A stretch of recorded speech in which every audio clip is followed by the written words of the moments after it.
Okay, so who's here with me? I'll wait for a minute and let's see, like before I start, if anyone joins or not, because I'll give them some time.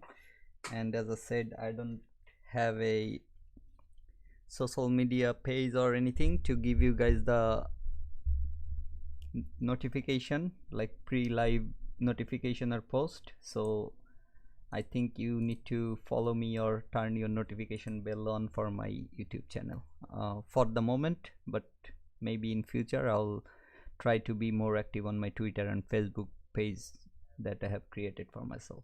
Okay,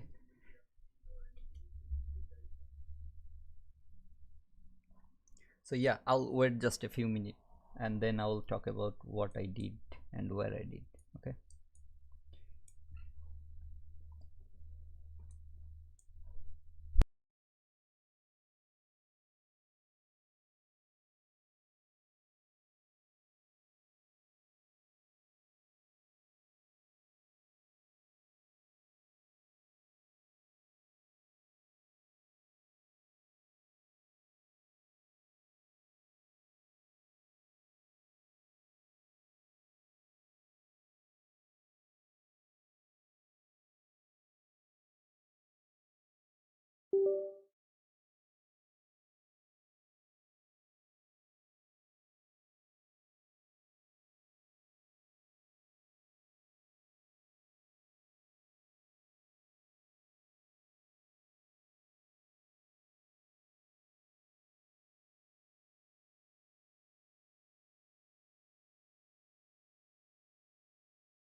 Okay, so few more people are joining.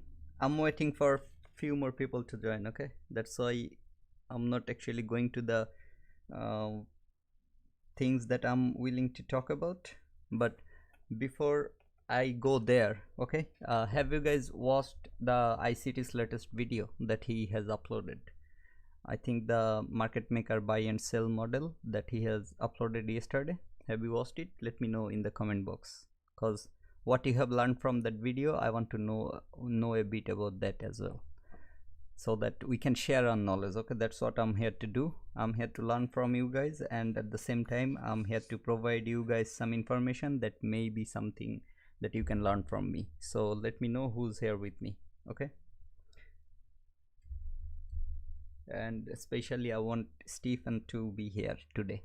Okay, that's that's very important for me, because yesterday I was answering his questions and he already, like, I hope he already got his answer, but today I'm gonna show him even more, like what I was trying to mention yesterday that my chart was not showing. Okay, so yeah, I hope Stephen is here. And hold on a sec, did I started the stream with high latency? Let me have a look.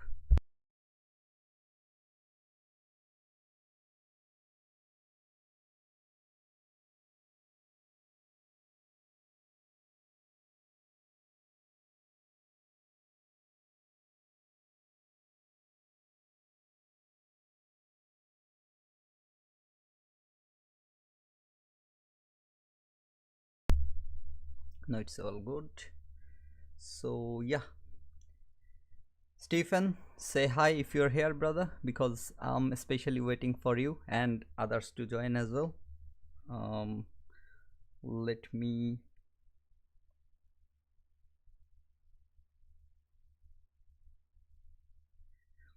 send some of my known persons message that I'm actually doing live so that they can join. Okay, because it's going to be a very important day, that's why.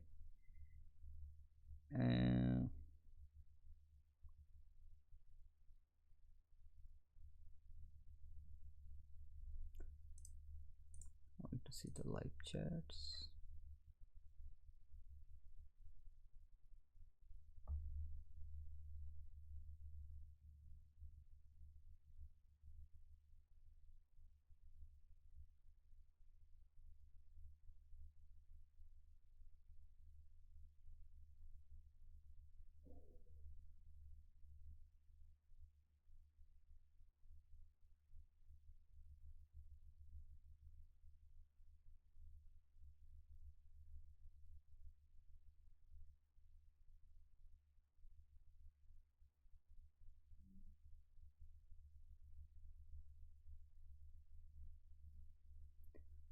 Okay.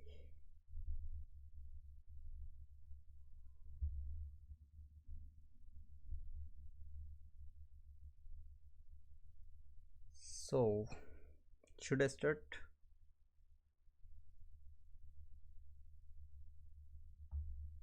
It's my fault that I don't use social media that often and I don't have a lot of followers. Otherwise I could have given you guys pre-live notice or something. So let me just see who else is joining.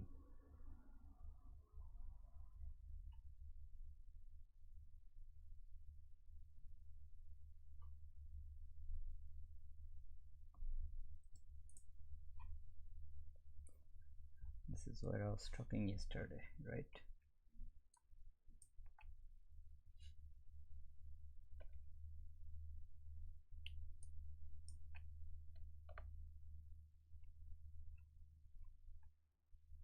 Should I keep it? Should I keep it for the reference?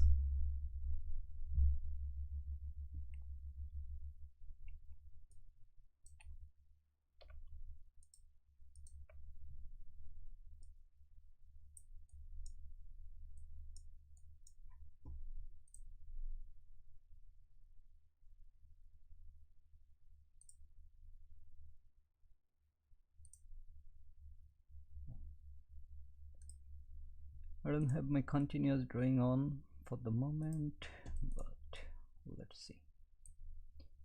Take this on and this consolidation or whatever. Consolidation.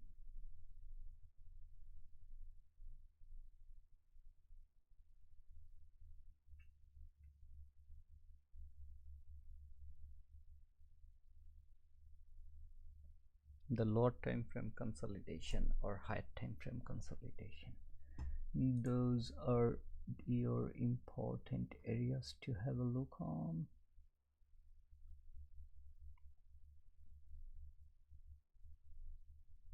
Oh, hold on a sec. Just I think there is a daily fair value, right? Yeah, right. That was a daily fair value. That price closed above, so it's not 15 minutes. Somehow I didn't have that over there. So let's see how price is reacting from the daily fair value. It's a huge area, so let me go to the object tree and let me hide this one for a moment so that I can make the chart clear. Okay, who's here? Who is here? Ladies and gentlemen, make some noise if you're here. See how the 5 minutes looking.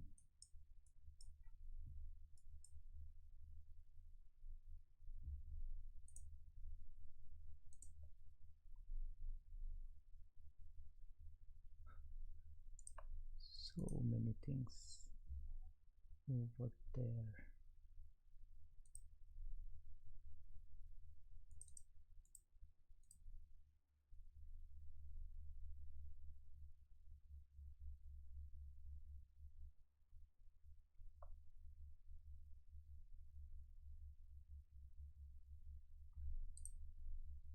So many things over there.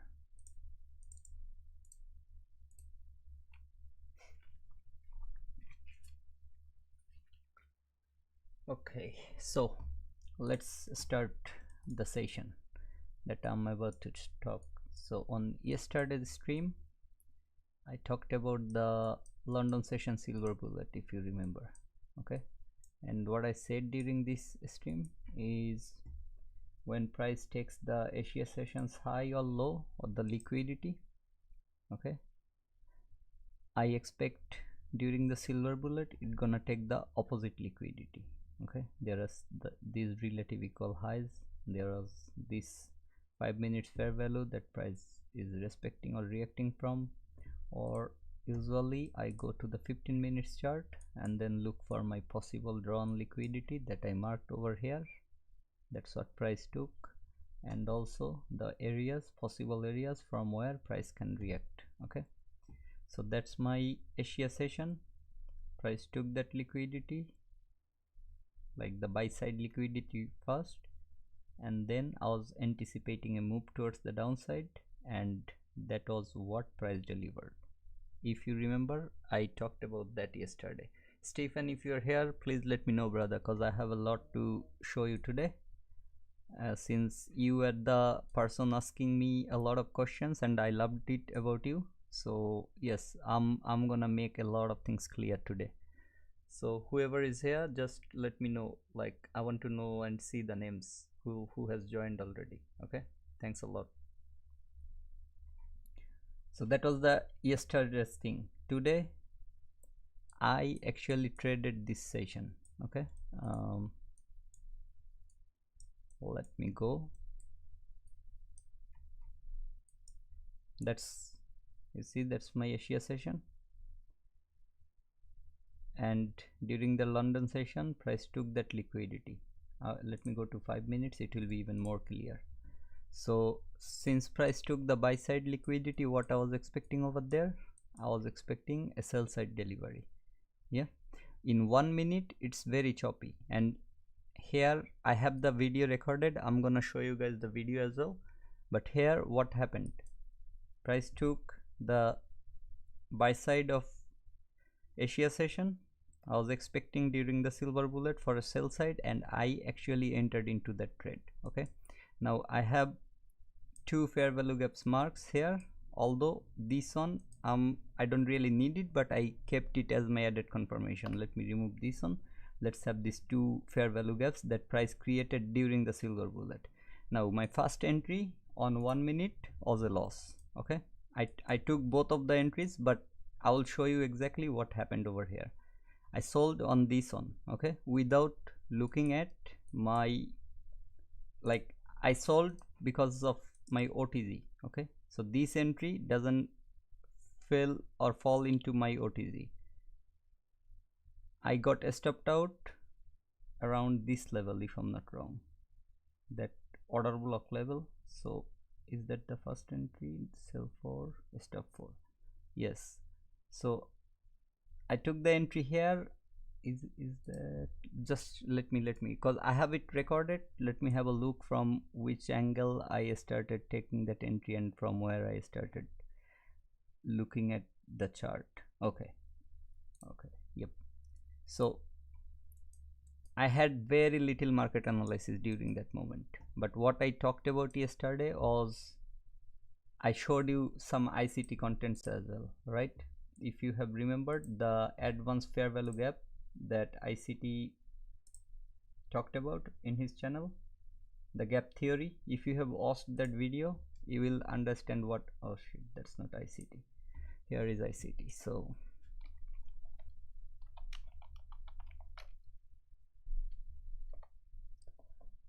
mentorship advanced gap theory introduction. During the breakaway gap, what ICT talked here, if you I hope you remember, like let's say you entered into this fair value, you got stopped out. What you do, you wait for price to come down from this fair value one more time. Like it's most likely price gonna go to this fair value and reclaim this, and then it gonna come down. Nokia, hey brother, Nokia. Oh, that was some golden days, and I have the yesterday's video here because I have a lot to talk about this one. Okay, I hope you guys watched this video from ICT. Okay, ICT is yesterday the market maker models. If you haven't watched it, I highly recommend you to watch that video. Although I'm going to talk a lot about that video, what ICT said over there and how I interpret with those things. Okay, I'm gonna show you my live execution. Unfortunately, my like second entry, it took more than 1 hour. Okay, so I closed here my first partial level, that's where I closed. Okay, hold on, I'm on the wrong account, so let me just change the account by just turning off the trading view for a second. Okay, so that the one you are seeing here, this is my second account as well, like the challenge account, and I actually took the exact same entry on both sides, but for the challenge account I put my take profit in a different level, so that why I'm saying it, I will show you on my live execution, but I don't need the full amount to pass that challenge, that's why I took the profit earlier. But this is my, now I'm here with my funded on. Okay, so you can see here that I have two different levels marked over there. I took the first partial right around here, you see, like this is the first partial line. Okay, this one is the first partial line. Let me just remove the OTZ, optimal trade zone, or that one. You see that first partial line, it just over there, because the price is exactly same over there. Okay, you see it's 2850, still it's 2850. Okay, so it gave me the exact same value over there as well. Okay, that area, it's still 432,850. Okay, you look here, it's the same value. So it's just because of the pixels or something, it's not exactly on that same line. And what's the first partial is actually, it could have been my full take profit, because that was my liquidity. I closed first partial at my full take profit level, and then I tried to close the rest here, but market was very sloppy. I closed the rest here. Okay, as simple as that. But this is something else I'll show you during my execution. Like when I closed the partial, I had the stop loss set for 4 lots or maybe 5 lots. Let me see. So this is 2, and here should be another 2. Okay, here 4. Okay, yes, so here I entered into 4 lots over there. You see, sell 4, I closed 2 here, but my stop loss, I forgot to change it to 2 lots because I already closed 2, so I need to change it to 2. Otherwise what gonna happen is, it gave me buy long position for 2 more over here. Okay, it bought 4 positions over there, but I had only 2 positions open, so that's why I had to close that exactly where I entered. I had to close that exact same level. As you can see, like 4330, it's exact the same 4330.25 here, 4330.25. okay, so this was a accident or mistake, because it entered me into 2 positions at the same level. When price came to break even, like this buy long position of 2 lots, I had to close it. I have it recorded on my video as well, so you will see like what I mean by that. Just give me few minutes. Murados, and thanks a lot, brothers, for joining. Good morning. No, you will be surprised, brother. I slept only 1.5 hour after that long run. Okay, I slept only 1.5 hour. The whole day I was doing something else. Like I had a meeting for my own software thing, and I had to join those as well. And after that I went outside to have some food and some tea, refreshment, beverages. After that I couldn't sleep. So yes, 6 people watching. I really want Stephen to be here, because what I'm showing here is because what I showed him yesterday, and he was the one asking the most questions, most meaningful questions. So I would love to have him here. Okay, I love him. I already I'm a fan of him. Okay, think about it like that, because he is the one asking me the most meaningful questions in this chat, and while I'm trying to answer him, I'm actually getting a lot of other things cleared for myself as well. Then you're gonna die soon, lol. Okay, brother. Who knows? If I sleep, I don't even know if I'm gonna wake up or not. Okay, so anything can happen. Utilize whatever time you have. That's what I'm saying here. Anyway, so what I'm saying here is this buy long entry and sell short entry was a mistake, and it was taking too long, so I just closed my position. I just wanted to show you that even if I took a loss and price was showing this sort of move over here, I didn't change my bias that it's not gonna take this liquidity, these highs. Even though it's equal, it's not gonna go here. And in my video you will see I'm writing here that's the target for New York AM session. Okay, I bought it here, and just look, now the New York is opening 8:30. See, when was that liquidity taken? Just look at the 8:30. You see that this candle actually started at 8:30. So 8:29 candle, that's the candle that took the liquidity, like when New York opened. Okay, this is the 8:30 opening. True day opening is here, but if I turn on my midnight and 8:30 opening indicator, you see that 8:30 opening line is here, midnight. What is the 8:30 opening line? Come on, bro. Is it okay? Let me turn up this one. Should be somewhere here, or maybe it did not print yet. 8:30, is it on? Okay, 8:30 to 8:31, that's the mark line it marked, so it should be around this level, or I think it's under the midnight, something like that. Oh yes, it's actually marking this point, I guess. So whatever during the New York, that's what I was writing over there, and the whole day price tried to go higher, but it just took when 8:30 happened. Okay, it didn't take the liquidity before that. Why I was saying that is because you see there are two more equal lows. I didn't target those, I targeted this. Why I didn't target those and I targeted this is because that's the Asia session low, and when price took the Asia session high, I was expecting price to take the Asia session low, leaving some of this for price to come back, the reason for price to come back, and hopefully that gonna happen soon. But the market move is somewhat like this every day. Okay, for last 5 days, so I don't know what to expect from the market. Let's see. I have a lot of drawings over here, so let me just hide it for a minute.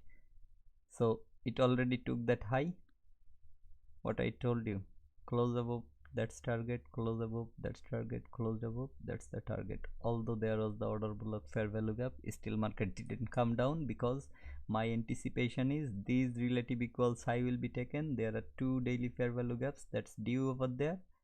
That's what I'm expecting if this order block cannot hold the price. Okay, if it can hold it, only then hey Stephen brother, thanks a lot for joining. I was actually waiting for you. Okay, so today I'm gonna show you how I turn my losing days into a profitable days, and what sort of mentality I have during the trade, because I was actually waiting for you, brother, because I was not planning to take any trade during these days, during all these events, all these red folder newses.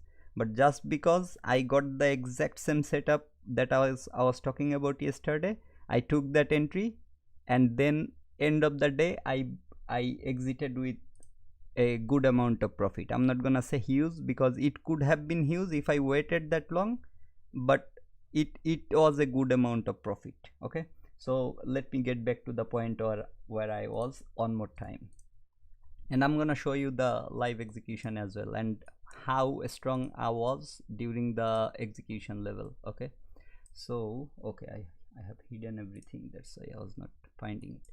So yesterday I talked about this thing, that during this London silver bullet, price took the high first, so I was anticipating a downward move for the low, and that's what price did. Look what happened today during the silver bullet. That's today's silver bullet and the entries that I have taken.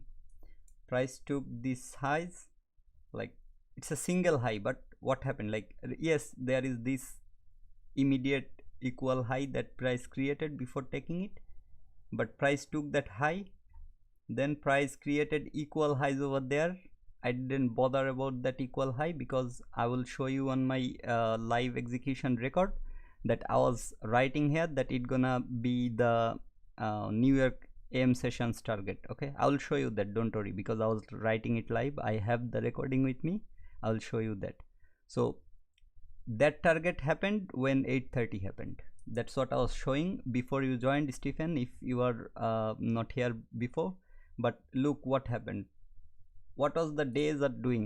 That's why I was actually on the daily chart. Even though the expectation was the higher, like I was expecting the bullish, like buy side liquidity to be taken, right? Because every day it's closing above the previous day's high. So I was expecting the buy side liquidity, but I entered into a sell short trade during my silver bullet session. Why? Because price, if price was taking this one, let's say it didn't take the what it calls the buy side liquidity, but it took the sell side liquidity of the Asia session, maybe even went little lower towards these areas, I would look for long entries over there only. Okay, but since it's the exact same thing that I talked yesterday, what price did, price took the Asia sessions high and then it gave me a 1 minute market structure shift, although the things are more clear, like when what I said yesterday, like I just look for 5 minutes or 10 minutes before entering into a trade. Okay, that's how much analysis I do. What happened here is, in one I marked this one and this one in two different boxes, you see, but on the 5 minutes, okay, there is the fair value, sorry, there is the order block. That order block has fair value over there. My first entry I took a loss, but I will show you like the entry point and the stop loss point just with this one. Let me see like what. Okay, so in this area I took the entry, and what did I took the stop loss around this level. Okay, so that was the fair value. I took the loss here. Let's see, because I don't know why I tried to enter here, maybe because of the 1 minute, but that was the stop loss and target was something like this liquidity. That was the first trade that I lost. Okay, so I entered into 4 contracts, so I lost 0.79 on this specific move. Okay, this is, I'm gonna show you that as well, but I think I don't have the losing trade recorded. If I have it, it's good. If not, I'm saying you that this is the trade I lost because I entered into a wrong position without looking into the 5 minutes analysis. Okay, that's the first thing. Also, I have broken my rules. I will show you why I'm saying that. I have broken my rules. So what I'm gonna, that's 0.79% that I have lost with this trade. Okay, I didn't even went for 5 contracts and make it to 1% risk. See, like why? Because I was not even willing to trade these days, but since the exact same setup happened, that's why I'm doing this live as well, and that's why I took the trade so that I can show you. And you know what happened, like this loss, I was not worried at all. I was even like happy to see this loss because I was talking about this thing yesterday regarding your risk management or trading psychology, things like that, right? So I took that loss. I lost around $400 during that trade. Maybe with commission it's 410 or something. But what I did next, now this time you have to like trust me when I'm saying this because I'm showing you everything, right? So you have to trust me when I'm saying this. I market executed when price was hitting the upper fair values low, but since it was volatile, the market entered me into this level. I was still happy because it's the fair value actually price is still respecting, and I got entry in the midpoint, okay, the 50% level. So I was still happy, but I was actually trying, like I market executed this order, I still sold 4, okay, and my stop loss I put right here. this is where I made a mistake, because I could go for 1% and go for more positions, like 8 position could give me 1%. I only risked with 4, I only risked like this. Okay, but okay, I didn't enter here, I'm showing you the wrong thing. Now let's see what is the second entry with the 4. I think it's the similar. Okay, so I lost 0.79 over there, and that's the risk I took for the second entry, like 0.69%, or you can see here, because I took the exact 4 lots again. And I have this first partial marked, and I marked it before price even was showing the aggressive moves towards the downside. I marked it there at that moment. You see there is nothing over here that can be my first partial. You see, just look at the left. Is there anything? Like, why I'm targeting here as my first partial inside of this box? Or this is like the order block, but let me remove this one, because prices in 1 minute it was reacting around that area, like the 1 minute order block or something. But the first partial level, there is nothing over here. Now there is nothing over here, okay, except for this order block. There is nothing, no liquidity, nothing. Like this liquidity, if this was my target, then this level would have been my first partial. Okay, this level, not this far. Why this is my first partial is because, let me show you the OTZ that I used for my entry. First time okay, in 1 minute it will be clear why I entered for this entry, okay, on this area. So you see my OTZ. Oh sorry, I'm on 5 minutes, let me go back. sorry guys, I was on 5 minutes and talking about 1 minute. Okay, and the low, I'm looking at the wrong low. Okay, that's the low when price was going up. Okay, so I saw, now I remember why I entered here, okay, and why I faced the stop loss. First thing first, I didn't look into my OTZ, optimal trading zone. That optimal trading zone was 627 on 79. You can see like 1 2 fair value gaps aligning over there. I didn't wait for the price to come there. That's my own mistake. Okay, that's why I record everything, and that's why I look into things. I will show you my recording as well. So I entered, why I entered here, you see, like that's the line I entered. Why I entered here is because of 2 reasons. Number 1 is price already is retesting this fair value and then coming lower, and this is why during this sort of candles I don't try to trade, because I don't know if it's a proper retest or there is no body, nothing over there, right? So how would I consider what sort of retest is this anyway? But since I saw this, that price already retested, and when the silver bullet happened, that was the first fair value that price is coming towards.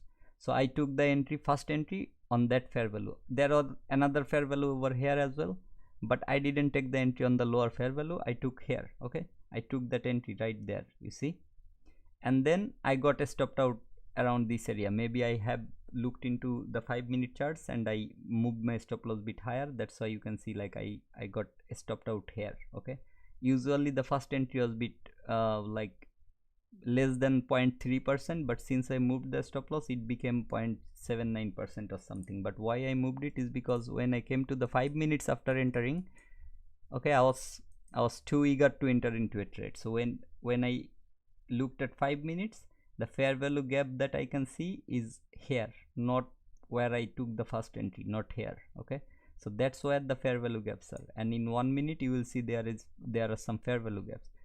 So this is the reason I tried to move it above these candles. Like this is your breaker block for this specific move, like swing high, swing low, swing high. So that's your breaker block. Whatever candle has that like lowest body, in this case you can consider this one or you can consider this one. So it's the same level, that's why I put it here. But okay, now that I'm explaining this, I'm seeing my mistake. Why? I cannot consider this one as my breaker block. This is my breaker block. Okay, if I saw that, I would have saved my trade during that time. Okay, why is that? Why this one is not my breaker block is because this high, this low, and this high, that candle happened after. It's not the candle between these three levels. So this is my breaker block. If I see that, instead of putting this area like my stop loss, I could simply put it here, okay, and price could respect my stop loss. This is where I got stopped out. Here I will see, yeah, you will see here, you will see the stop out, my first entry, but I considered this as my breaker block. That is where I made the mistake. Now that I'm saying this, although there were some other things, but now that I'm saying this, like I'm just correcting myself as well. This is why I'm actually live streaming. So that was my first. But what I did is, after moves like this, if you go to 1 minute, let me go to the same part. Oh shit, I just moved something. Anyway, so let me just remove everything from here, okay, all the indicators, everything. You already know why I'm going short, so that chart looks a bit clear, okay. And let me delete everything here, just keep that. So what price did, took the Asia sessions high, just keep it simple like that. And now forget about my losing trade, because I already explained why and where I lost the trade. So in 1 minute I was marking something like this, okay, that's liquidity, that took the liquidity from the Asia session high, and this is a market structure shift in 1 minute. And in 5 minutes, this is the high, this is the low, and that's your new high, okay. So 5 minutes the liquidity graph looks something like this, and market structure shift looks something like this, okay. Remember this thing, and why I'm still taking another entry, okay. So let me just draw the 5 minutes what it calls 5 minutes fair value gaps over there. Remember what I told about two fair value gaps? It's measuring gap. I don't believe this is my breakaway gap. What is my breakaway gap could have been? If price didn't trade 100% to this fair value gap, or maybe this fair value gap, and goes for that liquidity run, this could have been my breakaway gap, because that's my second break of structure. You remember ICT gap theory, what he talked here? Price took the liquidity, market structure shift, retested fair value gap, or went little higher to fill that imbalance, then it gave another market structure shift or break of a structure, what you call it. Okay, so break of a structure and market structure shift, I hope you guys already know that. Like, the first break of a structure is called your market structure shift, and the second break of a structure or third, whatever happens, those are calls your break of a structure. Simple as that. So you can just define everything as your break of a structure if you can remember this thing, okay. That's why before I didn't even had any template set as market structure shift. I was just putting it as break of a structure. I know from where it's coming from. Anyway, so here he marked this one as his breakaway gap, because price gave the second break of a structure and breaking away from its original point of interest, okay. And why it's a breakaway gap? Because it's keeping that partial part is open, like open, this part or this area is unfilled, that's why it's a breakaway gap. If it fills up completely, that means this is not a breakaway gap, and price gonna revisit or retest this sort of area. Just go watch this video from somewhat around like 35 or 36 minutes to this area, okay. You will understand what I'm saying here. Just watch this video from this sort of area, and he will explain a lot of other fair value gaps on its way down, if I'm not wrong. You see, like, he's marking more fair value gaps. This is two gaps, okay. You will see, like, measuring gap. Is he writing here a breakaway gap, or it's writing here a measuring gap? Anyway, I'm not here to like argue about this sort of things. I'm telling you, back to back fair value gaps, it's called measuring gap. As simple as that. You keep it simple. Now let me go there. Two back to back, I'm considering measuring gap. Why? Because if I go to 10 minutes or even 15 minutes, there will be a single fair value gap or even no fair value gap. So since there is a huge wick over here, I have to mark that. But you see, there is no fair value gap here. So let me build a 10 minutes candle chart, because immediate higher or double I can go 10 minutes, right? So let me build a 10 minutes, and let's see what happened in this area in 10 minutes. You see, in 10-minute time frame there is only one fair value gap. So why, how far price went? Price went to the order block. Okay, it disrespected kind of, but still, since no body closed inside of the fair value, I can see it's respecting the order block with the fair value. So it's respecting the order block and the fair value together with this candle, and when this candle tapped that mean threshold, now I can consider like it's perfectly like willing to go, like mean threshold tapped and came close below that fair value, it's willing to go even lower. But since I had some other confluences, I'm just putting my, you see, like where I entered in the middle of that gap. So the breakaway gap or whatever the measuring gap, that's where my entry is. But I actually tried to enter when it tapped on this gap, this fair value gap of 5 minutes or even 1 minute. Okay, so let me go back to that area one more time, and you will see I didn't change, like even in 1 minute how it looks. Let's show you that first. Just look, this is how the run looks like in 1 minute. It went above so many things, it took some equals. Did I change my bias? What was my bias on the losing trade where I lost my trade? My bias was market gonna go lower.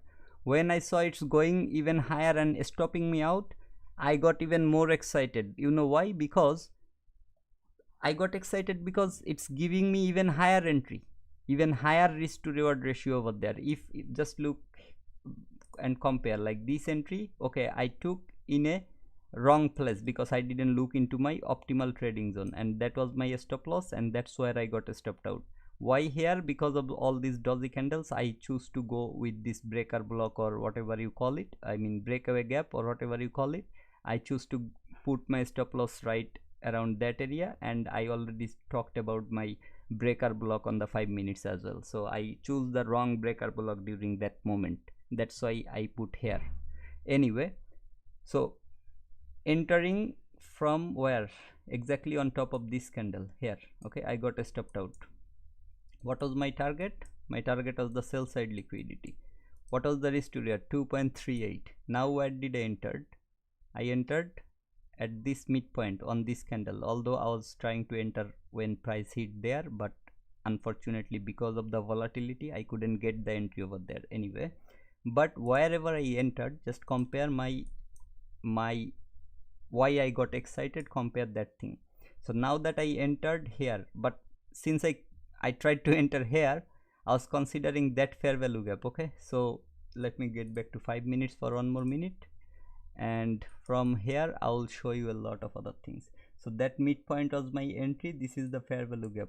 Okay, but what I did is I put my stop loss above this order block, since I saw that price is going and retesting that mean threshold. Yes, I could put above this candle's high because that's what I already talked about on my, I think, first stream or maybe a video before I started streaming. Okay, so you can look at that.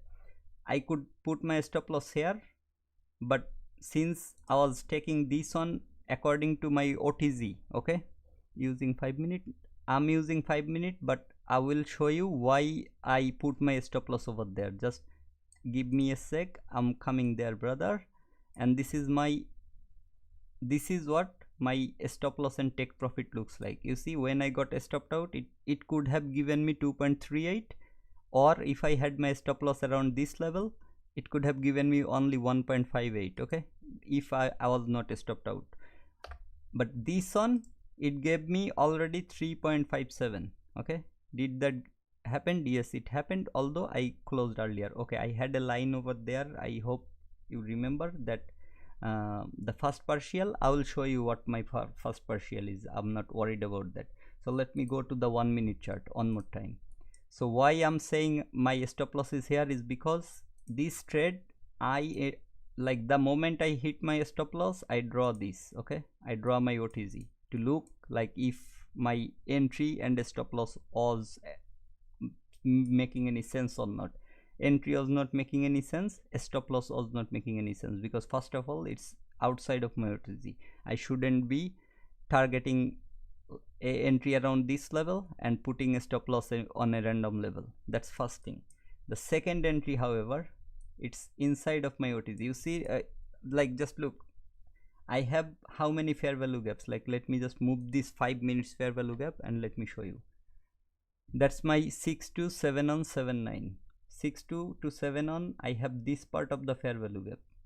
7 1 7 9 aligning perfectly with this small fair value gap.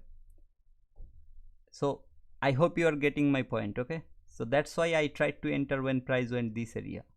Okay, because it's aligning even better, and that's why I tried to enter. That's where my execution was, but market was little volatile, so it gave me here, but still it's inside of my OTC. I'm not saying it I'm taking entry around this area.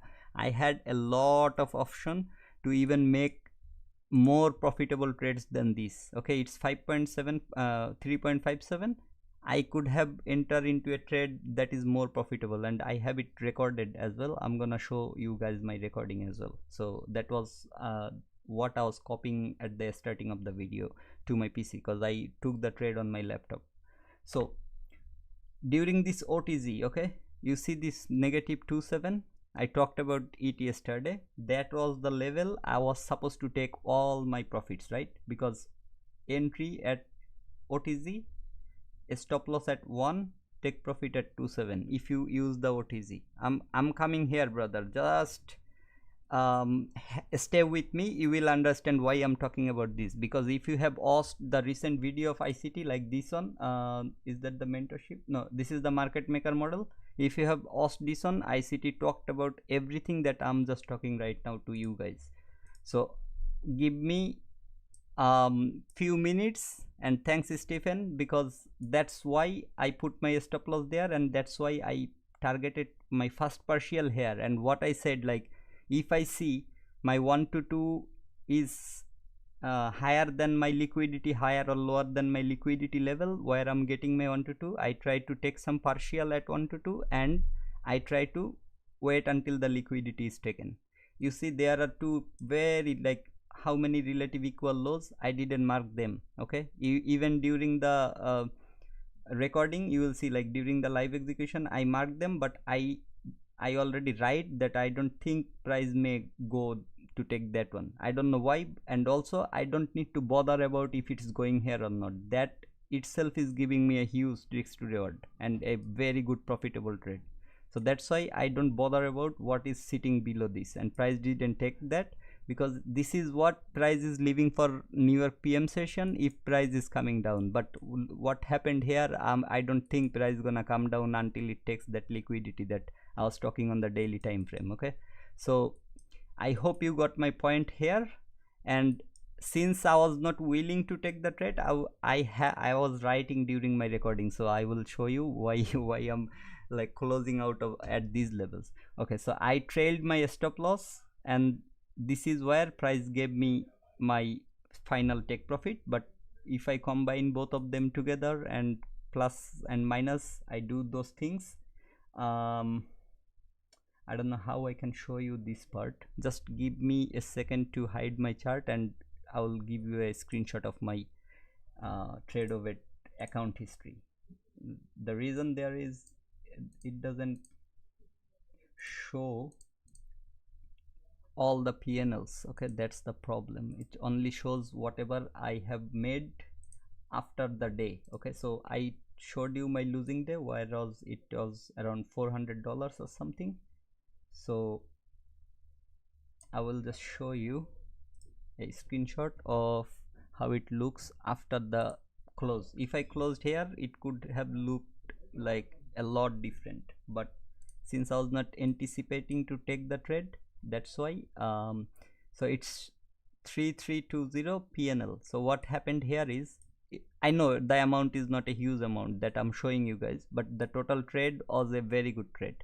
Why I'm saying this is because I intentionally take this exit. I took this exit intentionally. I will show you that part as well, because I was not anticipating to trade at all. If you have seen my community post yesterday, okay, let me give you that first so that you understand. I don't think any of you have seen this, because you could like it or you could do some sort of reaction on this one.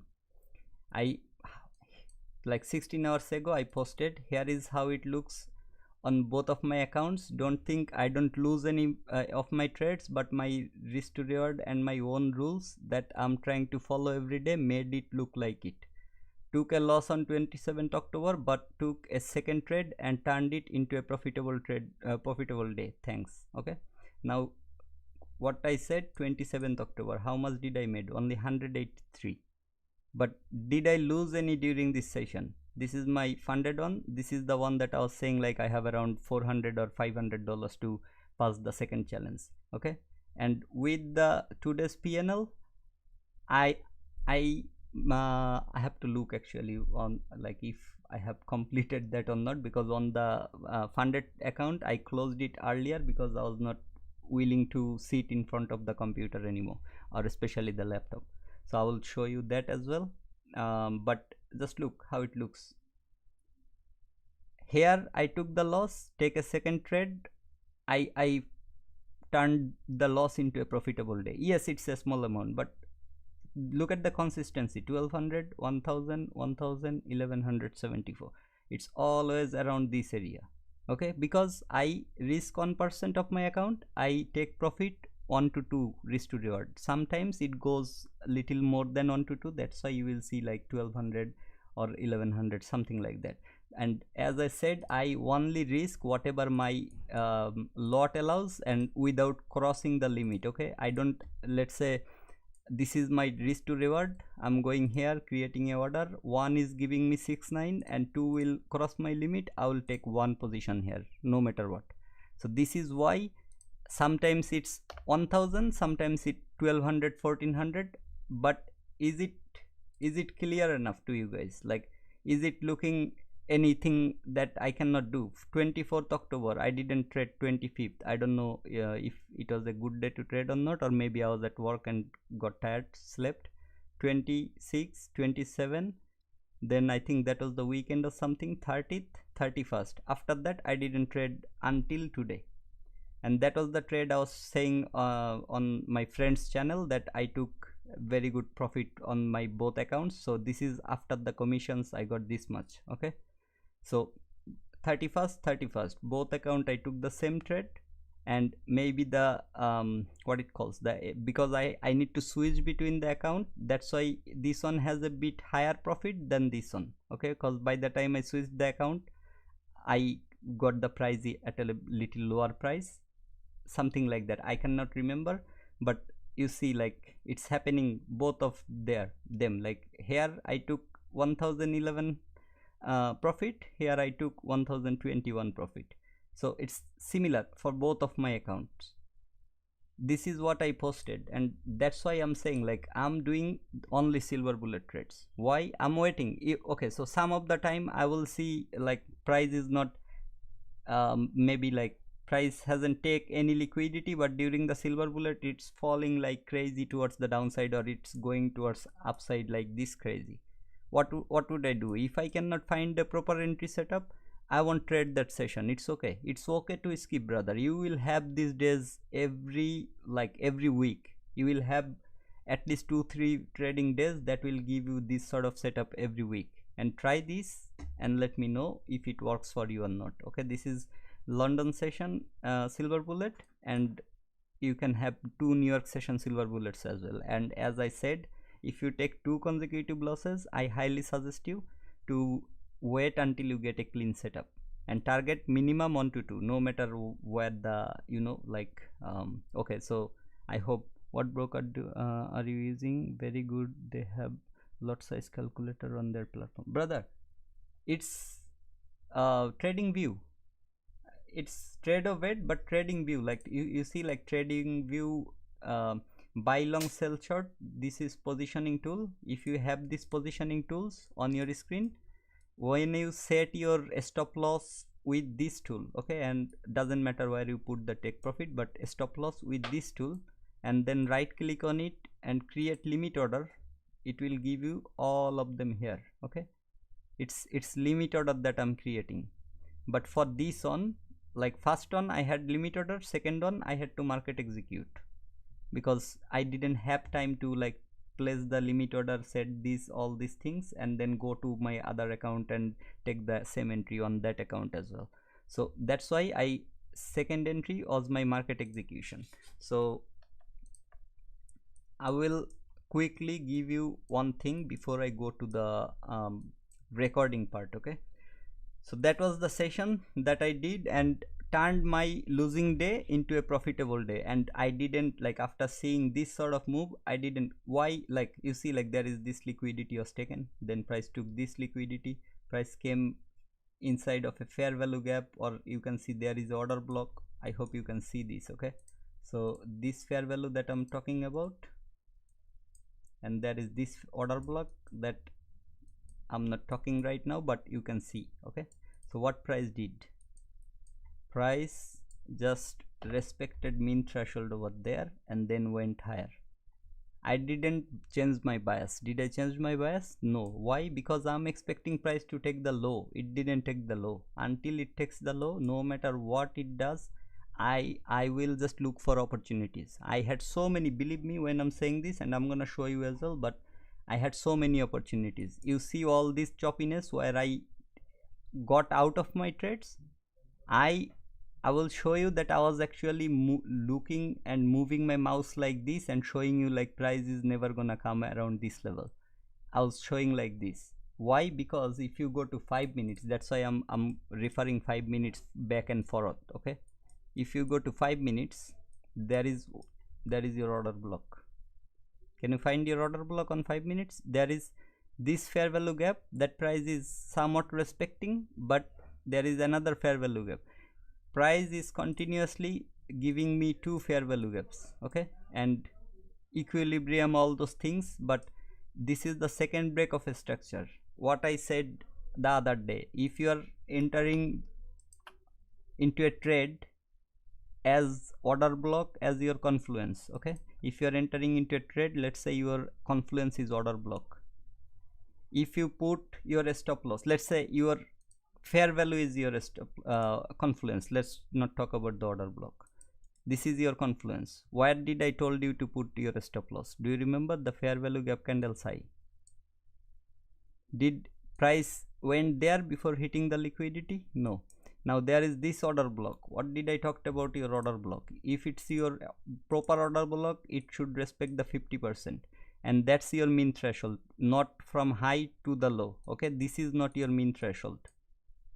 You will see me, I draw a mean threshold around this area where price is reacting from, but I did not, or maybe around this area, this one I guess.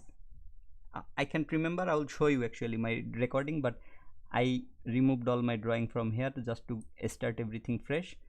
So I draw like this mean threshold of this order block. Okay, every opposite candle can be your order block, but you have to find your high probability order block. That's the thing. So what this order block is doing, do you know what this order block is doing? Price was falling, it went up, it retested the higher time frame, like what it calls the 5 minutes order block or the upper fair value gap, and then it started falling again. This fall was like in 1 minute, you will see like what it looks like. So this is the fall. During this fall, what price did around this area, okay, the order block area, price took the liquidity, gave you a market structure shift. This is the area that I'm talking about on the higher time frame. Okay, that's 5 minutes time frame. Where is it? Here. Oh, hold on, did I messed it up? No, this is the area, right? Am I looking at the right thing or wrong thing? Let me go back, brother.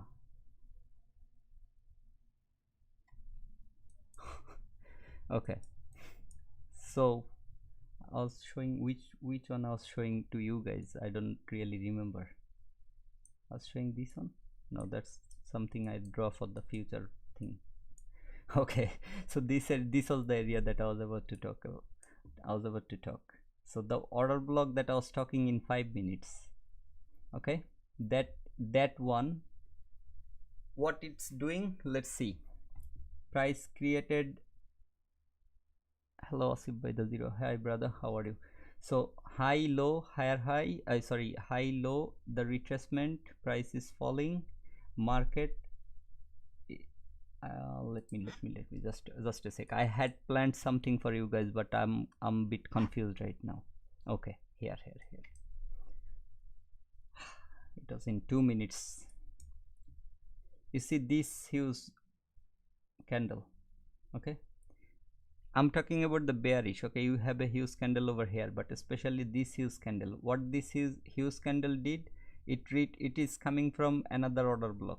And if you have watched ICT's advanced gap theory and the order block, Tito Bhai, okay, T2, I think he's out for some sort of reassessment or something, like he's traveling around the country, so maybe he won't be doing live. I'm not sure, like I saw his Twitter post, but I haven't talked with him since yesterday.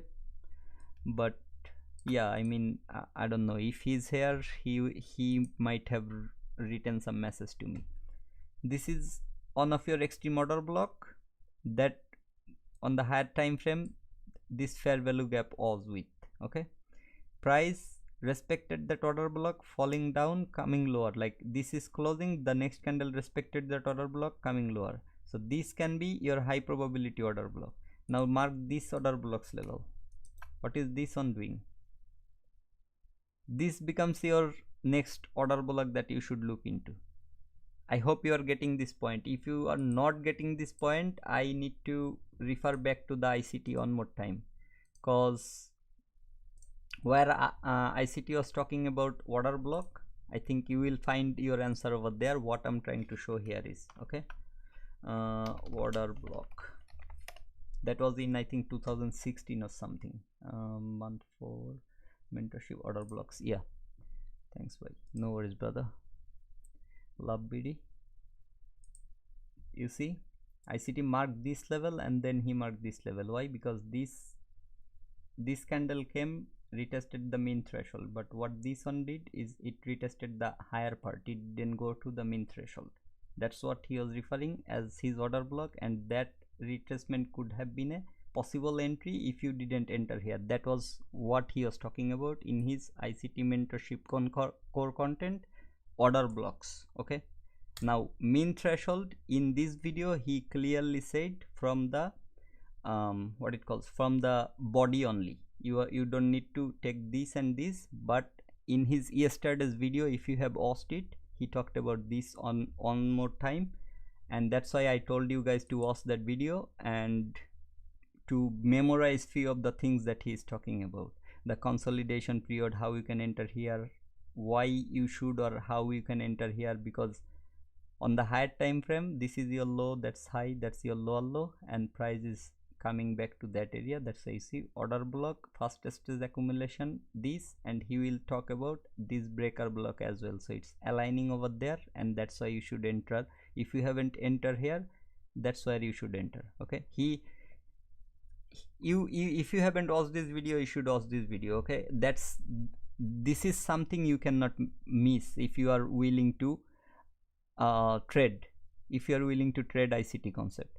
I will give you and show you a lot of things from this video today as well, and that's why I'm like doing this live, and whatever I'm saying it before I'm showing what ICT talked about. Okay, so let's go back to my 5 minutes, and I was too confident that price is not gonna go to the midpoint or mean threshold of this order block. You see, it didn't go there, and I was like referring to this candle and this candle when price was around this area. Okay, before even it's coming and hitting my trailing stop loss over there. But I made this video like I thought it's more than enough to show you guys what are the areas, how I am looking at my trailing stop loss as well, how, like, what is the way that I'm trailing my stop loss. Okay, so that was what I had to show you here. And as I said, like the order block or whatever you are drawing for the mean threshold, it's from the opening to closing, it's not from the high to low, whatever. Like for this candle you have to mark like this, not from the high. That's your mean threshold. And why I'm saying this, let's have a look what ICT has to talk about that. Okay, I took note about at what point ICT talked about this. Now if you remembered another thing, okay, let me show something there and then let me go to ICT. Okay, because I talked about these things as well, balanced price range and all other things in my channel. This is the video I can't actually go away from, and I can show you on my channel about what I talked about. So ICT gaps, the only video you will ever need. So what I made this video about is like the definition, the expectation, those sort of, you see, like here I already talked about this, but let me find the BPR. Okay, here is the BPR. What I'm showing here is a buy side imbalance sell side inefficiency, a sell side imbalance buy side inefficiency, or in short, a bullish fair value, a bearish fair value at the same level. Whatever the area is, common area is, that's your BPR, balanced price range, the common area. Okay, I'm saying it over and over again. I said it in my channel as well. Only the common area, not the entire or the largest fair value gap, the common area. Okay, between these two fair value gaps. Now that's the balanced price range. Okay, now about the target, you see this is the target. Sometimes what I said yesterday, that sometimes if the target is not fulfilling my 1 to 2, I'm going for 1 to 2. Why I'm going for 1 to 2? ICT said you need to mark the target, but you need to anticipate that from the target how far it can go. Don't just target the lows or highs, consider that as well, that how far it can possibly go. And I was not expecting price to take this, because I will show you why in 1 minute, or I think in 5 minutes, both places it will be clear as well. You see these long wicks over here, that one, let me see. So these long wicks, where am I right now? Come on. Anyway, let me zoom in, otherwise it won't let me mark anything. Okay, let me go to the empty. This is something, and since I don't have the second chart available like this, I cannot show you that what happens here. But if you know from my friend's video, you will understand. You see the bodies over here, these bodies are really important, and these wicks, it must have order block or fair value. Why I'm saying this is, what in 5 minutes a wick like this, okay, let me delete all my drawing one more time. Okay, this wick, what in 5 minutes looks like this, in 1 minute what will you see around that area? Let's see, what can you see over here? You can see a order block and a fair value gap. Okay, that's why price, when going up and coming down, you see price somewhat reacted around this area, finally it came lower, and then this is where you can use this fair value as your bearish inversion if the liquidity is still bit lower. Okay, or you can simply, like from here it's going there, you can target this low and whatever you can expect. You don't need to see what happened on the right, you just look here how many times it respected that area, and still it's respecting that fair value. Finally it gave you some sort of fake move to eventually go and take that liquidity first. Okay, that's what happened here. And all these highs, this is called inducement. I talked about it over and over again, like when this is some sort of consolidation and accumulation, so that's inducement. And I just exited out of the trades when I saw like it's already in that range. Okay, I don't want to wait this far just to get to this far. Okay, from here to here, I don't want to wait that long, that's why I exited out. Okay, so buy side imbalance, sell side inefficiency. Okay bro, I cannot talk in Bengali because I have a lot of people watching from different areas. Okay, so if I talk in Bengali, they won't understand. It's just fair value. If you understand the fair value, it's fair value. That's the buy side fair value and sell side fair value. I will maybe you add me on my Facebook, okay, or you send me a text on my Facebook. If you're using Facebook, just send me a text, okay. I'll give you guys my profile as well. Maybe you won't be able to send me friend request because I don't want, like, I have it disabled, the friend request. So you can send me text, but mention your name here. That's my Facebook ID. Just come here and then text me. I'll write everything in Bengali to you. I'm gonna do this as well for people to learn things properly, okay. So that's my personal thing that I'm sharing with you guys. And if you are here since I'm on my Facebook, you can come and follow me on my Facebook page of this channel as well here, okay. That's ICT ProTraderPath, okay. You can come and follow here as well. Anyway, let me get back to the video. So I talked about the balance price range. I'm gonna show you that. I talked about the target, that if sometimes, if for me what I said yesterday, that if sometimes if I see that the liquidity level is not giving me the 1 to 2 risk to reward ratio, I extend it to 1 to 2, okay. I don't care if market hits that level or not, but that's my minimum, that's my strategy, that's why I follow it. That's why you see like my consistent profits over there. It's the same similar amount every single time, okay. And on my channel you will find a video like this. Where is it? Since I'm live, it's not showing, but this video was uploaded 2 weeks ago, and you will see that I made profits similar, exact, the amount will be exactly the same here as well. You see the 1019, 1296, this is a day where I turned a losing day to a profitable day, or maybe I closed early on this day. I had that explaining in my other videos. See, like the way I make it, how consistent it is, and it's every time, right? It's $30, but still I didn't lose. Why I closed it? Because I was not feeling like trading for that day. I was feeling sick, I was feeling tired, I closed it. I talked about everything, whatever you can see here, I talked about everything, and I showed everything in my channel.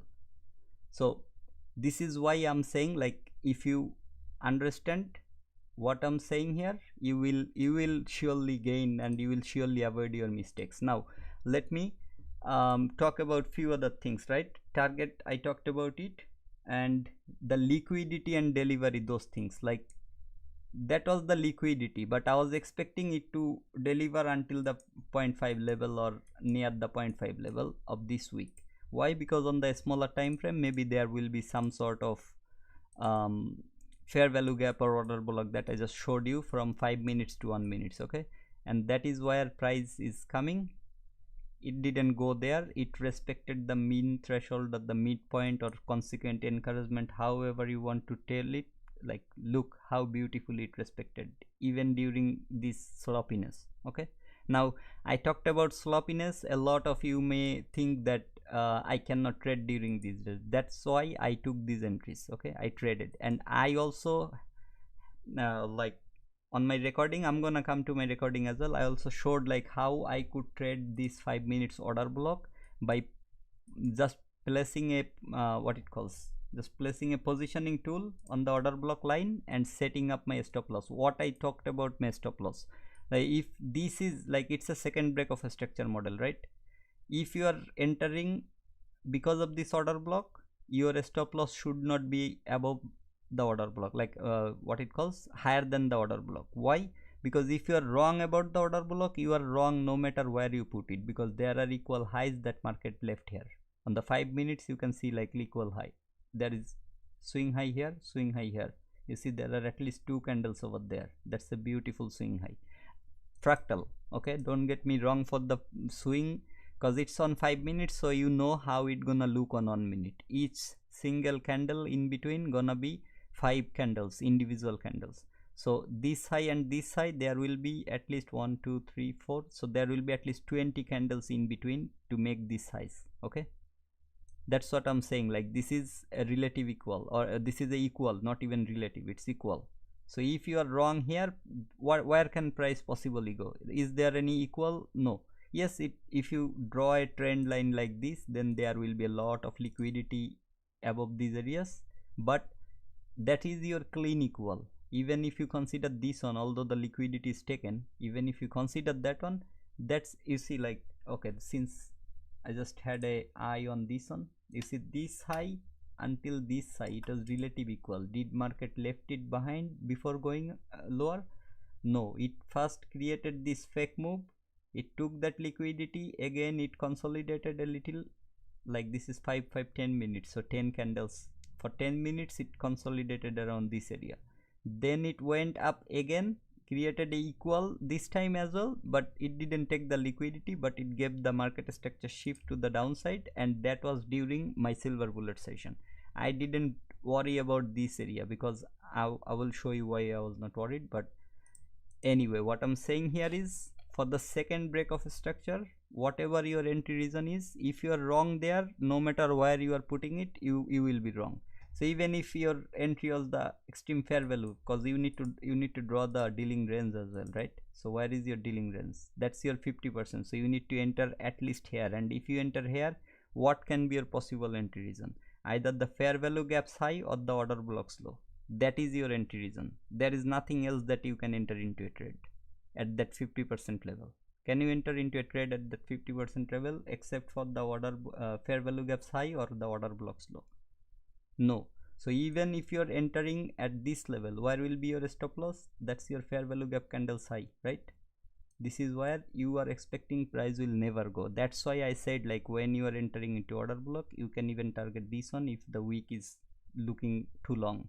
Okay, instead of here 1.75, the same entry could give you this, something like this 1.5, and look at the risk to reward. I'm just showing you the risk to reward here. Why it's important is because when you are entering into a trade with $100, I know it won't allow me to put $100 over here, I mean, because it's reducing the unit size, it's not the correct unit size. But whenever you are entering with 1 to 4, the same target could give you $400, but if you put your stop loss wrong, or like, okay, this is the right one, so with $100 you could get 467, but if you are put your stop loss wrong or higher, it's reducing your risk to reward, but you are still risking your same money for the trade. And what happens here is, with $100 you are getting only $350, okay, instead of 470 or 80, whatever you could get. This is why a correct stop loss and take profit is important. Here I made the mistake, I got punished, but when I saw, like, it's from where it's reacting and why it's going there, what I said about the balance price range, you see there is this buy side imbalance and there is this sell side imbalance. You see, price went to that area and then respected. It's not just this that price respected, it respected that balance price range. And that's why if I had it drawn, I'm just seeing it right now, that's why I didn't have it on the left on this one drawn. Okay, if I had it drawn, I would never look for entry over here, because that's where price tends to go. Okay, I will show you, and I will give you the like ICT's what it calls ICT's version of it as well, so that you can understand that what I'm saying is actually what ICT taught. Anyway, so as I'm saying here, whatever the reason on the second break of a structure, price didn't go there unless it took that liquidity. It took the liquidity, then it came again, and finally it broke above that area. Okay, until this high or this high was broken, nothing went there until it took the liquidity that I was anticipating. That was the London low. If you forgot, sorry, that was the Asia session low. If you forgot, just look where is the Asia session low and what is aligning with some equals. That is why I was expecting that, and since I saw on the left it has this huge wick, I had to consider this level as well, because ICT, I'm gonna give you this why I'm saying this. Okay, ICT said, like, you need to look for the areas where price can go, possibly go, not just the liquidity. That should not be just your target.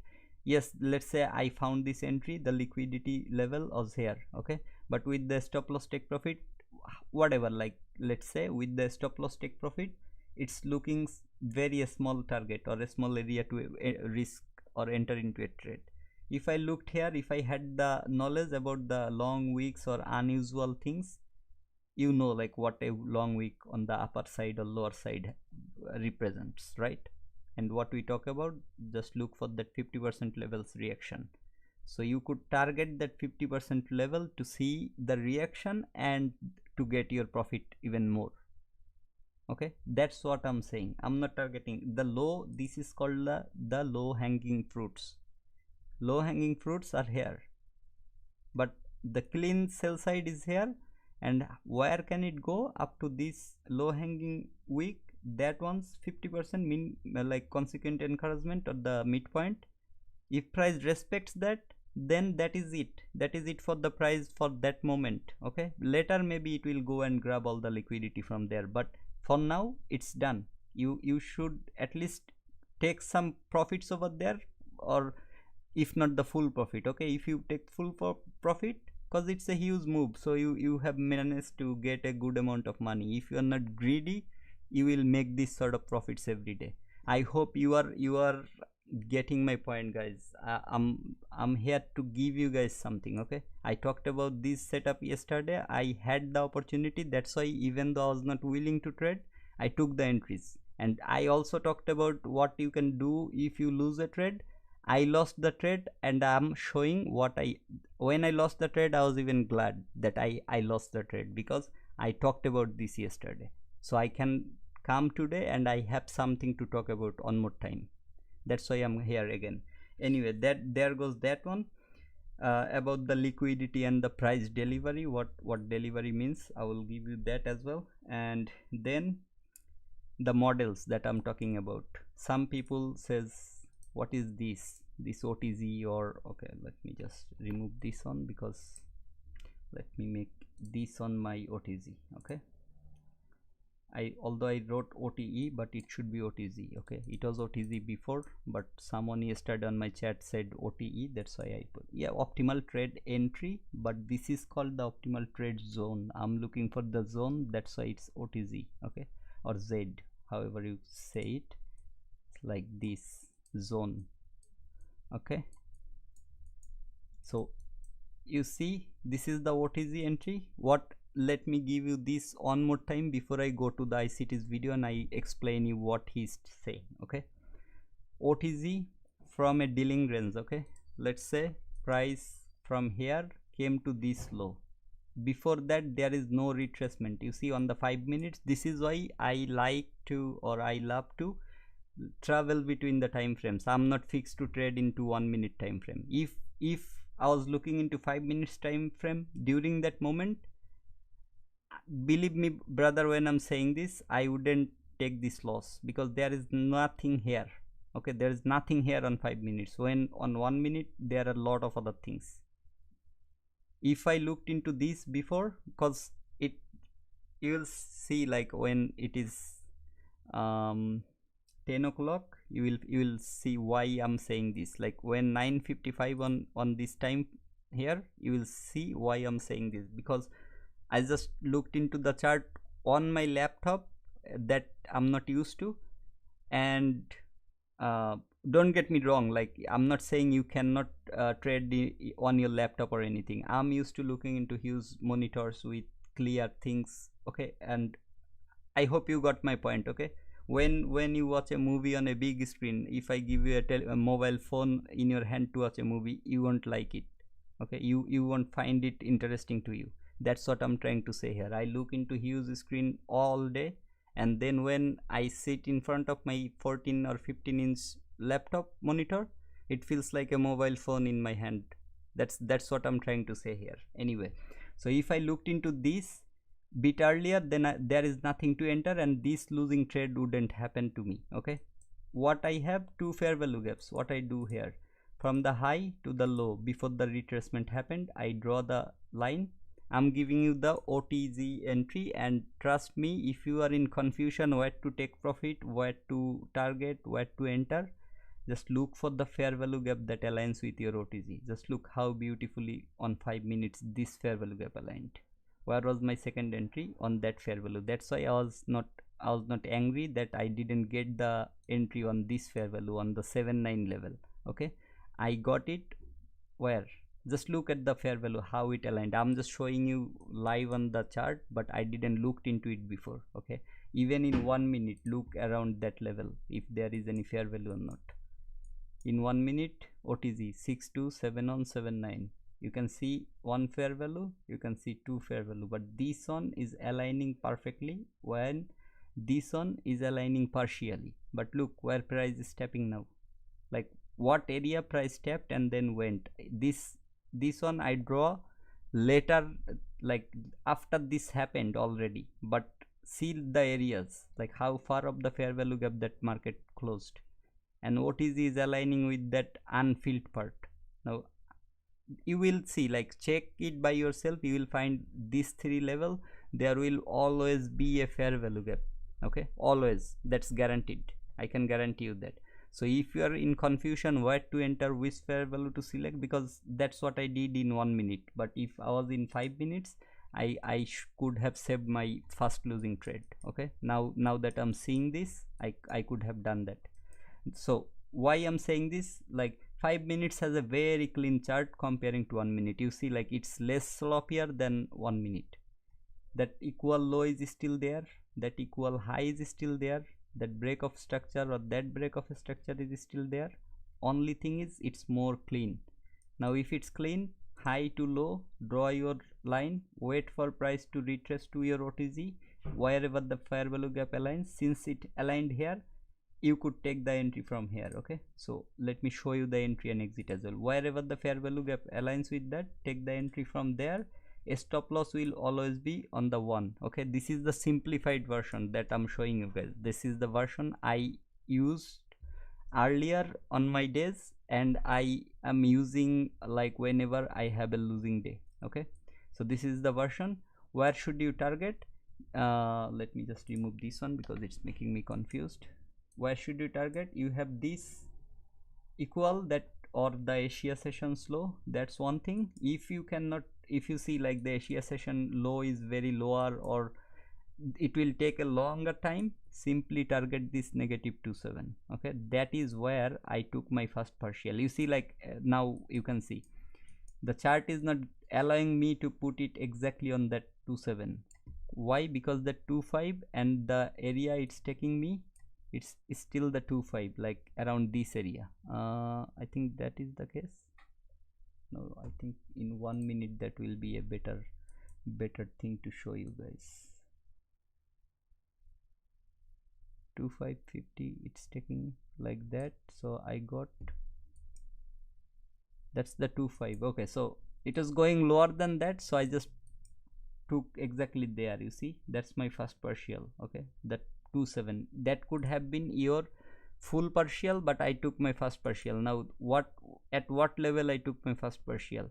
If the entry was here, that's 2.25. okay, but where did I enter? At the midpoint, exactly at the midpoint.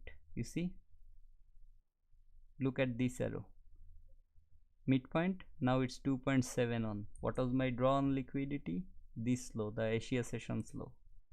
I already showed it, I don't know why I'm showing it again, but that was what I could have got if I waited all this time for this shitty movement. Okay, or shitty approach. Even when price was doing this, I was showing this order block that I could, if I entered here, I could still from here to here I could get even more profit. Okay, let's see, like this is the order blocks low, I entered there. Where is my stop loss? Order blocks high. Let me just put it on or 2 ticks away. And what was the target? That was the target, 4.5 risk to reward. This is how you get your higher risk to reward, not like you entered here, your stop loss is somewhere random here, and then you target 7 or 8 or like that. You don't get your reward like this. Okay, this higher point of like higher risk to reward entries like that, you get it when you have defined these things, when you know, like now I am on the right side and market is reacting from that perfectly. So now I can enter into a trade considering a tighter stop loss. If your stop loss is huge, it's gonna reduce no matter how far you go. And if it's accurate, if it's correct as necessary it will be higher all the time. So that's why I'm saying, but don't get confused, just target the OTZ stop loss at 1, take profit at -27. You will find it very interesting for your life. Okay, and if you are happy with 1 to 2, then you don't even need to target -27, you can target 1 to 2.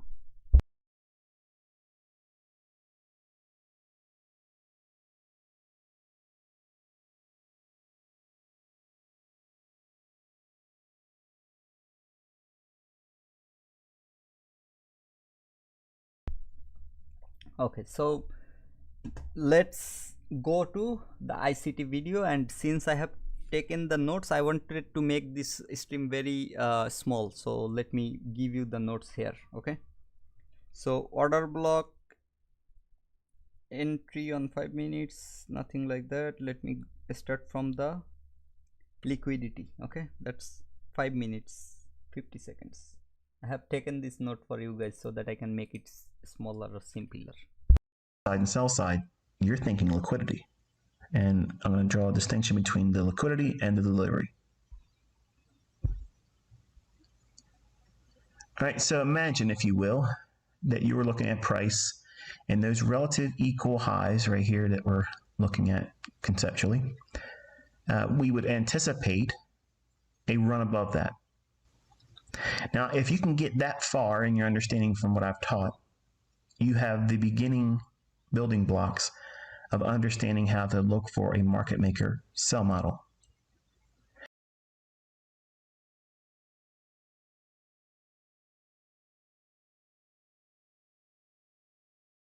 When these form, the market's algorithm that produces the fluctuations in price, not because it's buying and selling pressure, but the market rallies to these predetermined levels because it has to offer what? Here, this one single candle went lower. So what does it need to do if it's going to be an efficient market? It needs to trade up, back in between these two price points. This candle's low, this candle's high.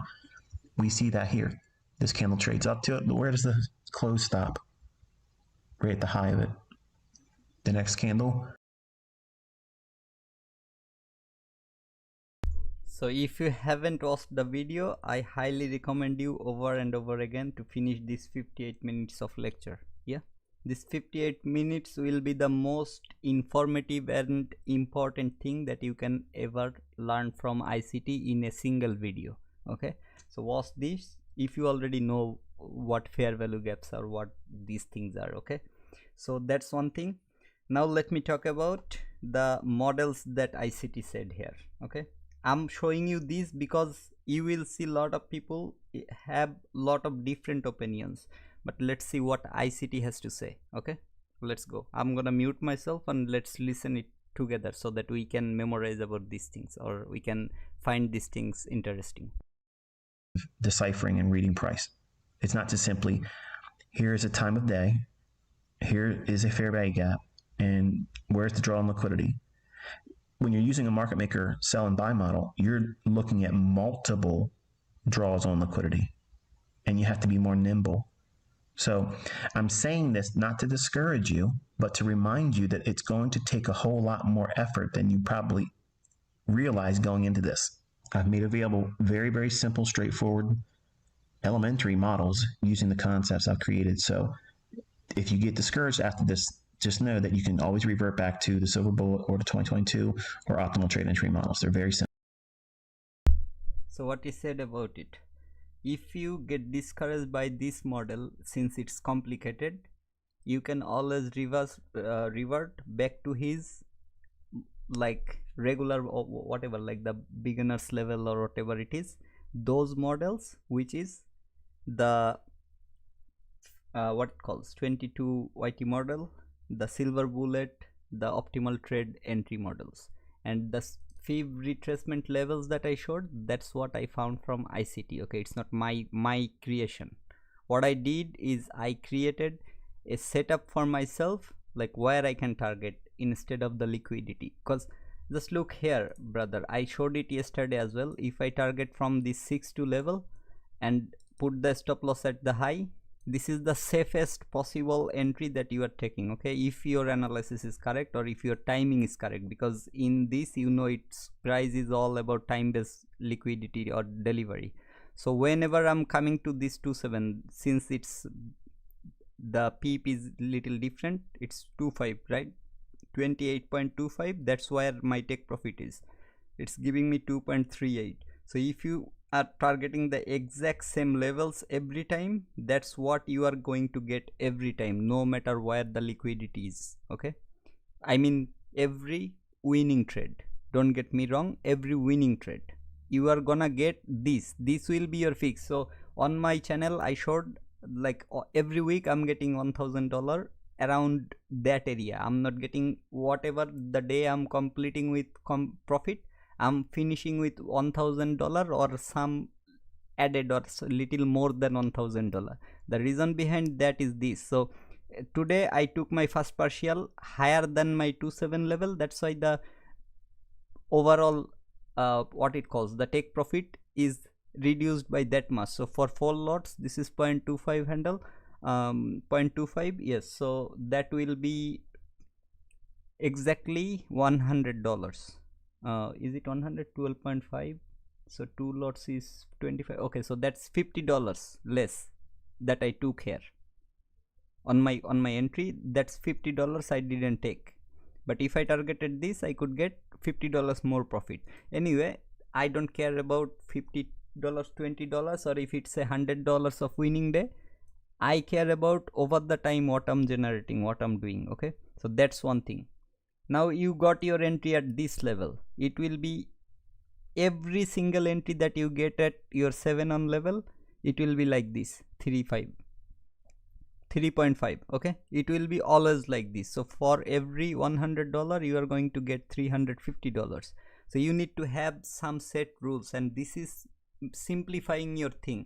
Now if you enter on this area, like let's say on this fair value, your stop loss is there, you don't want to go until this area, you are scared or it's taking too long, let's say price was sloppy around this area before hitting your take profit, it was sloppy. What you can do is you can simply go for 1 to 2, and then you can avoid that sloppiness by going for 1 to 2. That's why I targeted minimum of 1 to 2. Just look, this move didn't give me any sort of panic, it gave me that 1 to 2, and then it started retracing, came lower, again consolidation until it hit that liquidity level. I closed it because I'm not feeling like it, and I'm gonna show you that as well. But this is what I'm saying, like this is a model that ICT provided, it's not that I created it and I'm saying like it's ICT's model. That's what ICT showing over or telling over there. And I have a lot of things to show you guys, okay. I don't know if I can show all of them together on today or not, but I will show you a lot of things. You know what I said, the less you know the better for you. During a entry, okay, don't get me wrong, okay, you can learn a lot, you use it for your analysis, you use it to know that what market can do and what market is doing and why it's doing, your analysis, your daily bias, your points of interest, those type of things that you draw before you entering into a trade or looking for a setup. For that you need to know what as much as you can know, okay, as much possible by your capacity or capability. But when you are entering into a trade, you don't look for a order block, a breaker block, a fair value, a this, a that, a blah blah blah, you don't look like that. When you are entering into a trade, you need to have a very clear mindset before you enter into a trade, okay, because when you enter into a trade you have to have a mindset that if price comes here, I'm gonna enter, if price does this, I'm gonna enter. This is where you need to know the less. You don't need to know all of those things and then start calculating all of those things for a entry. Your entry should be very simple. Like what I said yesterday, price took the Asia sessions high, now during the silver bullet I'm looking for the Asia sessions low. Did I enter a trade like keeping that in mind, or I had to look for what higher time frame is doing, what price is doing, what I didn't do that, because that's what I'm doing for last 4-5 months, okay, that's the only thing I'm doing for last 4-5 months. and that's how I got my past what it calls the prop firm challenge as well. So this is why you don't really need to look for too many things. Keep it simple when you are entering into a trade, but look at other things when you are doing your market analysis. That's why you need your knowledge for those things, but when you're entering, that's where you need your simplicity. Because if you are entering with lot of analysis alongside with your entry, this is where you are going to make your mistakes, because you are doing too many things. I hope that part is clear to you guys. And about the mean threshold, let's talk about the mean threshold, since I already talked about it, because some of my friend may not agree with me. So 49 minutes and 40 seconds. Okay, so I'll go here and let me mute myself one more time. The market rallies up here into a bearish order block, which is the up close candle here. It trades into it, digs into half of the body right there. That's mean threshold. So that bearish order. I hope you understood. Digs into half of the body, that's mean threshold. If you look into the other video that I was talking about regarding the order block, just go to ICT channel, search on the channel, like let me go and show you. Okay, go to the channel, search on this box, not on the search here. Okay, search here. Here if you search order block, you will find the order block. Just search order and let's see what happens. So order flow, institutional order flow, order block, that's the video. You will find where he is saying clearly that it's the opening and closing, the body, not the wick from the high and low. Okay, yes, the high and low can be sometimes the opening and closing price if the candle doesn't have any wick, but he is talking about mean threshold here clearly. Okay, and that's the thing that I was talking here, and I asked my friend as well, but I think after this video he will have it clear. And let me go back to the video one more time and let me play it one more time, that what he's saying about the mean threshold. And here look at the candle that he's pointing, I mean not this one, he's pointing at this candle. Okay, that was the order block he was talking. Does the order block has a wick? Yes, it has a wick, but what he said here, let's listen again. Stuff is mythology. It doesn't work. Say when you look at hypothetical, where's the looking? That stuff does not work. Okay, it does not work. You hypothetical. Well, that's what price means to price action. The market rallies up here into a bearish order block, which is the up close candle here. It trades into it, digs into half of the body right there. That's mean threshold.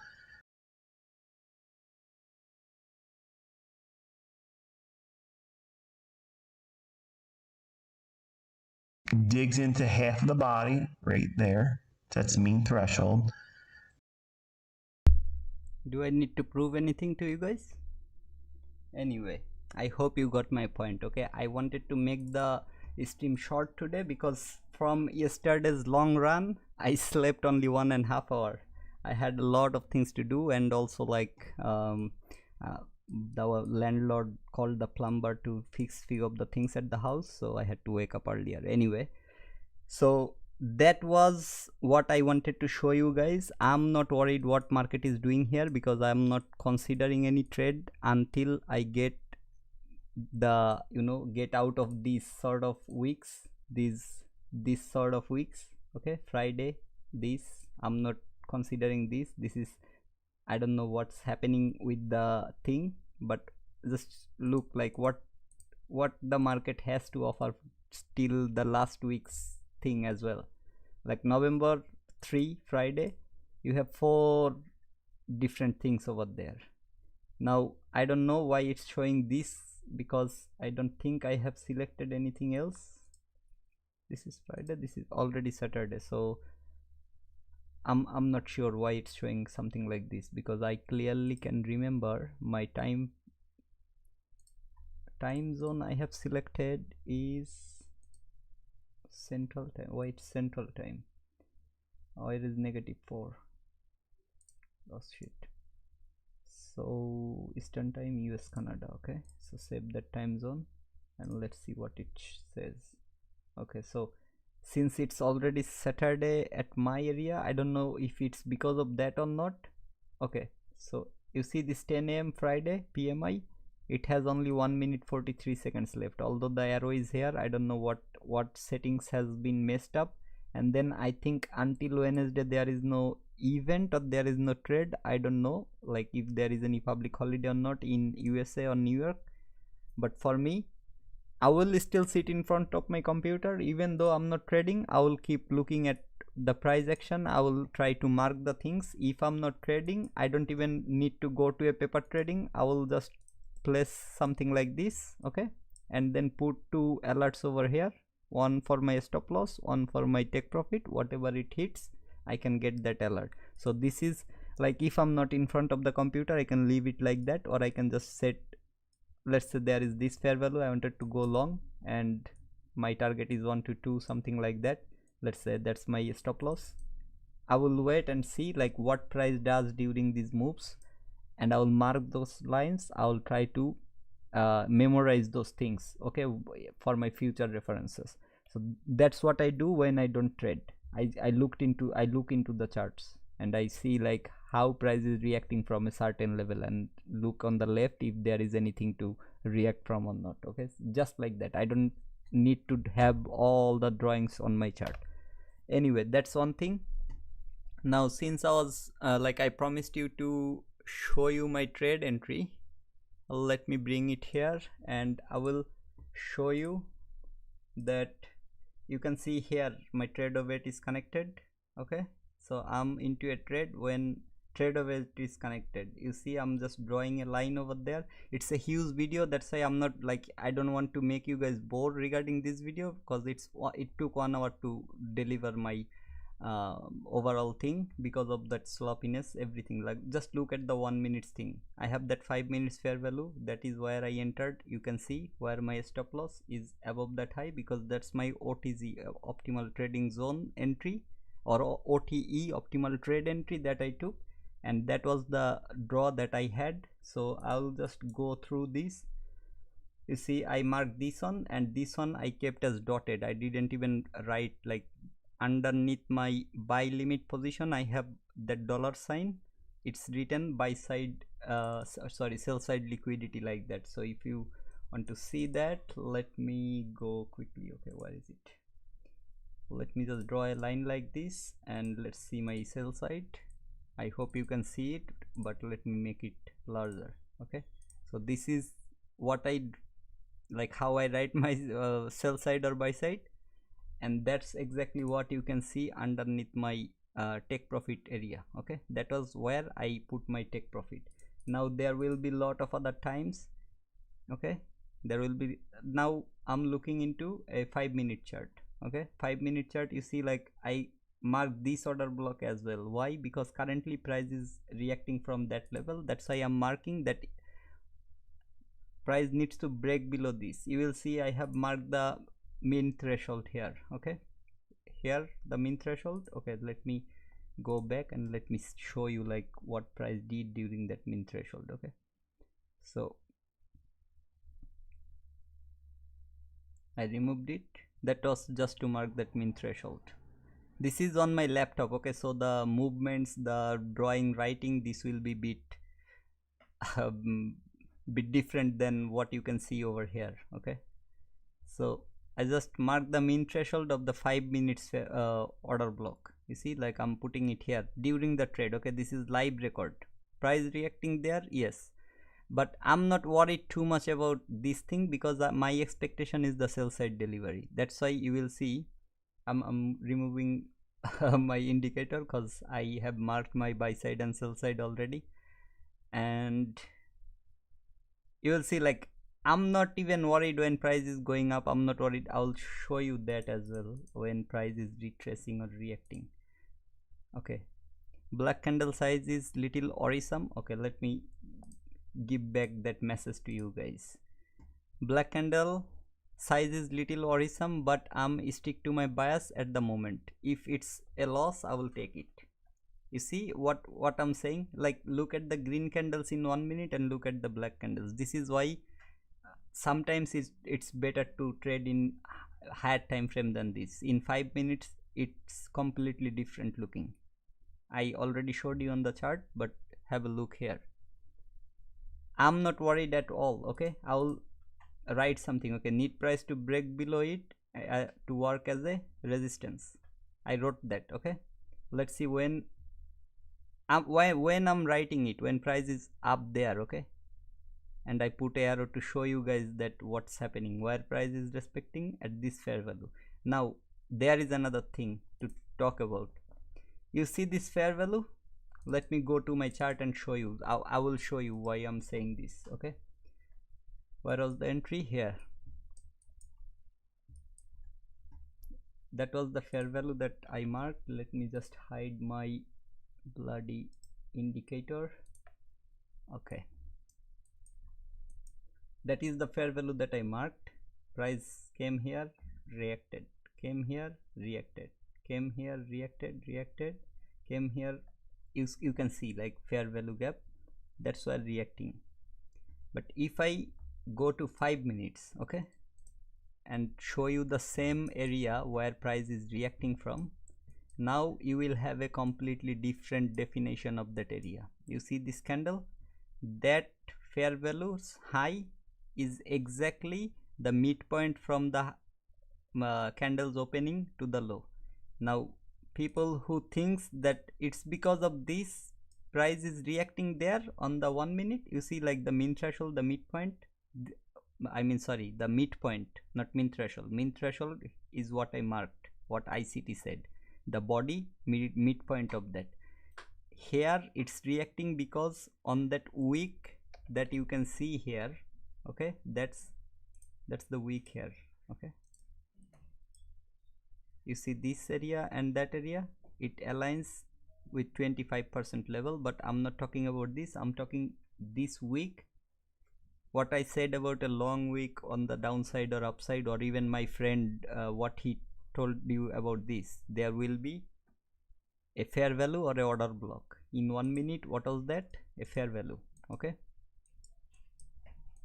that fair value and that order block. Where is the price reacting from? That fair value. So it's not reacting from a wrong mean threshold that you can see over there, because that wick has a fair value gap and a order block in a smaller time frame. That's the fair value gap reaction. It's not the reaction for your highest point to the lowest point mean threshold or midpoint. Mean threshold, ICT said during his order block video that it's the midpoint of the body. ICT is saying it again after maybe 2-3 years on a new video that he posted yesterday, and I talked about the mean threshold on my channel when I posted about the order block and breaker block, which is nearly a month ago. Okay, and some people agreed with it, some people said like it's from the highest to lowest. So now I have given you the proof, you know. Okay, I want you to know what ICT is telling. I don't want you to know what I think is a mean threshold or the midpoint. Okay, so that's the reaction. Finally it came below. On my video what I said, if price comes below this, okay, did I write it and then removed it? Okay, I need price to break below it and work as a resistance.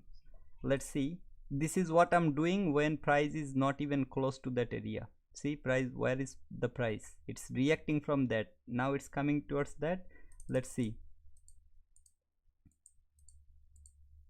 that's my first partial. You see like I'm putting my half of my position over there as my first partial.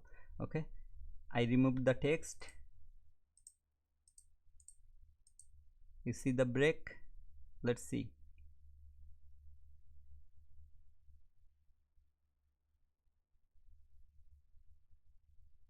this, see like I'm not even, I will show you like a lot of other things. I already talked like I'm not gonna change my bias. It's, if it's a loss, it's a loss. This sort of mentality is needed. Okay, I'm not just targeting this swing low as my take profit or first partial.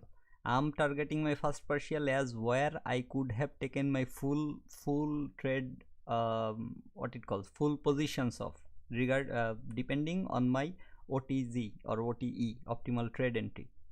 So regarding of that, that was my full close position, but since I'm expecting price to take the liquidity lower than that level, that's why I'm taking my first partial at that level. Okay, now what I said, I want to see price closing below it and then working as a resistance. Is it working as a resistance? Yes, just let's see like where is it going.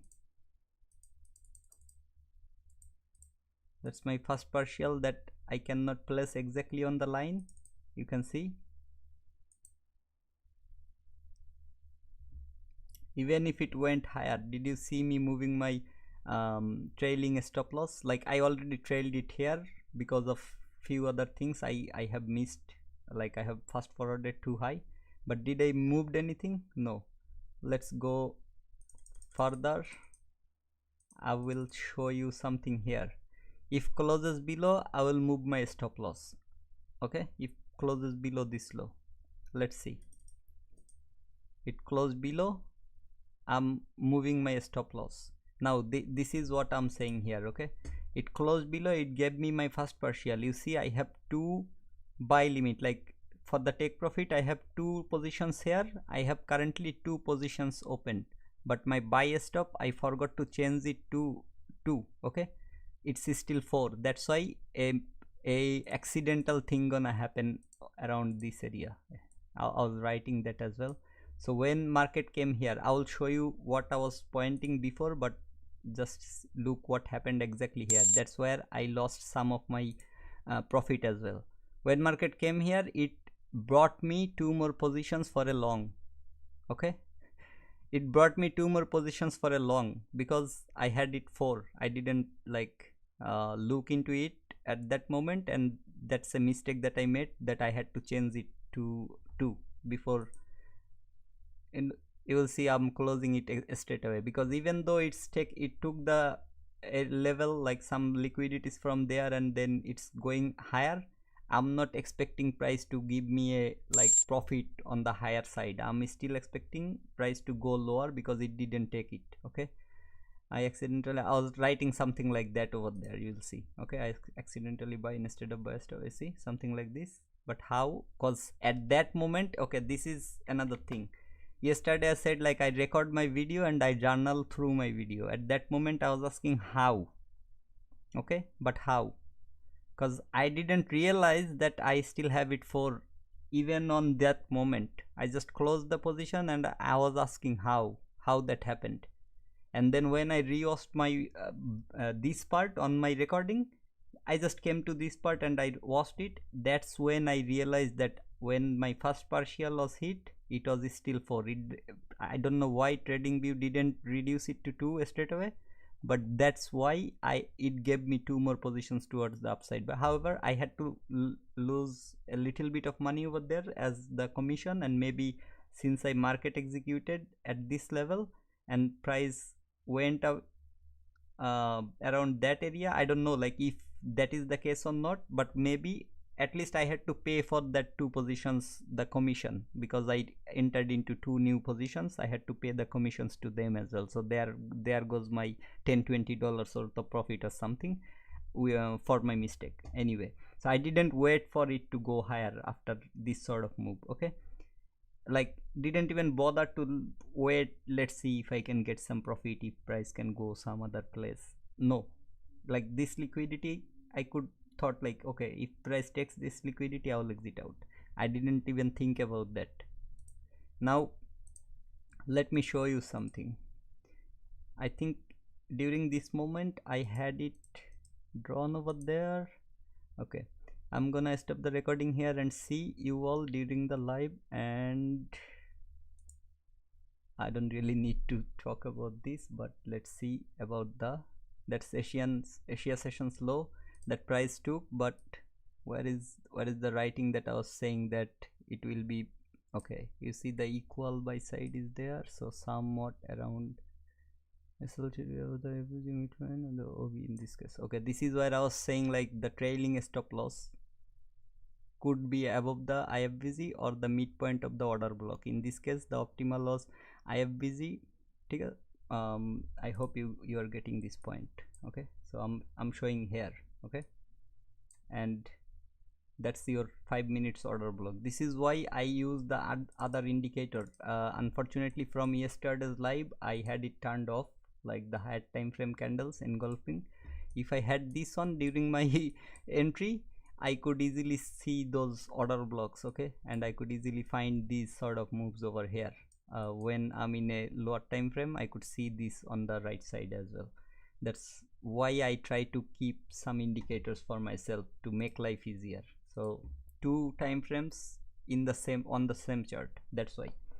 Anyway, so I was saying, right, that a stop loss should be the order blocks mean threshold, or like above the other order blocks mean threshold, or above this inversion fair value. So when this happened, I already got stopped out. I didn't even bother to move it because I was not willing to stay any longer inside of my trade. But the inversion that I was saying, okay, let me come here. That's your inversion. That's why I said like order blocks mean threshold or the inversion fair value gaps high, and in this case the inversion's high. Why inversion? Is because it's a, I mean, this is a buy side imbalance, sell side inefficiency. Price straight away, price just disrespected it. So that for me, I can use it at this stage. Okay, I can use it at this stage. Why I'm saying this is because my bias is downwards from a long ago, and that's the water block that I was talking about. But on 5 minutes it will be maybe the whole, like this candle. Let me go to the 5 minutes. I know it might be little confusing, but just look at that fair value gap that I marked, and that became my order block. Okay, so this is what I'm saying, like in 1 minute it will make you confused some moments. So whenever you are trailing, try to have some higher time frame point of interest. Okay, so this order block sits perfectly inside of that area as well. So 5 minutes maybe started from like 1 2 3 4 5, something like this. No, that's 42, so 45. Okay, so 35 to, this is 35. Okay, yes. So from this candle to this candle's closing, that is the 5 minutes order block, and that fair value gap in 1 minute is exactly that, covering that part. So price went lower, went higher, then this one happened, then this one happened. There is some weak of the order block, and the body of the order block looks something like this on 5 minutes.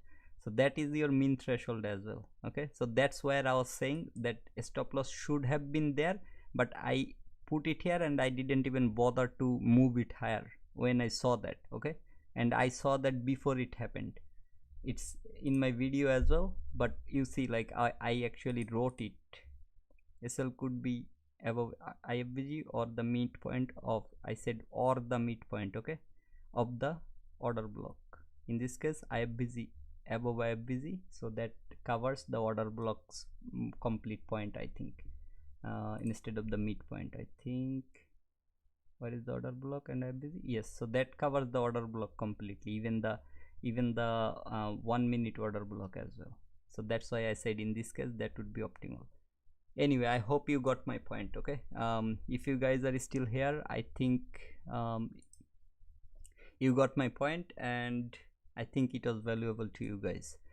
So yeah, if you have any question, Stephen brother, if you are still watching, I don't know if you are still here or not, but if you are still watching, I hope it's valuable. And yeah, I am going to stop for today, and I'm not gonna trade until next couple of days. I mean, let's see how how this week candle ends, and then what it looks like based on my drawn liquidity. Like when the weekly candle, I look here, let's see how this day finishes. But I'm targeting, like, it's already, I don't know why there is a sell side written over here, but maybe it moved from my 1 minute or something. Stephen, thank you brother, thanks a lot. I hope I'm making some sense over here. If not, extremely sorry for your time, like wasting your time. So I want to see like what price does by the end of this week. Okay, that's my execution on the TraderPath account, you can see here. Anyway, this is the fair value of, this is the weekly fair value, but if you go to daily, you will find two fair value gaps over here, and the extreme one is sitting somewhat around this area, the upper portion of the weekly fair value, So I'm expecting price to take this liquidity, tap into that fair value gap that also aligns with this weekly order block that I can see here. Okay, so this is the weekly order block's low. OB, yeah, I have to just write. So I'm expecting if market doesn't want to continue its upper move, since it has done somewhat a huge liquidity run already, because clearly market was bullish during this moment, then this is the retracement. If you think about it that way, I think that's the case as well. You see the OTZ or OTE, can you see a fair value gap inside of your optimal trading zone? Bro, I said every time, okay? So that's the fair value market is reacting from. Now I don't know if market wants to go and take these relative equals or not.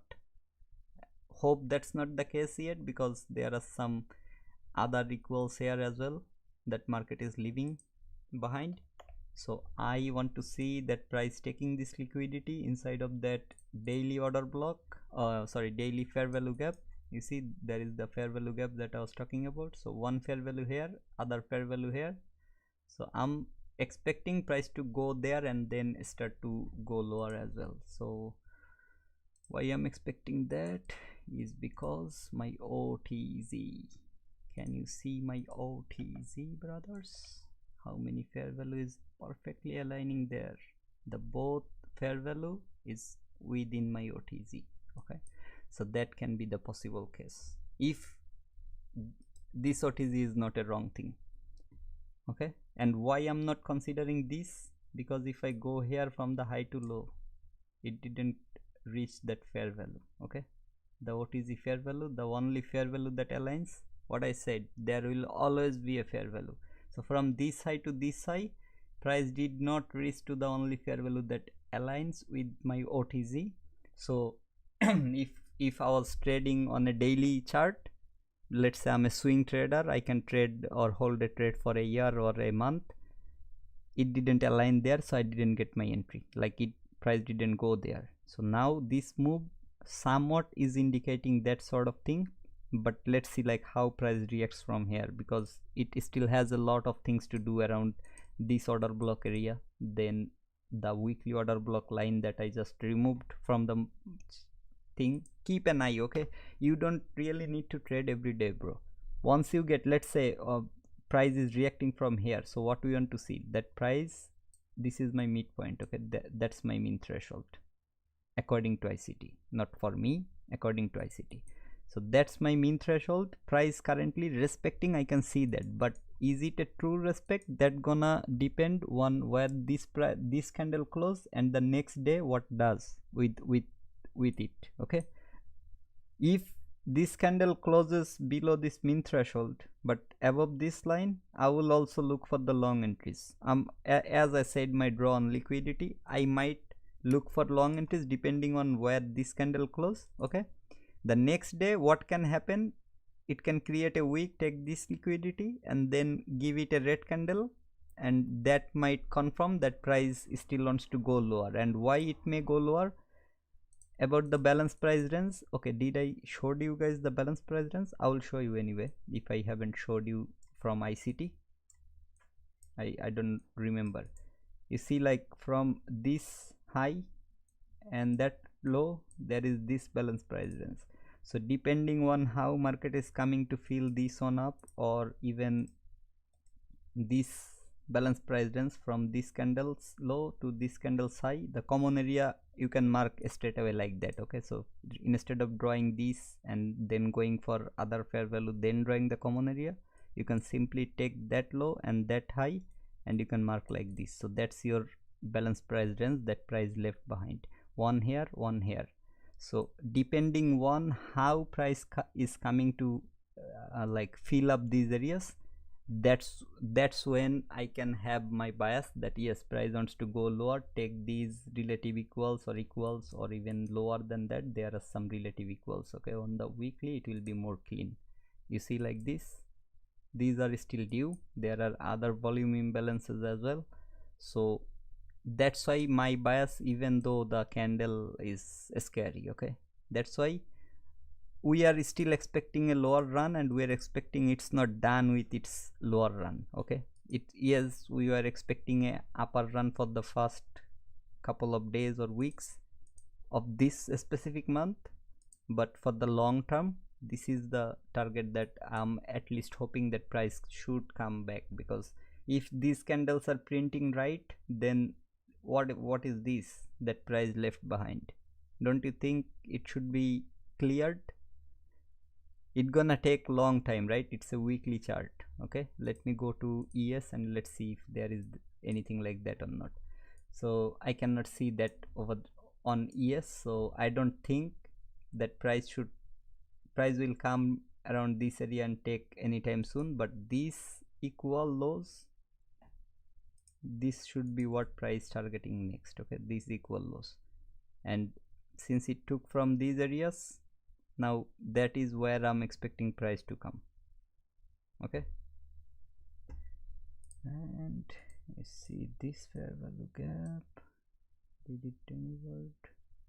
Took this on, came again, took this on, left this behind. Okay, so maybe before going to the next week, I might have to look into the chart a little bit more, like from what price can possibly reverse for the upside move. Because yes, weekly it's a huge thing, but if you look, it's the slope is literally upwards. Okay, like this, even from that's the beginning, right? The dinosaur days.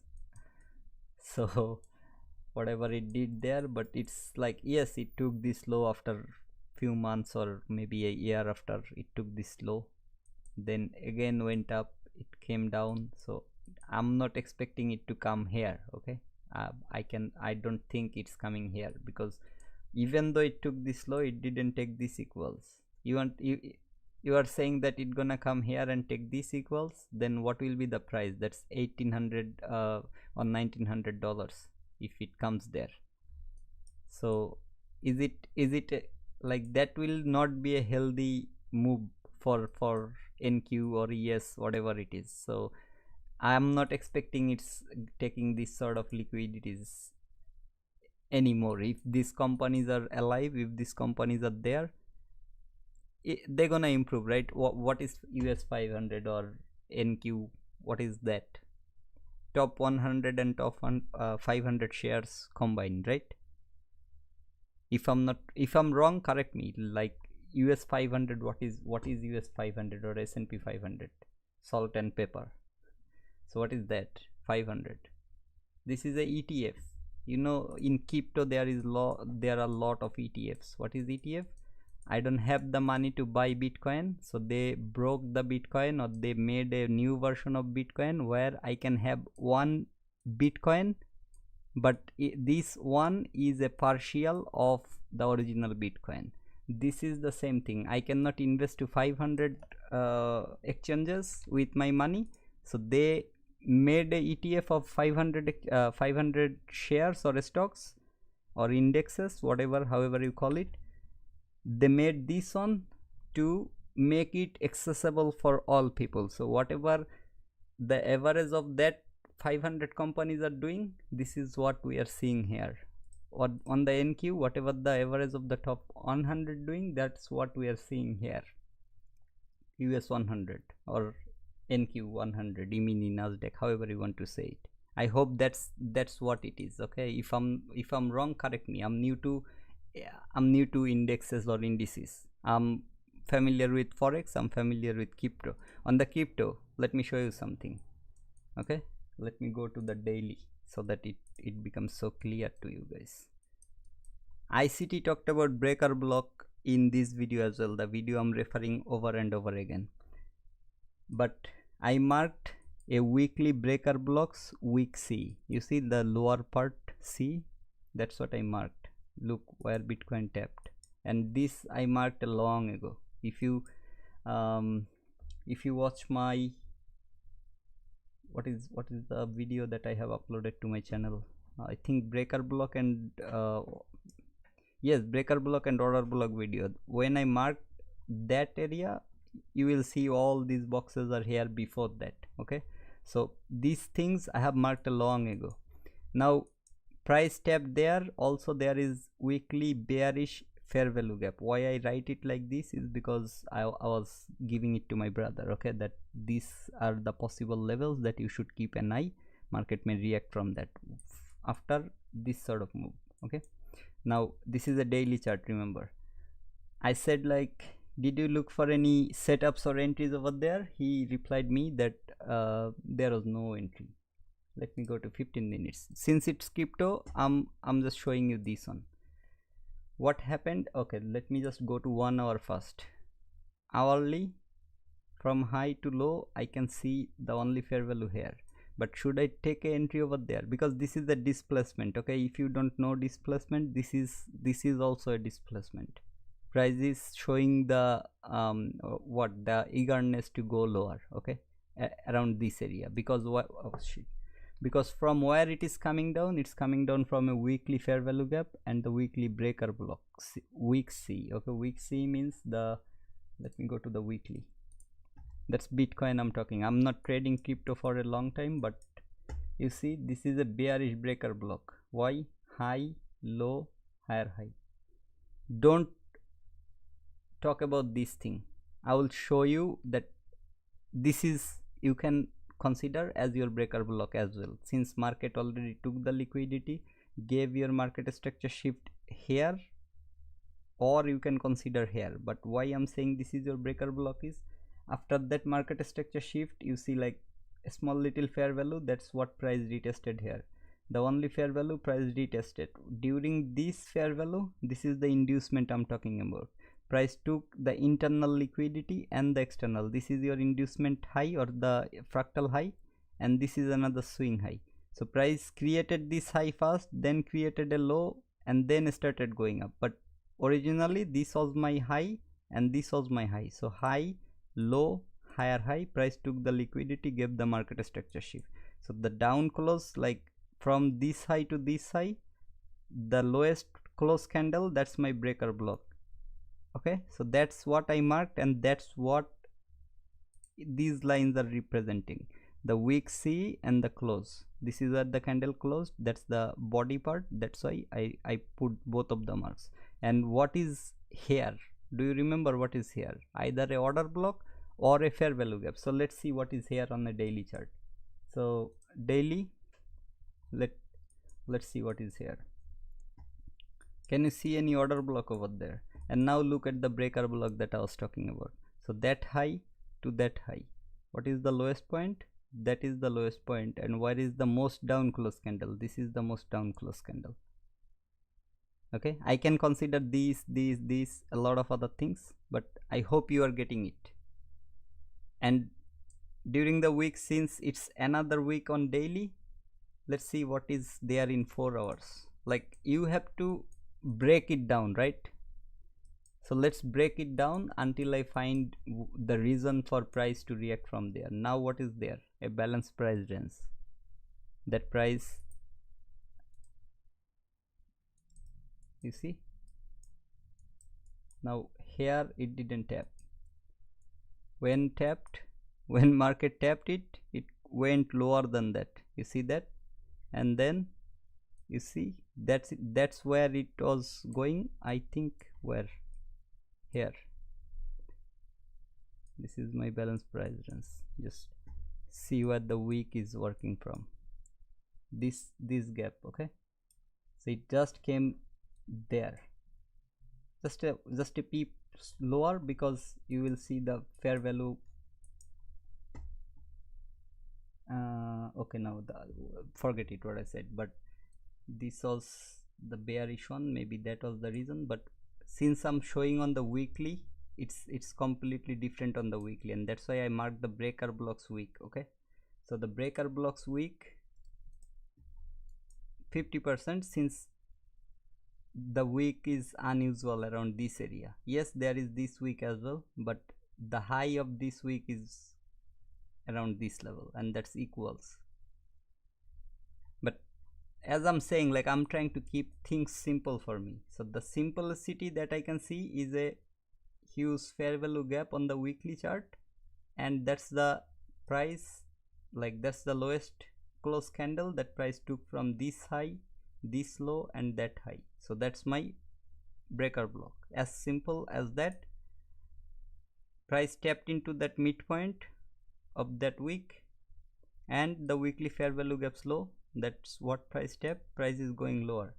That's the weekly. Okay, now what was the draw on liquidity on week? The buy side, did price took it? Yes, price took it, and now it's going lower. So why I'm saying this is because after taking the liquidity, I don't care what the color is, candle color can be anything, I just need to see it's doing that, it did that, now it's going lower from a point of interest. On the hourly, I found a fair value gap around this level, and that's can, like, I can say this is a liquidity pool here, that's a swing high, or if I don't, I can say these are the liquidities that price took from the left. Okay, the relative equal highs or whatever, and this is what ICT said, like relative equal highs, that is your liquidity, draw on liquidity, but how far price can go, that's what you should look for, at least like the lowest part of those areas. So fair value gap of a week, weekly breaker blocks C or midpoint. Now hourly, I have this fair value gap inside of that fair, so I'm just showing you a simple entry model here. Okay, why I'm showing you, I will tell you. You see, I have the fib level also drawn over there. This is why I said about OTZ is the simplest thing that you can use. Now here on the hourly, like on the hourly fair value gap, I'm marking a liquidity grab and a market structure shift. Let me go to 15, since I'm marking it on the hourly, let me go to the 15 minutes for my entry. You see how beautiful this is, and look how beautifully price is reacting from that fair value every time it's going there. So this is my higher time frame point of interest, where price created a liquidity raid and then gave a huge market structure shift with displacement, like it is a displacement. I hope you understand displacement and the fair value. Now from the highest point to the lowest point that price started retracing from, like let me give you this one. You see this, I have fair value gap here with my OTZ, no problem with that. But did price went there before going lower? No. Did price even came to this fair value before going lower? No. So first you mark your low that price has created most recently. Okay, here. Now if whatever fair value is what it calls aligning with your OTZ, you enter there. Okay, so this is not aligning with my OTZ, I would enter here. But price didn't came to my OTZ. Okay, it didn't even come to retest this fair value gap that it created until it went to this far. That's the swing low that price created.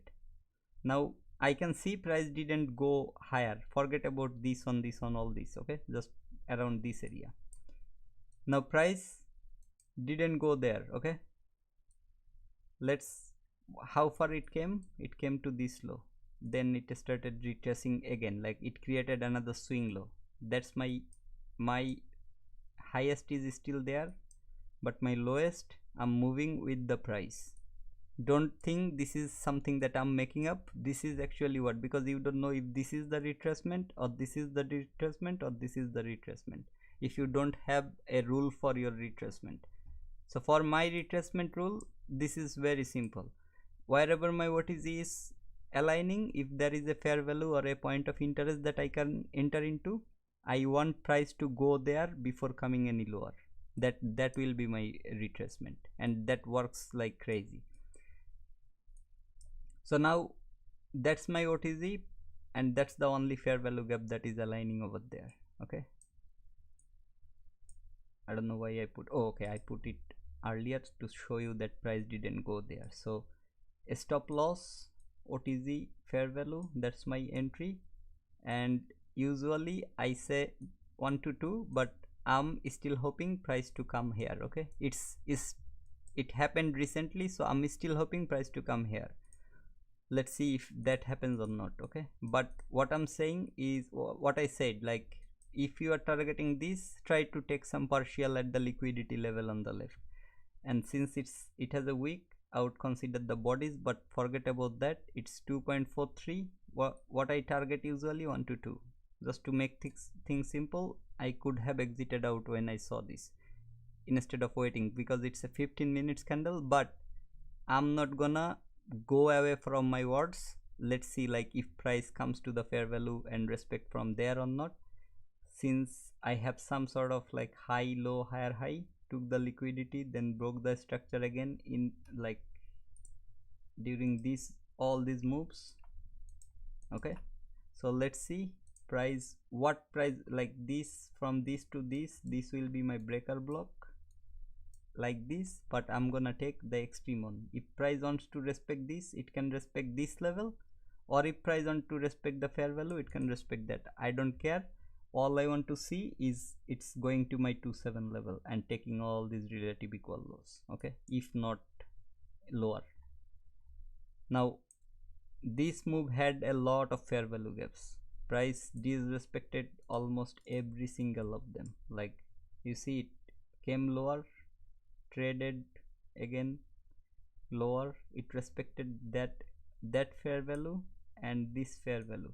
I talked about alignments, the common areas. Price reached, I said price gonna reach at least to the common area. So instead of entering here, I could, if I saw the inversion here, I could enter into the common area like this. The same thing could give me even more. Okay, you will understand this if you watch my trade execution videos. There is another fair value here that price did not respect, another here that price did not respect, but currently I think price is reacting from this as well. But I'm not too concerned about this one. I'm more concerned about these two areas. Okay, if price goes above this, then there will be something to worry about. Okay, then I might be wrong about price going to the 2.7 and I might hit my stop loss. But since I told you to close some partials at the recent liquidity or 1:2 level, if you are doing this, it's up to you if you have secured your profit or not. Okay, so let's see what happens. I'm gonna leave it like this until I see a stop loss or take profit hit. And let me just put a mark or add alert. Is it created? What happened? Just like that?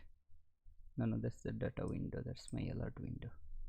Okay, this is what I was showing during the video days.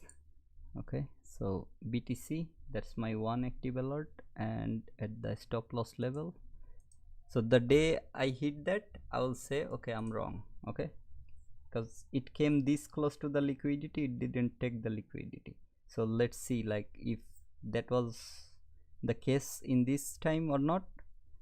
I'm gonna keep it like that. So I have a alert set for my stop loss and alert set for my take profit. See, I'm not even trading Bitcoin, but I'm just putting it just to see like if this thing works in my what it calls, if this thing works in crypto or not. Okay, that is my entry from here. Okay, I'm just leaving it like that. So yeah, I hope I talked about what I wanted to see. Say, and balance price range. Yeah, did I show you guys the balance price range? If not, just before I go, let me show you the BPR. So 24 minutes and 28 seconds. I have taken note while I was actually watching ICT's video. Okay, that's what I do most of the time. Trading is, but okay, let me turn off my what it calls microphone, otherwise it will be noisy, and let me show you the balance price range. whether you realize it or not, or whether you want to subscribe to it or not, that's what the market's doing. It's not doing harmonic stuff. It's not doing elliott wave stuff. It's moving on the principles of running to liquidity, or it's running to inefficiencies. And if it's not doing that, it's consolidating. And if it's not doing that, it's highly manipulated, and then you're having some kind of manual intervention, some kind of shock and awe surprise rate announcement, some kind of wartime event, something that would destabilize the marketplace that you can't and I can't predict before it happens. Okay, so that's always the underlying incurred risk that we have as speculators. So this area here is where I'm framing that. You can see still, look how many times it's referring to that same level that's based over here. So when I'm looking at consolidations, I'm looking at levels that constantly repeat. I'm not just going to lay it over top of this high or this high or this high. I'm looking for something that frames, even though unknown to you, that's outside the scope of the presentation here. What you're looking for, what I'm looking for, is trades that make sense where the market's reaching for liquidity inefficiencies and then reversing for the sake of going back against the original consolidation, where people are going to see this as a support level. And I don't trade support resistance. I attack support resistance. It quickly reprice and leave them down there. Not occurring when there's a balanced price range, when it's extreme like this. So when we have a big I'm sorry, even though I was looking at 24:28, I don't know why I put 28 minutes and 24 seconds. So let me just go back.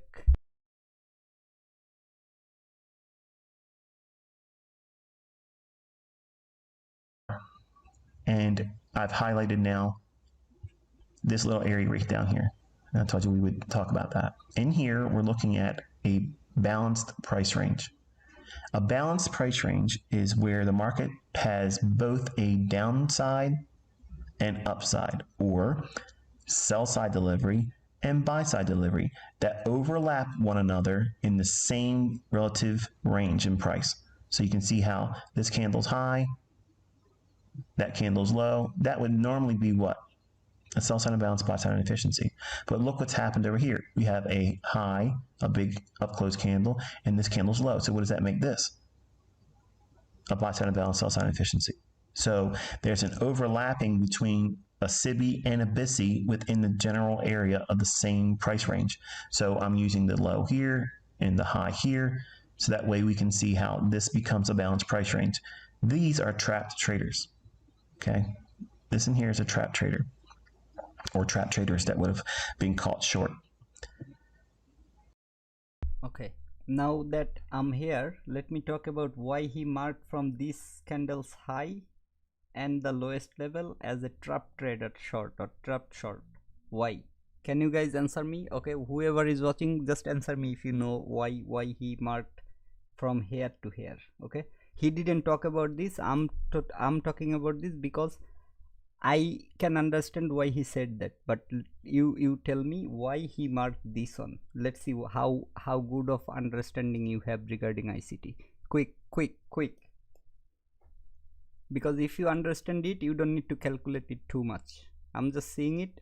I have already made my calculation or my decision why he's marking this area.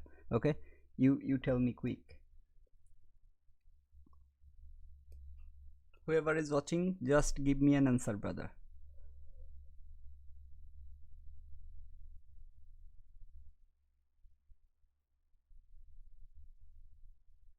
Anyway, I cannot find any answer, although still I have 3 or 4 people watching.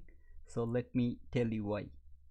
This is a sell side fair value gap, or CB, sell side imbalance, buy side inefficiency. What you do when you see a liquidity grab, a market structure shift, and a fair value gap sell side, you enter into a trade from the fair value gap, right? So people who entered into a trade from here with this one big move, they all got stopped out, or if not with this candle, they surely got stopped out. That's why he marked from the fair value gap candles low, like the fair value gaps low, which is this candle's high, to the lowest point where people could possibly go for the liquidity raid on the left, whatever it is on the left. Okay, that's why he marked from this candle to the lowest position. This is why he is saying this is the trapped short position. You will see some, like here there is nothing, I cannot show you here, but let's say like around this area he will also talk about something like that. Let's say like some people use this fair value gap to their long, although this candle tapped into the fair value and then delivered it. But I'm saying just ignore this week. Let's say there is no week like that, price went above and then coming for retracement. When people are in long from this area, this candle's high, this is where people would place their take profit. Okay, let me go to the real-time chart and let me give you a like little example if I can find it or not. Okay, so it's not a clean on, let me find it on a different time frame.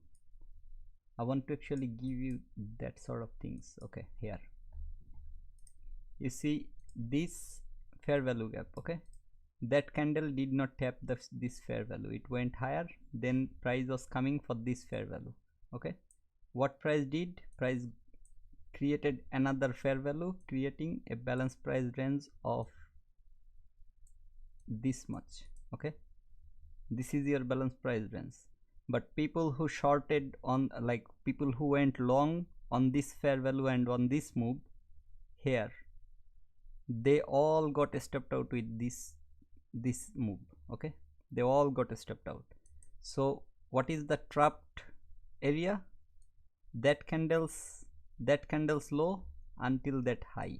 This is the trapped long, this is the trapped long area. He is showing the trapped short over here like that. I'm just like out of my understanding, I'm giving you the trapped long here. Okay, and he talked about the breaker block as well when he was talking about this. So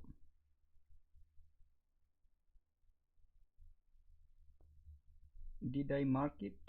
Did I mark it any place? Unfortunately no, I don't have the time frame here, but I hope you watched the video. We will see he is referring this low, that high, that low, and that candle as his breaker block, and then later on there will be a order block as well around this area for the buy side delivery. Okay, when the original consolidation, okay, he was talking about this original consolidation entry model.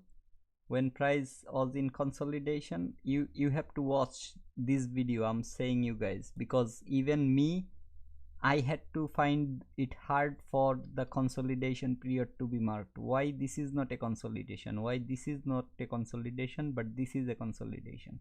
Because of all this candles body. Okay, where it's opening, where it's closing. That's why he marked from the close of this candle to the lowest level. He explained this in this video, so you watch this video. So from here to the lowest, he draw everything, nothing closed above that area until this candle happened. Okay, then price went up higher. Your entries when it's coming here. He also said that you won't get a entry every time if you target a retest of that area. Okay, that consolidation area, if you wait that. And also in his order block video, you will find that this is the order block you can consider taking entry, or this is the order block that started this entire move. Okay, so this is the lowest down close candle, so this is your high probability order block. And if you draw a line from the high of the order block, it will align here perfectly. Like just draw a line like this with your eyes, you will see like from here to that level, this is where price exactly tapped. And since this order block traded the mean threshold of this order block, you can consider this as your order block as well. So you can add those confluences to enter into a trade right here. Okay, let's say price didn't retest it, it came little lower and then it went up again. So what he was, classic days of, so what he was talking or showing here is this breaker block that aligns with a order block here, where you can take your entry as well. Let me go to that part. Okay, let me go to that. Okay, here you see on the lower time frame you find your order block here as well. Order block, this is the order block he was talking about, and this is the breaker block he was talking about. He took this low, that high, that low, not anything in between from here to there to here, because the higher time frame is suggesting him that. Okay, that's why I was talking on the Bitcoin, I was showing you a breaker block like that. Okay, there are so many other places where you can mark.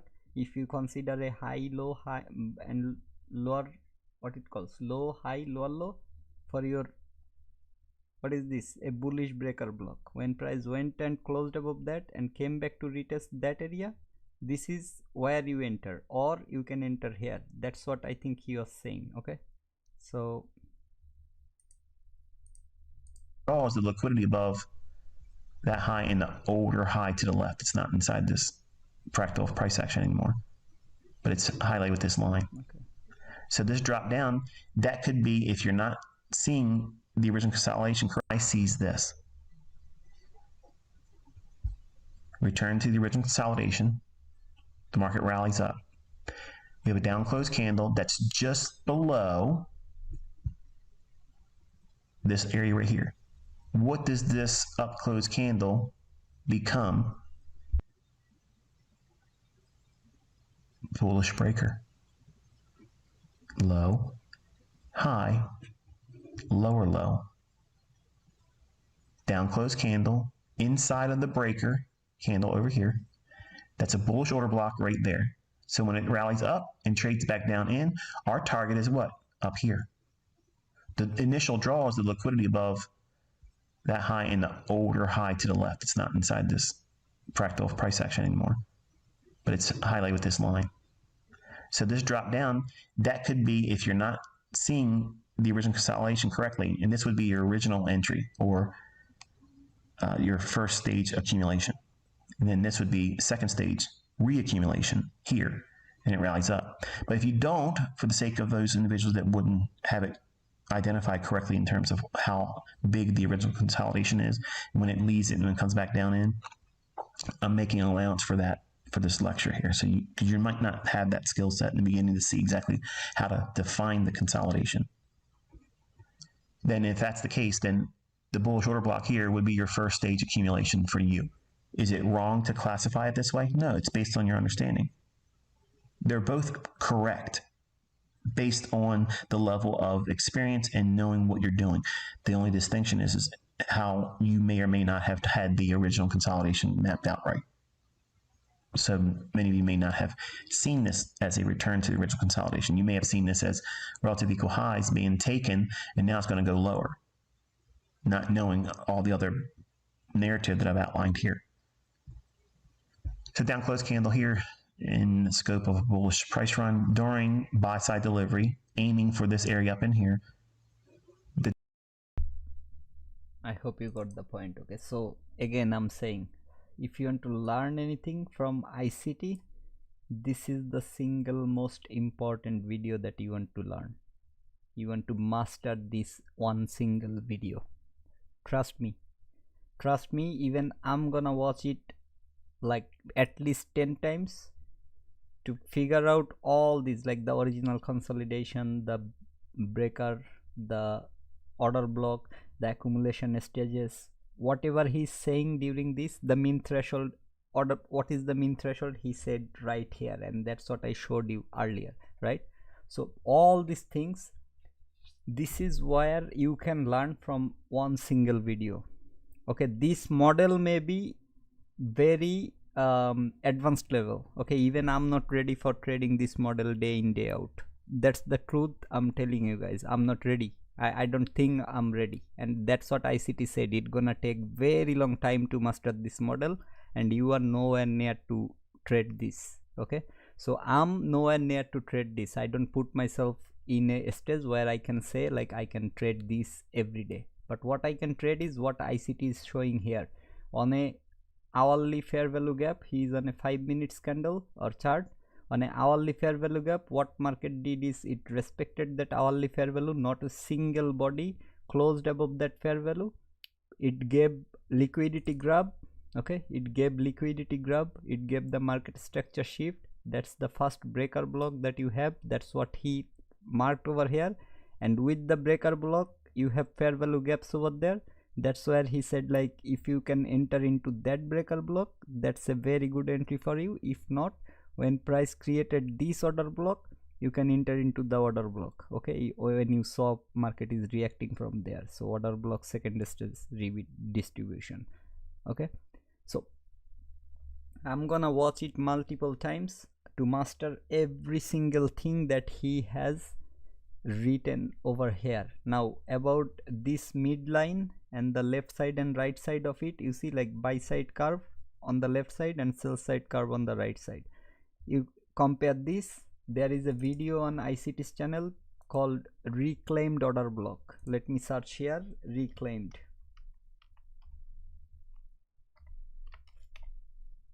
Okay, let's see if I can show you or not. Reclaimed ICT order block. You watch this video to know why he marked all those things over there. Okay, You have to know all why he's pointing out on the left and right, why he's writing something like this. Buy side curve use reversal, sell side curve of the whatever. You will understand these levels when he's referring there.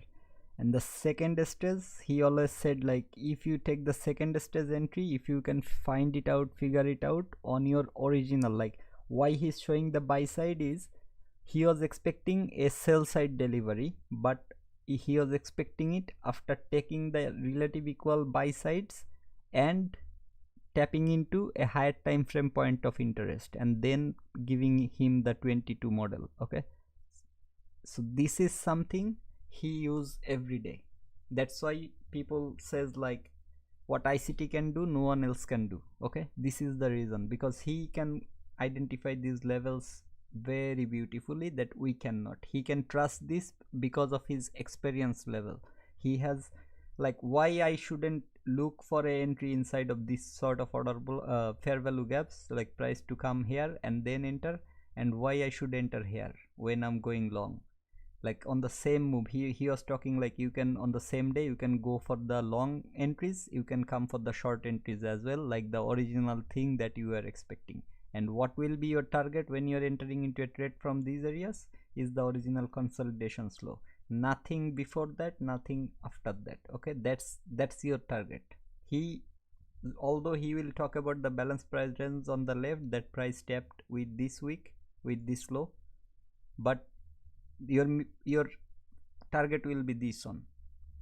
Okay, that's what he was talking about, like not this one or this one, like picking some random candles equality and saying this is a equal low. He didn't write any equal low here. Okay, when price was coming, and he didn't take his profit here. Yes, you will see a lot of people entering into a trade. He said, you see like low risk short, he said this is a low risk short because on the lower time frame no candle closed above that and every candle got rejected. A stop loss should be above this high if you are entering here. And what is this level is the mean is the consequent encouragement or the midpoint of the hourly fair value gap. When price is respecting that area, you can take a entry around this level. Okay, low risk. Why? Because there is your order block level as well at the midpoint. Price is respecting your order block and the midpoint of your higher time frame point of view. You watch the video, you will understand. Okay, I'm just giving you my understanding, and I'm gonna make it even more clear by watching the video over and over again. And after that I'm gonna sit in front of my chart while I'm not trading, and I'm gonna look for these things during the like previous trading days or sessions, and maybe I'll start forward testing this sort of things to master this thing. Okay, the strategy that I currently use to win my prop firm challenge or to make that sort of profit that I just showed you from my account, that strategy I mastered by forward testing, back testing. Okay, I back tested, but mostly forward testing is the thing that you want to do. Okay, because if you do the forward testing, if you give the chart your time, if you look into your chart for a long time, you will like properly. I'm not saying like you are just looking into the chart doing nothing at all. Okay, you need to mark some areas that you thought this might be a possible level for reversal, and then why that area can be a possible level, you mark those things. If price is reacting that, you are correct about that part, and now you figure out why or how you are correct over there. What are the confluences that made you correct around that area. Okay, why you are not wrong around that, and if you are wrong, figure out why you are wrong. This is how you learn the thing. Okay, until you are clear about one single strategy. For me, I only trade silver bullet, as simple as that. Okay, I don't really need to look for other setups during the other times anything like that. I don't really need to mark every single candle's high low, every fair value gap's high low, like that, and then look into a chart. Yes, I can do that for better learning purpose, but for my trade entry I want to keep it simple. I have a strategy, I just follow that strategy, and it's proven to be profitable. I'm happy with my strategy. I don't need a lot of other things. I don't need to trade every single move. Okay, there is liquidity grab, maybe some market structure shift. You can see there is a fair value that price, like let's say this is liquidity grab, price moved above that or moved above that, there is your fair value gap.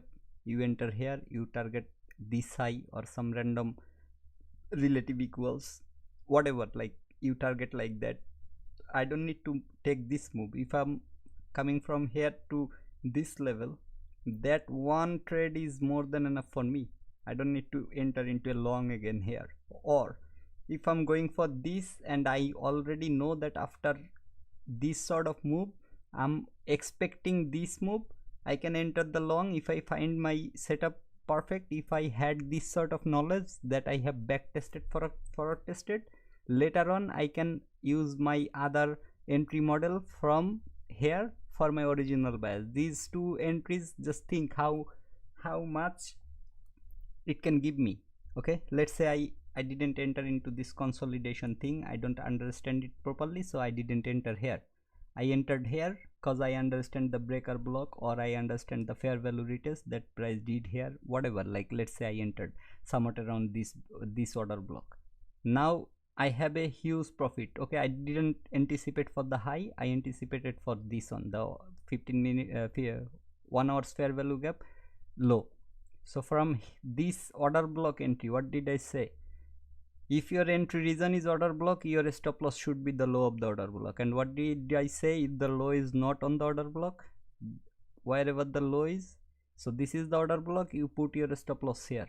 Okay, if the low is not here, you put here. Why? Because this is a 5 minutes. I know this specific part you might find it hard to believe, because that's my personal observation. Why? Because this is a 5-minute candles wick over here. If you go to 1 minute, that's the longest wick, right? Like longer than the order block. That's the swing high, swing low that market created here.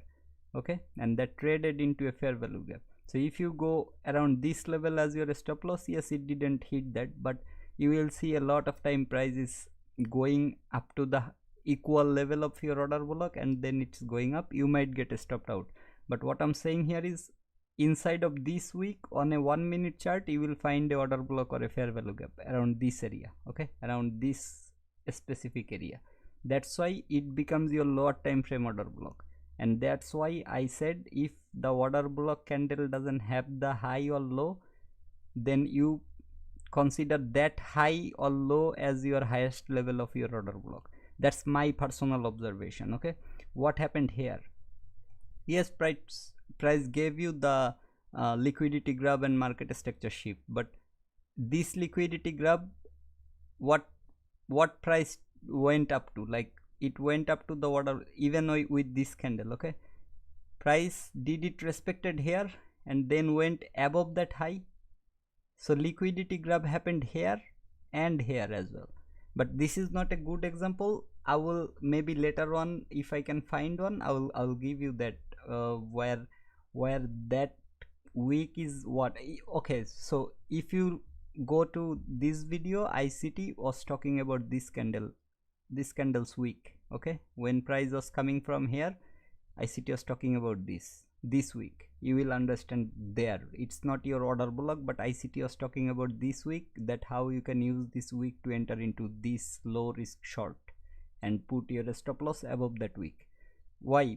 The order block is here, the clean order block is here, but he was talking about this week. Okay, you watch this video, you will understand what I'm trying to say here. So that's why I'm saying, like, trying to do. Oh shit. Okay, so that's why I'm saying, like, I don't need to use every information to enter into a trade. I have a set model. I trade during the silver bullet that I have trained myself. My eyes are trained for those things. I'm doing that. okay, that I have back tested, forward tested, I found it profitable. That's what I'm using right now. If this is something like this model, what ICT is showing, the market maker model, buy or sell doesn't matter, it's the exact opposite of the, like, this is the buy model, market maker buy, so it's going there. Market maker sell is the exact opposite. I think that's what ICT said at the very beginning of this video. So you watch the video, grab whatever information you can grab from here, but every single time he is moving his mouse towards something, you be prepared to listen to that again and again and write it down and write your understanding as well at the same time. Okay, pause the video, write your understanding, that what he mean by this. Okay, now you have the complete idea about what he's talking about in a pen and paper. You open your chart, you look for those areas, and you try to figure it out, that what your understanding was, if it's working or not around that area. I hope I made my point clear. I'm sorry, I don't know, like, if it's making any sense to you guys or not, but if that is making any sense, then you do that. Okay, so you write everything and also your understanding. What I understood from that, what it calls the failure, what was it, trapped short, what I understand from here, it's my personal understanding. Okay, ICT didn't said why this is this, from this area to this area is the trapped, why not any other area, why not from here, why not from this fair value gap, because you will like understand this. Okay, this is my personal observation. I'm gonna look into it after this like session, or maybe tomorrow when there is no trade. I'm gonna look into this sort of things. Balance price range, I saw it, I saw how price works. Like here it came over there. Okay, the balance price range, here you can see price came over there. Why price didn't like straight away respect this fair value and went up? Why it had to come exactly this far of this fair value? Why it didn't come to the mean threshold, or like the consequent encouragement? I hope you got my point, right? Every move will have something, every move. Remember, like, believe me, ICT is trying to make it as simple or as easy as possible than the way he was teaching before. If you know AK, okay, Ali Khan, let me go to the X, what is called X, fucking Elon. I hate Elon Musk. Oh shit, I'm glad that it didn't show me some porn sites or something after writing X. What the hell is wrong with Elon Musk? So if you go to my profile, I have very few people that I'm following. Where is the profile? Come here, ICT, my following. Okay, I'm following 5%. Paladin, one of ICT's best student, and AK, this guy is the guy that ICT was talking in most of his videos, Twitter space, that he like private, what it calls, the private mentorship. This is the guy he was talking about. Okay, if you want to watch his interview, I will link or I will give you his interview link as well. Okay, this is the guy Ali Khan. He is the best ICT student. Okay, and look at the followers, 56.3k followers. Do you think 56.3k people are following him for no reason? And let me go to his channel and let me show you some of the videos that his students has posted. Okay, this thing, everything, but I found it somewhere, I cannot remember. Okay,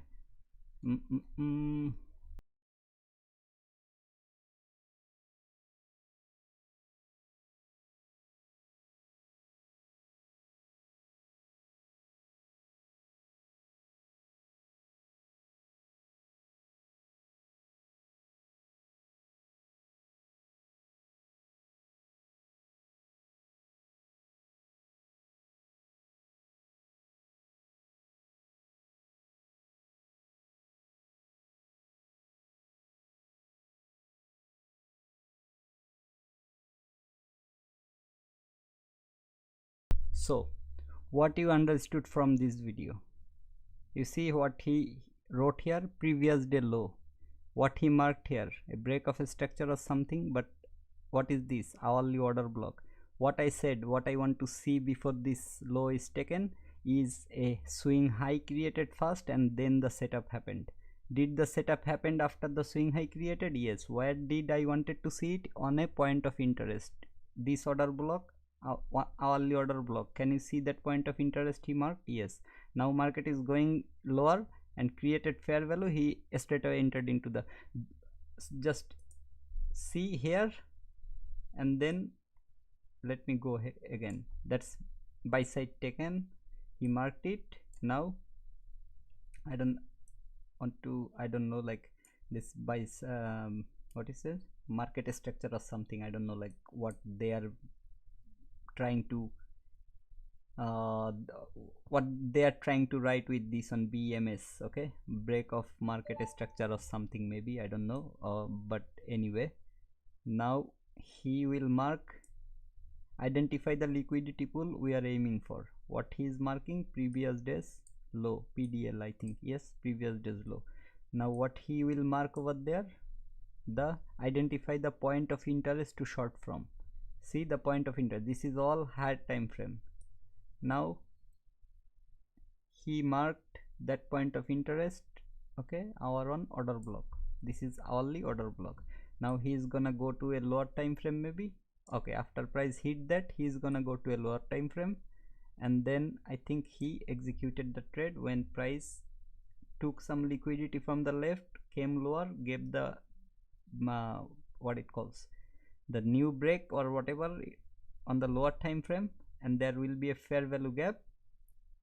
He is marking that fair value. He is entering into a trade targeting that hourly like previous daily liquidity. Since he is, I think, trading on 1 hour or something, on the top side you will see like how the hourly looks like. You see the hourly on left corner, this is how it looks like on the hourly, but this is how he's trading on maybe a 15 minutes candle or something. I don't know, because okay, yes, M15 it's written here. So 15 minutes it looks something like this, but hourly it looks something like this. He is showing it there. Now he is entering from into a trade from there and targeting that low, and that's what he is getting. So this is the drawn liquidity I was showing the other day, and that's what his students are learning from him. And where ICT talked about it, you have to find it, brother. I have watched all his videos, so I cannot point a single little video to give you a single portion. What I have memorized, I'm using that in my point of interest. Do you have ICT private membership videos watched any for recommendation, brother? If you go to ICT mentorship channel, you see this is the premium ICT mentorship, and I will give you another thing. Okay, just I know like my friend here is live streaming, so a lot of the people might have left me already because of his fan following at the moment.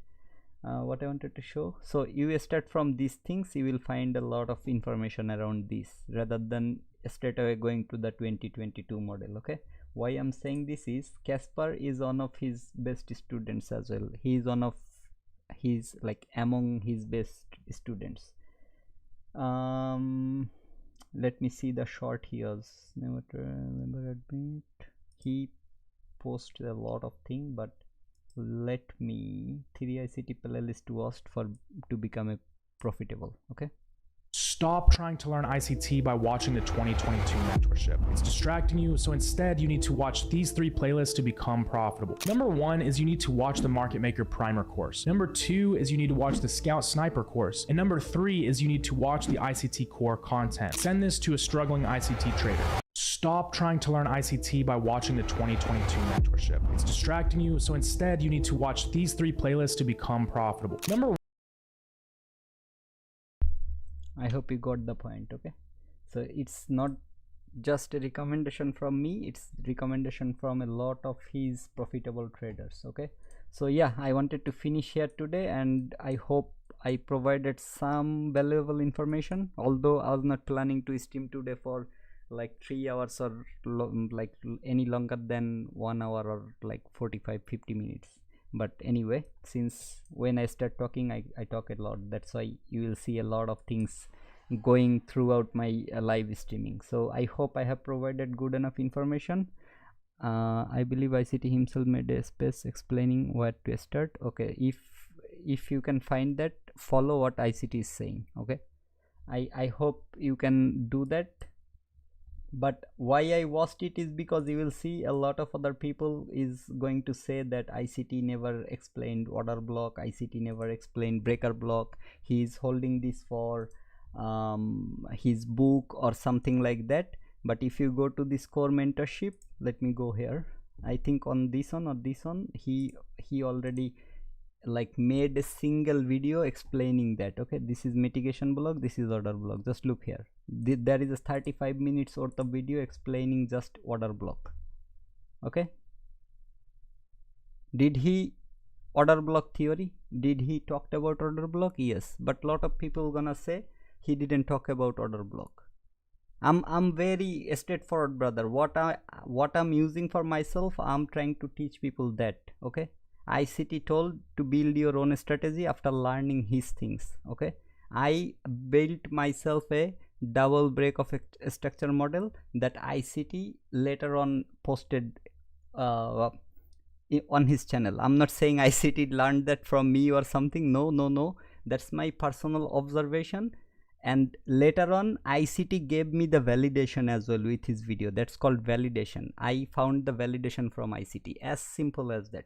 I had that model, I backtested, forward tested it, I found very good success from there. That's why I said like this is my model. The day I saw the same thing from ICT, I got, this is the highest possible validation that I can get for my model that I observed from the market by myself. Okay, and when ICT showed that, now I know that yes, what I have learned something, and I have actually captured it, because the model I built for myself, that is actually something that ICT himself is suggesting. So that's the validation, highest validation I can get, and I started following that. Okay, it's very hard to find a setup like that, to be honest, because it happens very rarely, but whenever you find it, it's super profitable. It's like you cannot even imagine how much you can earn from one of that specific setup. One entry, proper entry like that, with proper stop loss and take profit, you can literally wait and watch the market for rest of the week. If you find a setup earlier on the week, you don't even need to trade every day for the rest of the week. It's that good if you can find it. Okay, so what I'm showing here is my thing, what I learned, what I know. Okay, so if you go to a different channel, you will find something else. If you go to another guy, everyone has their own view, one point of understanding. You may have understood something differently than me. That's why I'm saying I'm here to learn from you guys as well. Like you are saying I believe ICT himself made a space explaining where to start. If that is the case, I don't know, because I don't use Twitter that much. Although ICT on his most of the videos saying that you should follow me on Twitter for updates or whatever, like if you are willing to learn, you should follow me on Twitter, things like that. Still I believe that I'm not ready for his Twitter tweets. Okay, was this, was that, I'm not ready like that. I need to know everything. That's why I was not following his Twitter that much. I'm more interested to see it visually and then understand it first, test it first, and then I'm gonna look into his Twitters whenever it is time for me to do that. Okay, so it's up to you. It's your own point of interest. It's how you look into the market. But for me, I found success. That's why I'm looking into the market the way I'm looking, and that's what I'm actually trying to give the people on my channel. Okay, here I took short entries. Yes, I took short entries, I got my profit, and it was pretty good amount of profit. Okay, I just wanted to show you guys, that's why I took the entry. I'm saying over and over again that I'm not willing to trade these days for few things. Okay, I'm very busy with my life, and I'm building my own software, as I said on my maybe very first stream. I have things to manage. I have a job that I need to attend. I'm trading for myself as well. I'm trying to teach people. I'm trying to build a software, like a lot of things. I hardly get time to sleep. Yesterday I streamed for nearly 5 hours or something. I don't even know. And I went to bed. I slept only 1.5 hour.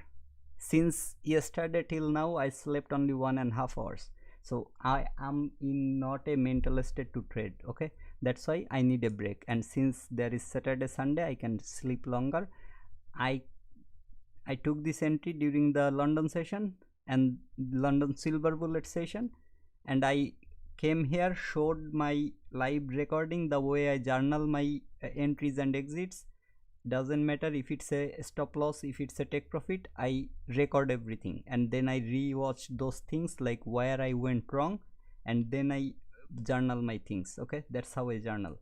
Now that's one thing I wanted to show this. And since yesterday I was showing the ICT video that you should watch this one, I thought people watched it already, and I came here today to share my thoughts after watching that video, what I have learned myself and what you guys have learned. I wanted to compare with that. I wanted to get the information from you guys, and I wanted to provide the information that I have for you guys.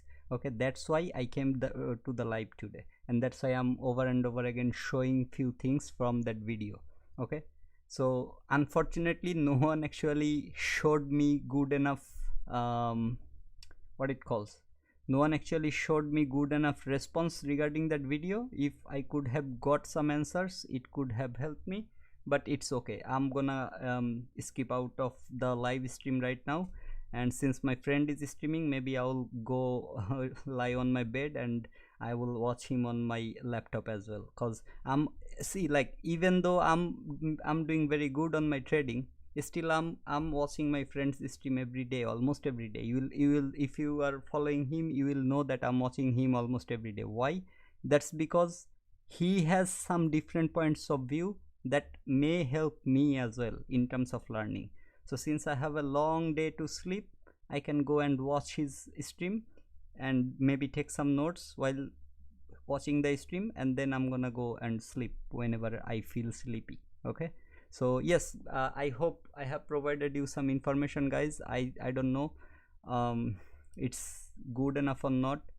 And Stephen, thanks a lot, brother, for joining. I was literally thinking about you while I was taking this entry, because I talked about this yesterday, and today I found the similar situation. Like, I was very happy to take the first loss. Okay, I was very happy. So I was very happy to see the loss here, because I didn't wait for my own rule to be made during the first trade, and that's why I took the loss. And whenever I like, everything became clear to me, I didn't even change my bias. Okay, I just, in 1 minute, I showed you like how these moves are looking in 1 minute, but I didn't change my bias. And see, like, instead of 1 minute, if I was looking at the 5 minutes, it could have been a winning day straight away. Although it's a winning day, yes, the amount is not that impressive comparing to what I usually get every single day, but you see here, like, it could have been a beautiful winning day. So although there are newses, let me see what happened during the 10 to 11. Okay, I don't know, like, I was talking about mostly ICT things, and I didn't even look what happened up there. So let's see. So price came into, is this a daily fair value gap that I marked? Yes, that's the daily fair value gap's consequent encouragement. Price tapped there. So that's my silver bullet, right? Silver bullet is starting. I don't know, like, I'm just having a look. So market is clear bullish. What I can see here is this order block is getting respected here and creating new order block. Also there is a break of a structure, or maybe I can consider here the only 15 minutes or 5 minutes fair value gap is somewhat around this level. Let's see. So let me go to now the 1 minute and see how price is reacting from that areas and what price did. So silver bullet started price took the liquidity, gave me the market structure here, although there is no fair value over this area. So I don't know if I could have looked for any entry for these levels, because it is aligning with the only order block over there. That's what I said, like it will align with fair value or order block. I mean point of interest, you will find your point of interest. OTE, yes, I could take, yes, 27 was hit, but what happened after returning from here? Okay, let me go here, still inside of the silver bullet, remember that. Okay, so that could have been my possible second break of structure, and since price is coming from this high and respecting this order block, I have a inversion fair value that price disrespected straight away with this candle and this retest. Yes, I could, I don't know like if this is believable since I'm already seeing the candles or not, but not there actually. Anyway, let me put it here to make it more sensible. Okay, so 1 to 2, that's the minimum I target, so I can consider this if I entered. If not, the OTZ, the order block entry, that could have been a possible thing, and in that case there is the 15 minutes fair value, so stop loss here and 1 to 2 comes here, which aligns with 25% of the 15 minutes fair value. That 15 minutes or 5 minutes, I think 5 minutes. So yeah, 5 minutes. Let's see the 15 minutes fair value then. That's also here.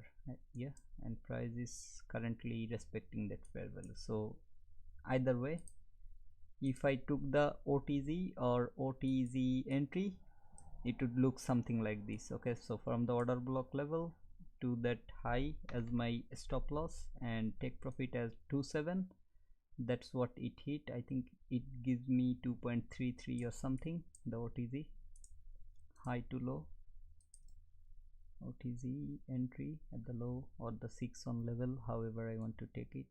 Okay, since the order block is the only thing aligning here, I would enter at the order blocks low here. Okay, as I'm saying, you should keep an eye on the highest candle with the highest wick. You see here it went above the order block, but if you consider that one, it's pretty good, like order blocks closing price, that's where price is reacting from. But why I'm saying this is it's already 1 minute, so I cannot go lower and show you. But anyway, that if you find something like this in higher time frame, you look for yourself what happens around this area. Okay, unfortunately I'm already on 1 minute, so I cannot go any lower than this. And as I said, OTE entry, this can be my take profit level or the possible liquidities if you can find any. But since there is a 15 minutes fair value, I might not target until the OTE profit. Instead I would go for the 1 to 2, and that's what price delivered after filling it up within one candle, although that happened straight away. But anyway, I'm happy with 1 to 2. Okay, and that's what I mostly look for in my what it calls, in my silver bullet entries. Why I'm saying like I would consider entering here, because see the reaction from that 50, like consequent encouragement of the daily fair value gap, price reacting from there during the silver bullet, that's good enough for me. Okay, I don't want to know if this fair value will be respected or this fair value will be respected. I don't really need to know about that things. Okay, during the silver bullet I want to see liquidity grab, some sort of market structure shift, or during the AM session similar thing. Okay, the previous session's silver bullet. Okay, now let me give you this as well, why I'm taking this short entry and why I'm saying this. Since I'm looking here during this London sessions, it already happened and I know it happened, but during this London session price took all these equals from the, I mean sorry, during this New York session price took all the liquidities from this. Okay, and also if you mark your midnight opening and 8:30 opening, price is trading above that. So I can tell it by looking at the chart, because I already know where it opened for the midnight and where the price is trading right now.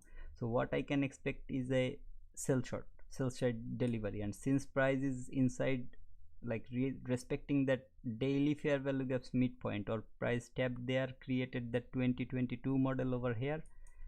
Okay, I hope you can see this. Let me remove it one more time. So swing highs, liquidity grab, market structure here, the swing low here, or if you don't want to take this swing low. Okay, if you don't want to take this or this, take this swing low. That also was broken, although it's not with huge move or something, but that's what broken here. And then price respected your OTZ or OTE, however you define it, respected a stop loss at 1, take profit at -27. If not, you target 1 to 2. Okay, if there is a restriction like this, a 15 minutes fair value gap like this, now you targeted 1 to 2, you got your 1 to 2, as simple as that. I don't need any more explanation regarding this. And why I marked this on here is simple. It's already returning from a order block, and it disrespected the first fair value. Like when it gonna retrace, this is the first area that it gonna react from, right? And then this is the second area that it gonna react from. So let's see how market reacted around this area after coming lower. That's the only time before taking all these liquidities market reacted, like tapped that fair value, the only time. So extreme, I tried to go for extreme. I told you already, if I like from this high to low, this one won't be, let me show you. I hope you already know what I'm saying, but here, see the mean threshold, it's the highest level, but since there is this, that's why I'm considering this one. It's the premium, like the upper portion of the premium. This is the equilibrium, this is the discount. So for a sell short, I want to sell short in premium. That's what I want to do, and that's why I marked this one. Okay, so I got opportunity here. If you don't want to risk like this, you got opportunity here with this one. Okay, although I don't suggest going for lower here. Okay, and it took both of that liquidities. So from this entry, it would look like you should put your stop loss little above this area, since there is no swing high around there, or you can even put here for a more safer approach. And the liquidity, immediate liquidity was this low for you. For this sort of entry, it's still giving you 2.08. I am saying 1:2 over and over again. It's giving you that. I'm happy with that. Okay, now if you took this entry, where would be your stop loss? Above this candle's high. Okay, above this candle's high. But since there is your order block, although this candle's high covers the mean threshold, you can still go for your order block and target your 1 to 2. Are you getting it? Yes. Where is your liquidity? These swing lows, or these relative equal lows that you can see from the left to right, you can target that as well. You got it, then market started giving you this sort of shitty move. Okay, so you had so many areas to enter. I don't want to complicate, like if 50% here is respected, then it went up, then it came lower, then I want to see a 50%, then this. I don't need that. Trust me, I don't need that. Why I don't need that is because with this fair value, remember what I said about the balance price range? See, this part is aligning. So since there is this volume imbalance, I have to add this as well. I add it always. You will see I have order block like fair plus fair value here. If you see my other videos, you will see I'm writing volume imbalance plus fair value, or fair value plus volume imbalance, like that. Okay, so that's your common area. That is the starting. You see it tapped there. I have added confluence or influence, however you want to take it. With this fair value, I have that as well. Okay, this is why I'm marking it. I hope you are getting my point. If not, I don't know how else I can tell you that. From this high to this low, I'm expecting a move towards the upside. Why I didn't take this fair value? You may ask the question, right? From this high to this low, this is where price is trying to go up, right? Even from this low. So if I go like this, this is my equilibrium, and that's my area where I can find a premium fair value gap, right? Now this is, if you consider this part, you can consider, that's up to you. But clean, this is the cleanest area that you can mark. You can enter here as simple, like I'm keeping it as simple as possible. 1 to 2, I'm hitting it every time, or like whenever I'm right on my thing, I'm hitting it every time. Whenever I'm following my rules, I'm hitting it every time. And since I have a 50k account, whenever I'm hitting it, I'm making $1000 at least. That's my minimum profit. If I have a previous loss, I'm making at least $500 from that specific winning trade, because I'm recovering my loss and then I'm making the profit. As simple as that. Okay, and since I live in Australia, I will show you why I'm saying, like, even today the trade I took, I didn't end up the day, it was not a huge amount, but let me show you why I'm saying what I'm saying. Okay, AUD USD, you see the Australian dollar, let me, like, I cannot remember how much I made, let's say 350 US dollars. Okay, I made it in 1 hour. So why it's not showing? Okay, let me search USD to AUD. Okay, let me change it like that. Why it's not showing, man?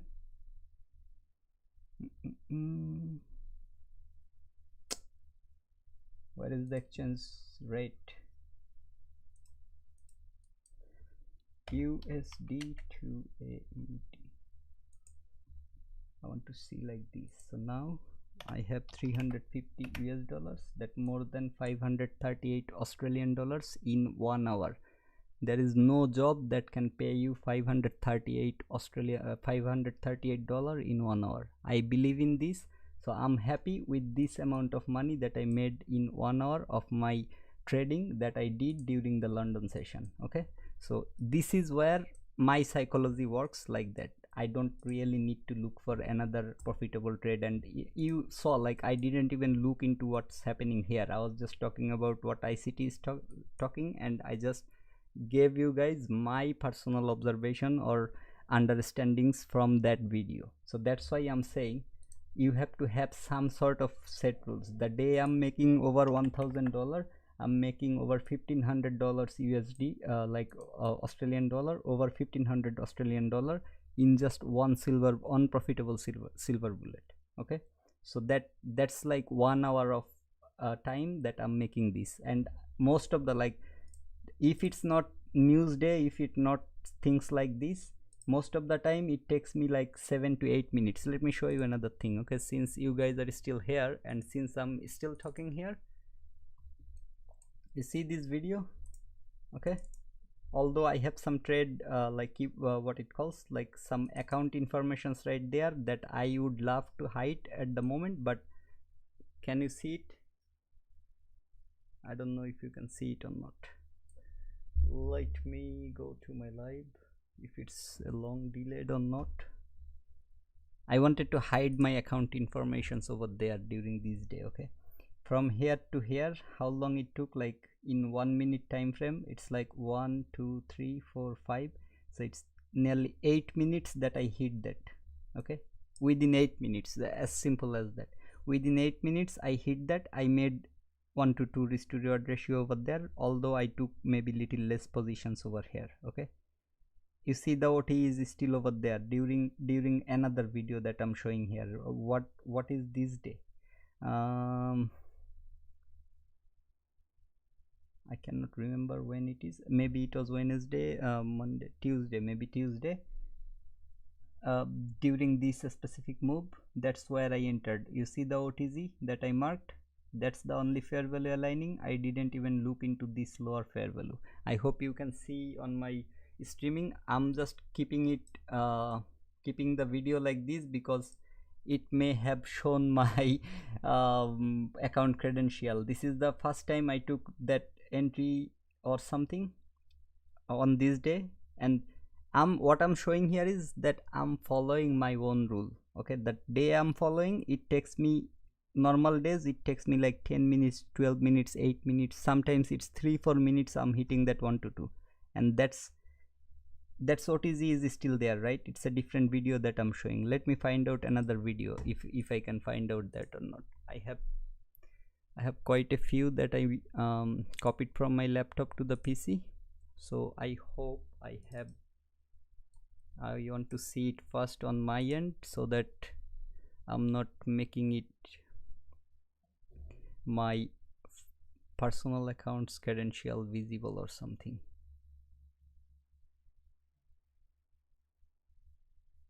Okay, this is a video I think I should show you guys for.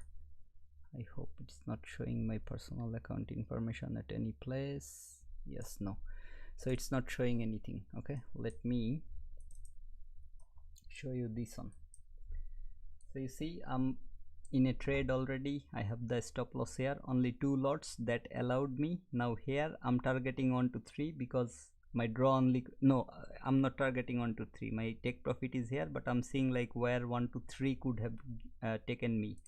Okay, so I'm gonna fast forward it. You see few levels that I have drawn, but when I was entering, I was simply looking into what happened there. I have a market structure over there.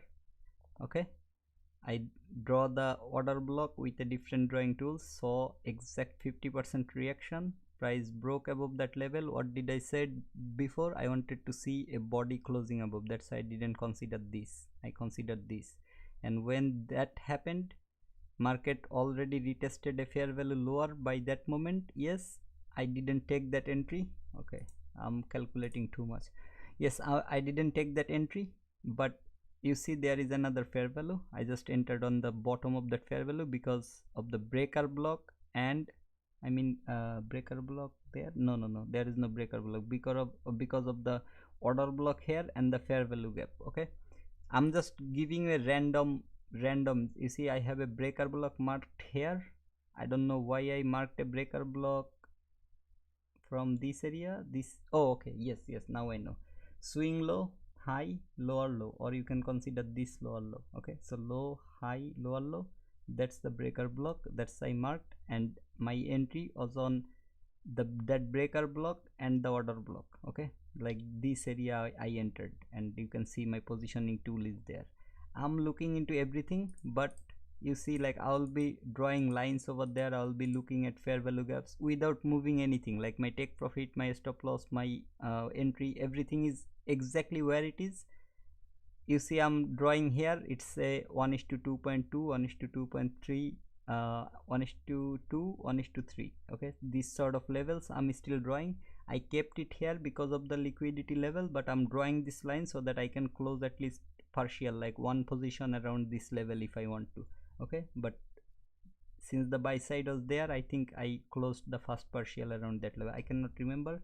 However, I'm drawing everything. You see like whenever there is something happening, I'm drawing. It went above that line, now it's going there. I still have 2 positions. One, I don't know if I okay, this is where I think I'm limiting or making something over there. Okay, now this is a fair value. I'm marking everything just to see where price is actually reacting. You see I have marked this high as well. Why I marked this high? I didn't need to mark this high, right? I still mark this high just to see like what sort of reaction price gives from this high, because what is this? This is the highest wick of the candle, and what can possibly be there on the lower time frame than 1 minute? Some sort of order block or fair value gap, right? Because price created that wick, so there will be a order block, a black candle around this area on a lower time frame than 1 minute, and I have the order blocks here as well. So I'm marking everything on my way, but what I did here, I just secured my winnings. I have $1,050 winning. I actually took over 1250 or something during this trade, if I'm not wrong. Okay, so around this level, let me go back before taking that take profit. That's where I was targeting 1 to 3 or something. Oh shit, I'm going forward. I need to go backward because this was on my new challenge account where I had to like stop my, what it calls, I had to stop my trade before hitting more than $1,500. That's the rule for top step. I cannot hit $1,500 with a single trade. Okay, so that's why I executed. I have $1,050 profit here, and maybe I had a small little profit earlier as well. That's why I tried to, yes, that's why I closed my position, because I had profit previously and here it was going very close to that 1500.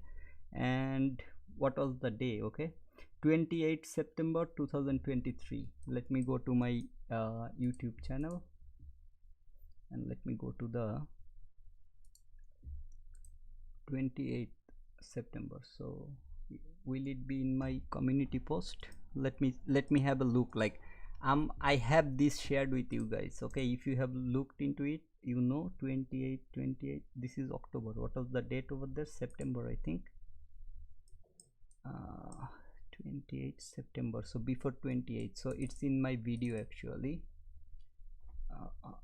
After the commission, let me see how much I made during that day. Okay, I'm sorry if I'm making it boring or anything else. So here I have that screenshot on. I'm not wrong. Okay, so as you can see, as I said on my previous trade execution video, that so I was not actually trading on the first week of October. So on 5th of October or October 5, I had only $30 profit, right?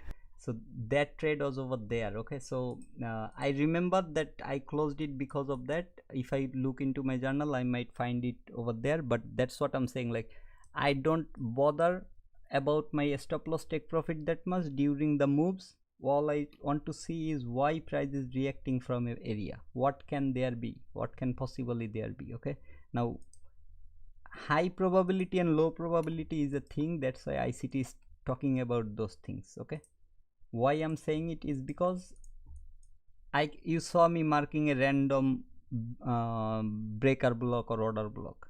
I'm marking it to see if what sort of reaction price is giving to that. But that's, I'm not saying this is a entry area or this is a high probability area. I'm not saying that. Now if you look, like currently there is a fair value gap around this level. Yes, it's not a breaker block. It's not a breaker block because I cannot see any lower low. Okay, low, high, lower low, that's what I want to see. But maybe there is a swing high or swing low, so that's why I'm marking this on. And see, like this candle's wick came exactly on top of that high. Now why that can be? It can be a proportion block. Yes, there is a huge order block over there. Okay, with that candle there is a wick over there. That's the highest wick. Price came there. Now fair value gap, it could come here. Now I can define it in so many different ways. It's the fair value gaps midpoint as well, where the candle came, but it aligned with that. Yes, it aligned with that. If you watch ICT's reclaimed order block, okay, I'm not going to make my stream any longer. I'm saying you over and over again, whatever you have confusion about, why every time I'm coming here, man. I love him, don't get me wrong, because he is my first mentor who taught me what a candle is. Okay, he taught me that. So that's why I'm still subscribed to him and I'm still watching his videos, because I love him. Okay, nothing else. He's the most honest person I have ever seen in terms of my learning journey. Lot of people gonna show you that no one will show you their loss. Okay, even I'm not sharing any of my losses in where I'm showing my trade execution videos. Even me, I'm not showing you that. Although I'm showing you my account screenshots and other stuff, but I'm not showing you my losses over there. Why I lost, I'm not explaining that, because if I put that, you won't watch it. I'm pretty sure you want to see me profitable. People love seeing the winning matches. If in some game your favorite team is losing, you are not even going to watch the match replay or game highlights. I think I'm making sense. I don't know if that making sense or not. Anyway, here if you search reclaimed and then press enter, you will find your reclaimed order block. You find it here. What ICT talked here about is whatever the swing highs, swing lows price is creating, when it's way down, price gonna respond to that level for at least a bit. Okay, and then it gonna go down. Why? Because if you think about support resistance, that's how it's creating and respecting that support resistance. Okay, I'm just giving you a short thing. It's only 11 minutes video. You go and you watch it. I hope you are like you are taking this sort of, I'm not even here to teach you from me. I'm here showing you, referring you to ICT. ICT fair value gaps, it's here. Why I need to make it? ICT rejection block, why I need to make it? Reinforcing breaker, I mean, why I need to make this same video? Yes, there are a lot of other things that ICT is saying, and maybe you need to think in a different way to find out or fine tune that information. But for now, what I'm saying is learn everything as long as you have this sort of contents or this sort of resources. If you have any question, if I know it, I will try my level best to make you understand it. If I don't know it, I will tell you that sorry brother, I never traded things like that, I don't understand it. ICT on his latest video talked about unicorn setup. Okay, after seeing the chart where he's pointing, I got some sort of idea about unicorn setup. But since I never traded that, since I never back tested or forward tested that, I'm not willing to talk about unicorn setup. If you ask me, I will say I really don't know what it means. As simple as that. I don't even need to know that. What I'm showing here, I'm getting profit. 1 to 2, that's what I target. You don't like risk to reward, it's up to you brother. I don't care about that. But from my 5 years of experience since 2018, I lost a lot on my early stages. Okay, to come here to have these guts, I had to go through a lot of other things. But during those losses, I learned the first thing. If you want to be a profitable trader, you need you need chest. Okay, CEST, that's your conditions. Okay, C for conditions. You need some conditions. Why you want to enter into a trade? You have a condition around that area, that okay, price, if price does this and this, then I will go for a short. If price does this and this, then I will go for a long. You will have some sort of idea around that levels. That's your condition. So that's what we call it's your strategy.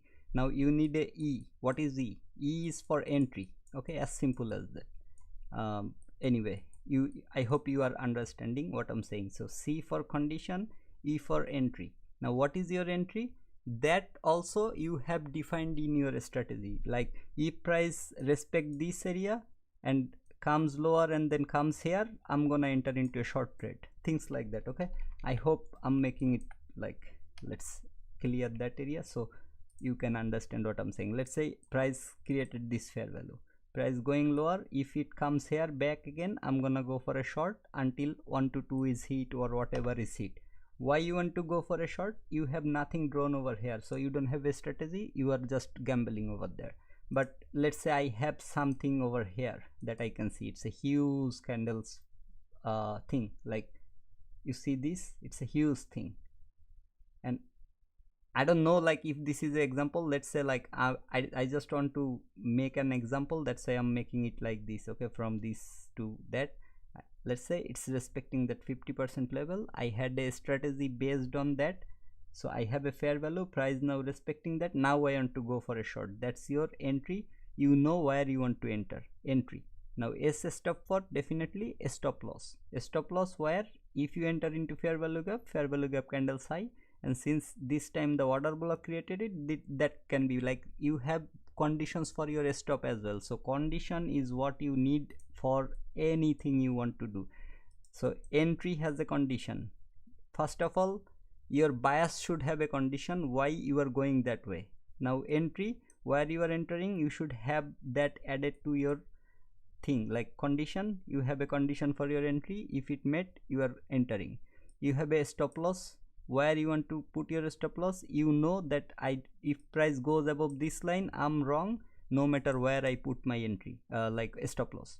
So if I put here, market can still go above that area. Okay, so that's why you have a condition for that. Now that's your stop loss covered. Okay, SL, and that is your target or take profit, the way you can call it.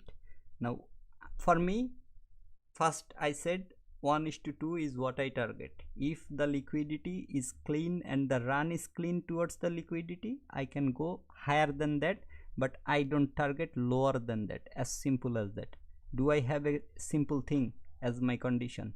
The stop loss, what I'm saying here, is it simple that I have condition like if I'm wrong, price, if I'm right, price cannot go above this, so that will be my stop loss. If I'm wrong, I want to get stopped out right here. I don't want to put it here, and then I want to see all those drawdowns, and then I can be a profitable trader like that. But I hope you are getting my point. Okay, I don't want to see anything looking like that. Where I'm wrong, I'm straight away wrong. I don't care. Okay, since the move I don't know if it's gonna go higher or lower, and I'm just forcefully showing you the 50% here. I'm not entering into a trade because it's not making my first condition or meeting my first condition. Now if I had other analysis around this area, like this is a low, this is a high, this is a lower low, or you can consider until this level, this is your breaker block. See, and with that breaker block, what is aligning? You have a order block, you have a fair value gap, lot of things are aligning over there. So you had something here. If you had the guts to enter into a trade, you could enter like that as well. That's what ICT was showing during his market maker model. You see all these consolidations, and then market started going higher.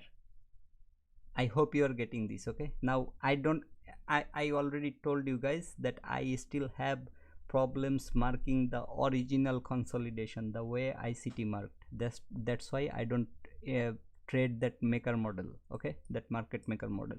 But the day I'm starting to look into it, I'm gonna dig it and fine tune it to the level where I can without a doubt say that I'm gonna enter into a trade. When the whole world is going the opposite way, I'm still gonna enter into a trade into that way, because that's what it happens. For every move you will find the opposite move as well.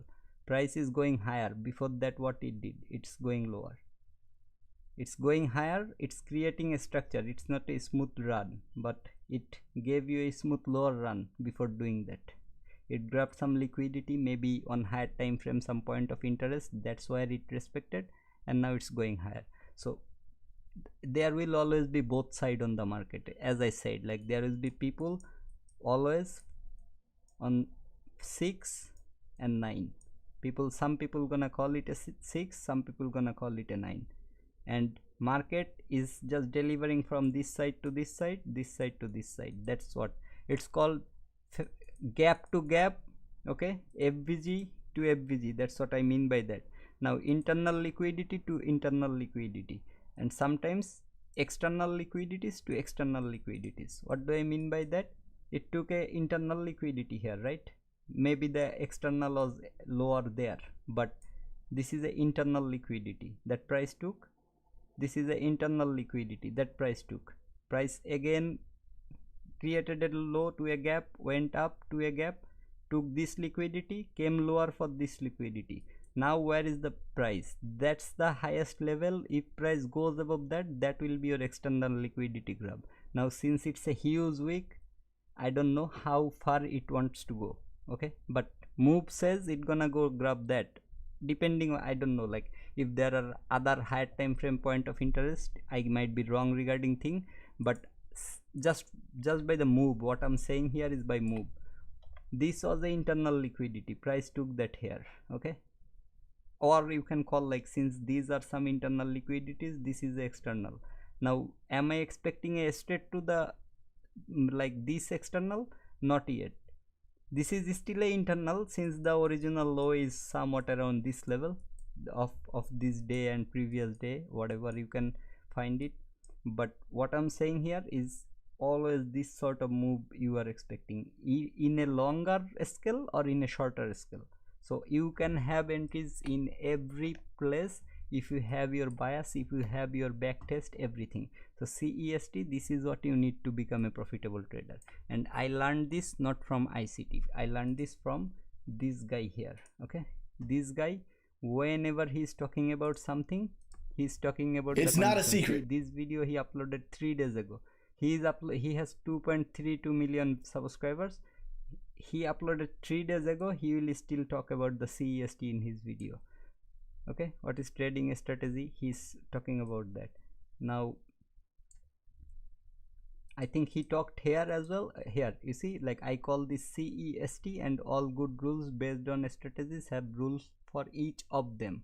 rules for each of them. Why you want to like look into the market for a short or long, that's your condition. Why you want to enter there, that will have some condition. Why you want to stop, put your stop loss there, that will have your condition. Why you want to take your take profit, that will. That's exactly what he's saying on this video. So I'm learning from everyone, brother. I have no problem learning from people. I hope that was informative. I wanted to stop a lot ago, but like long ago, but since I'm talking about things that you guys are liking, that's why I'm just giving you the information that I know. So brother, thanks a lot. Have a good night, maybe good afternoon, morning, from wherever you are watching, Stephen. I really don't know if you're from Australia or if you're from USA or some other place. So thanks a lot for that, brother. And I hope I have provided you good enough information in last 2-3 days that you can correct yourself in terms of becoming a profitable trader. Since you know a lot about ICT concepts or other stuff, I hope like you will be in your straight path. Okay, there will be losing days, don't get me wrong, but if you have losing days, set some rule for that as well, like how many losing trades you want to take, or how many losing trades after how many losing streak you don't want to trade anymore, because revenge trade is a very bad thing. I told you yesterday that I trade maybe if I get two back-to-back losing trades, I don't trade anymore. I told you yesterday that I had the first losing trade, I didn't change my bias. When I looked that I actually entered from the wrong place without analyzing the market, so I had my same bias, I entered into the short trade again from my optimal trading zone. Okay, and then I got the profit. I recovered my loss from previous entry. Also I made a huge amount of profit over there. Like for me it's a huge amount of profit. Okay, I live in Australia. In a single day or in 1 hour I made over 500, more than $500. That's good enough for me. Okay, my daily living. People are trading because they want to quit their job and or they want to find some financial solvency. I wish you have Telegram, brother. I have Telegram. I think I have Telegram. Maybe I will try to give you that link on my next video or stream, whatever I do, to share my setup with you. Okay, I don't use it that much, that's why, that's the problem. Let me find my phone and let's see if I have Telegram or not. I have Telegram, of course. I mostly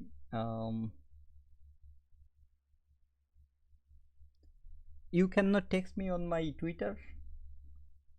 If you can text me on my Twitter, I don't know if I have to active anything over there or not for you, but I think you are following me as well on the Twitter, if I'm not wrong. So Stephen, this is you. Is there anything that I can do? Messages,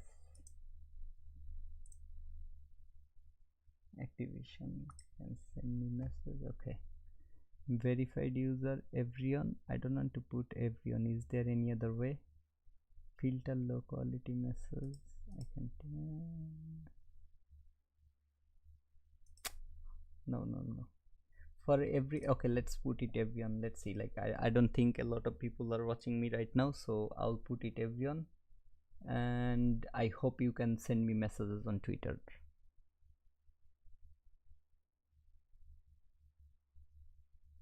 Okay, so I'm just making it for everyone, open for everyone, the Twitter message. You can share with me over there. Okay, I hope you can now write the message since I put it for everyone. Allow message request. Okay, and no search people, Stephen. Oh, it's not gonna come like that. Okay, are you active in Twitter? Active means sometimes I look into Twitter, like not every day, but since I'm live streaming now and you are going to send me that, I'm actually looking at my phone right now and I'm gonna turn on my Twitter notification from my phone. Okay, so don't worry if you send me message. If not immediately, you will find the reply within few hours, because I look into that every day. Whenever I get time, I look into Twitter for whatever my friend is sharing, whatever ICT is sharing, things like that. So yes, I will answer you the same day. That's the thing, okay. But I will be active, okay. Since I opened it, I will just turn on my Twitter notifications for myself, okay. I think, brother, I have to go now, since it's nearly 3 a.m. at my place, and since yesterday till now I slept only 1.5 hours. So I'm gonna have a very long sleep today because of the weekend, and hope to see you guys. If I'm not streaming tomorrow, I will try to stream on Sunday and like look into the chart where the Friday is closing and whatever the point of interest are near the closing price, and then I will talk about what I can expect for next week, okay. Or next days. Mostly I look for next day, okay. Draw on liquidity, the thing I showed you, as simple as that. And why I took these shorts, I already told you. And during the New York session silver bullet, why you should have taken the short is as simple like OTZ aligned with a order block. Also the order block and the entry point, everything was way above the midnight and 8:30 opening, so you could consider that entry as your high probability, or even if it's a low probability, that's the setup you got during your silver bullet. And I only trade silver bullet. I will go through all the video you recommended over the weekend. Please do that, okay. You don't need to watch me, brother. You watch the ICT videos, you try to learn from him. Just wherever you have confusion, you search on his channel. He has uploaded everything, okay, everything. I'm telling you, he has uploaded everything. Just search his channel. Wherever you have confusion, try to fix that confusion from him.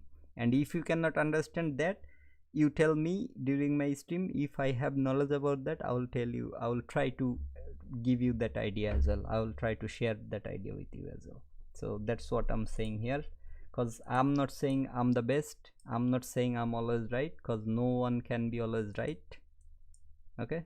No human being can be always right. Even ICT himself is not always right. I don't consider that for myself either. So I will take losses, but I know the way to get out of that losing positions, okay. That's what I'm trying to implement here. Now I'm not marking this mean threshold, I'm marking like that. That's my order block, or the extreme I can consider is this one. Let's see what happens. I'm expecting price to take these liquidities, trade into this higher fair value gap, and then it can show some sort of reversal, since there is also a what it calls weekly order block or something like that. Let me see.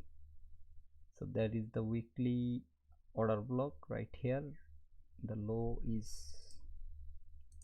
since it's weekly, I'm gonna mark the low as well, like the low first. It's the entire block, but let's see what happens here, okay.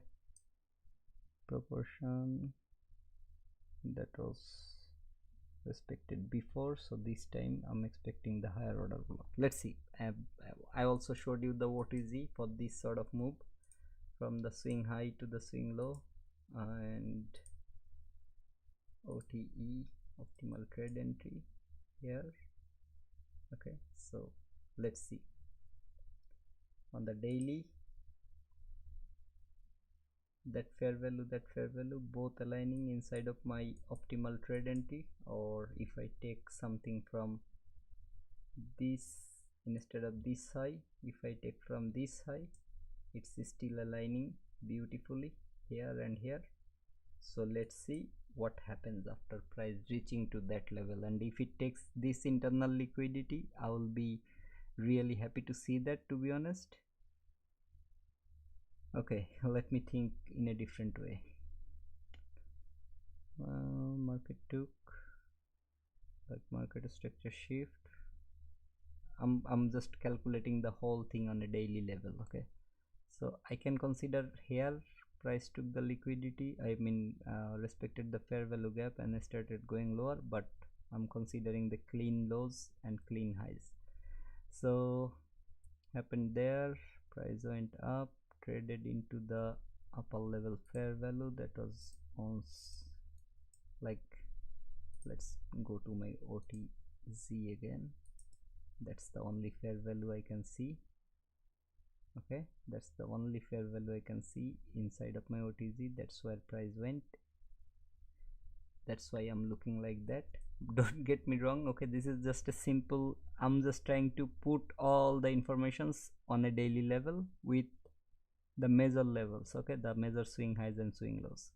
So that's where price went, price came lower, gave another break of structure, like this is the second break of structure, and there is a fair value that aligns with my OTZ, and there is another one. So 6-2 entry, not bad, but if you enter here, price should not go above your fair value gap candles high, which is this, or if you are trying to be safe, then this high. So that's your stop loss. My minimum with this double break of structure model was 3 before, so I'm not gonna go to there, but let's see how far it provided. So 2.5, that took the liquidity it was supposed to take. Yes, so it can take this liquidity now. I was seeing like all the calculations that I was seeing is because all these models aligning or not. Okay, so price, whatever your second break of structure model, I said over and over again, it won't go and take you out if you put your stop loss properly. It didn't do that, and it will deliver you. It definitely delivered you for this swing low or this relative equal that you could have targeted on a daily level. Okay, so that's what it did. Now it's going up, so now it can do whatever it wants to do around this area. And if we are bearish, I want to see price taking this liquidity and then respecting either the top of this fair value or this fair value. If it respects this, it will be even better, because then I can simply remove this fair value from there and I can look into a possible lower time frame structure shift and other things. Depending on the daily close, I can start looking for my short entries. As simple as that. I don't need a monthly fair value gap. Just think about this, brother. In one day, I'm even pulling out my calculator because I never had to memorize that whole sheet, whole calculation. So 24 hours into 60 minutes, that's what it is. 1440 1 minute candle in one day. 1441 minutes candle. Now if I what it calls, multiply it by 5, that's the 5 trading days in a week, not even going for 7. It's 7,200 candles in 1 week. If you are trading in 1 minute, you need a sample size of 7,200 candles analysis. Just think positively, brother. Like, think about this. You are trading in 1 minute. Do you need 7,200 sample size candles to see if there is a weekly fair value, or if there is a monthly fair value, or if there is a daily, hourly? I don't think so. Okay, that's why my opinion is not aligning with other people. Okay, I'm building a software that can do this shit for me automatically. So don't get me wrong. Okay, today or tomorrow I'm gonna do it if my God, if the faith in God that I believe, I'm a Muslim, so if Allah is willing me that success, on today or tomorrow I'm gonna get that success. Okay, so this is why I'm manual testing and trying to make it as simple as possible, but at the same time I'm doing the back testing for my software. You don't think that this 50k account is what I'm trying to build here. Okay, I have so many big visions regarding trading, regarding my other things, and if I can do that, do you think like I need to sit in front of a computer, talk about this sort of setups, argue with people just to prove myself to get my YouTube monetized. I don't really need that. Even I didn't even need to talk about this thing in front of other people, like my software, what I'm trying to do, nothing like that. Okay, if there are indicators that can mark the fair value gaps, how hard it is for me to put all these informations together. Okay, I will show you one thing. If since you are here already, I'll show you something. This is a code that I wrote for a simple Bollinger Band strategy. Okay, Stephen, hey brother, I got your message already. So yes, I'm gonna look into your message in a second, but let me show you this. You see this informative pairs. If you understand programming, you will understand this. The informative pairs, I put it self. What does self mean? Whatever pair that I'm trading with this strategy, it gonna look into that, and it gonna look into my conditions to enter into a long or short. That's the self. All I need to do is put DXY here and a time frame with it, and it gonna look into DXY. But whatever pair I'm looking into, the informative pair, I have to build my strategy based on that as well. So I have to put, like, when DXY is going lower, I want to look for buy setup. So when DXY is going, that's why my informative pair function is doing here. Okay, the class. And then I can select all the time frames that I want to within this function. I have this on written just to make it like here. See, like sample Ethereum USDT 5 minutes or BTC USDT 15 minutes. I can simply put those information here. So it won't trade Ethereum or Bitcoin, but it will trade all other coins that meets my criteria with that informative pair. As simple as this. Oh shit. Anyway, I don't care. It's just a body spray or something that I dropped. Anyway, so do you think it's too hard for me to build that sheet with whatever ICT, like whatever strategy that I'm learning and practicing from ICT? And why I'm practicing this is because I'm trying to first learn it properly, find the perfect setup for myself that I am testing during or throughout these sessions of trading, live streaming, whatever you call it. And then I'm gonna decide what I want my software to run. Okay, run on. This is what I'm doing with this. I don't give a damn about the top step account that I can buy as many as possible with just $49. Okay. I don't care. I have a bigger vision, brother.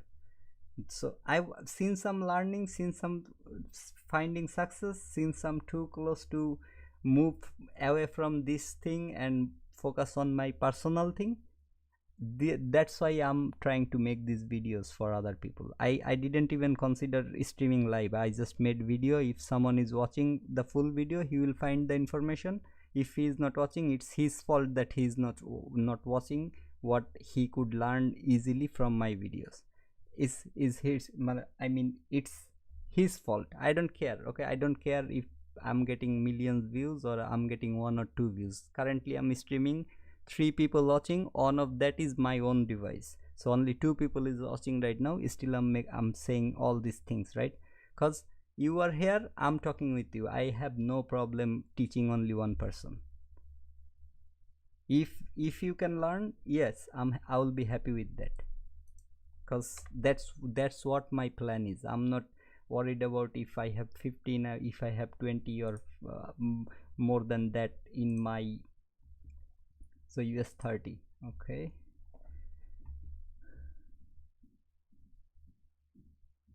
will you call this I am busy or a busy? Brother, first thing first, there is your balance price range. Okay, this fair value, you have your balance price range. IFBZ or FBZ, let's move your fair value from balance price range to your fair value gap. If you are bullish, you have some set or defined rule why you are bullish. First of all, you got liquidity graph, market structure shift. Okay, how price reacted here? Let's see.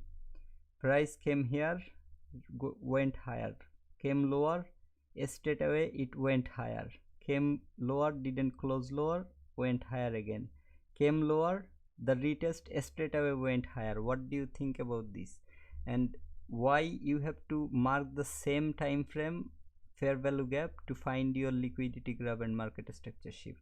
I don't know, let me see your second photo, then I'm gonna come back here again. So is it the same thing? Okay, it's the same photo that you are actually showing. So what sort of entry you are looking for here? Let me tell me that. Did you entered on this fair value, or you entered on this liquidity graph market structure shift fair value, or the optimal trading zone? If you look from low to high, you will find your fair value around this area. That's your fair value retest. You entered here. Where did you enter?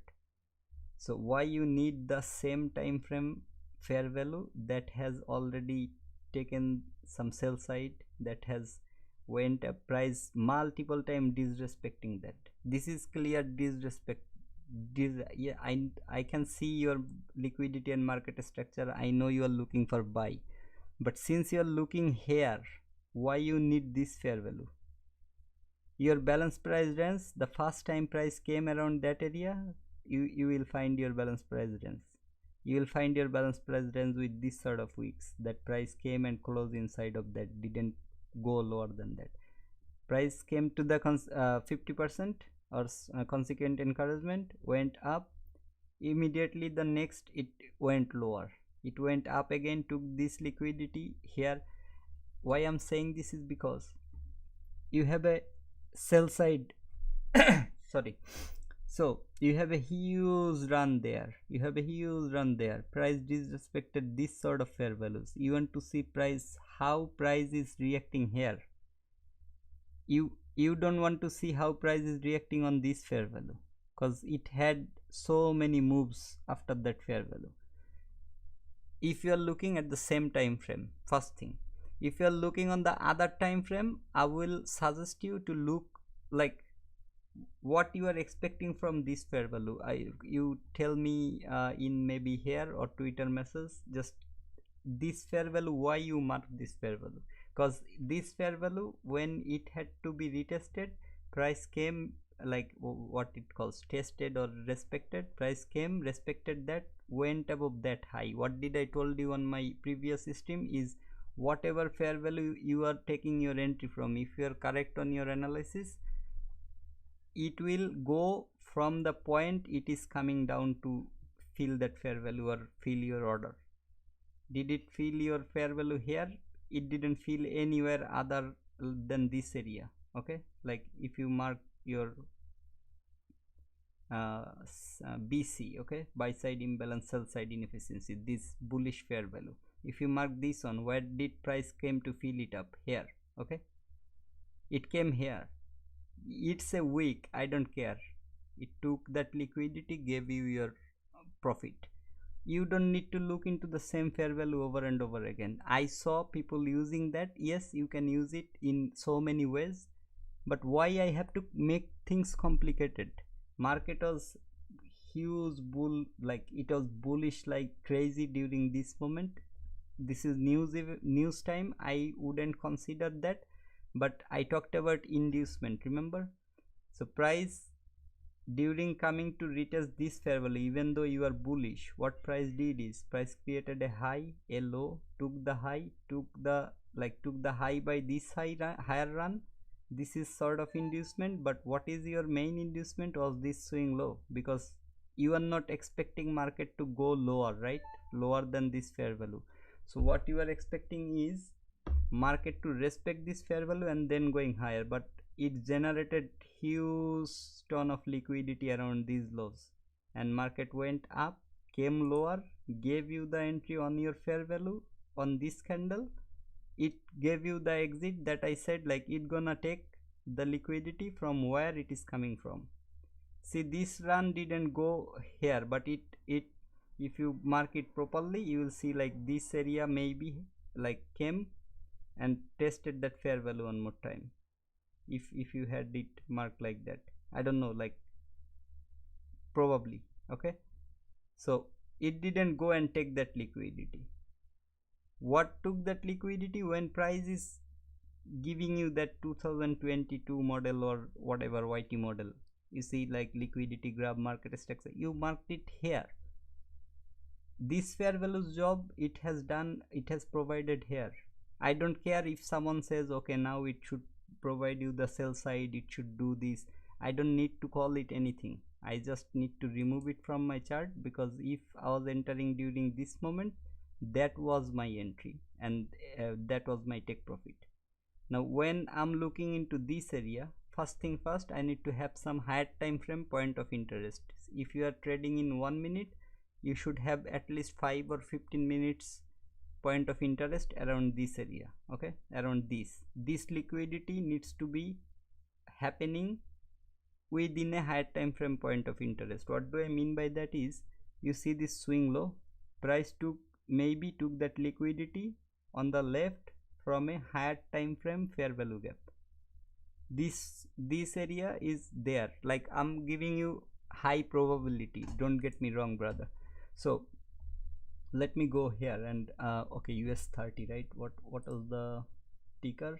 Dow Jones US 30. I think US 30, if I write it I will find it. Okay, let me add it here as well, because US 30 is like when there is a SMT divergence. Okay, let's say it's creating a lower low here, but NQ didn't create that lower low for the sake of this part.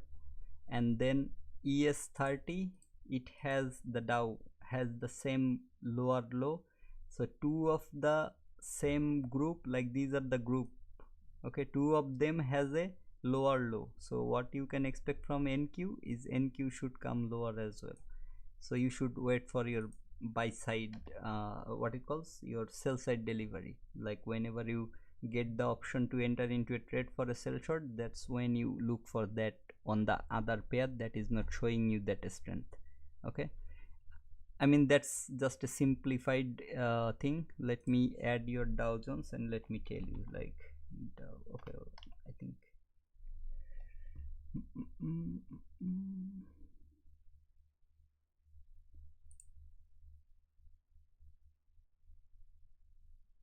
Dow 150. No, what is that shit?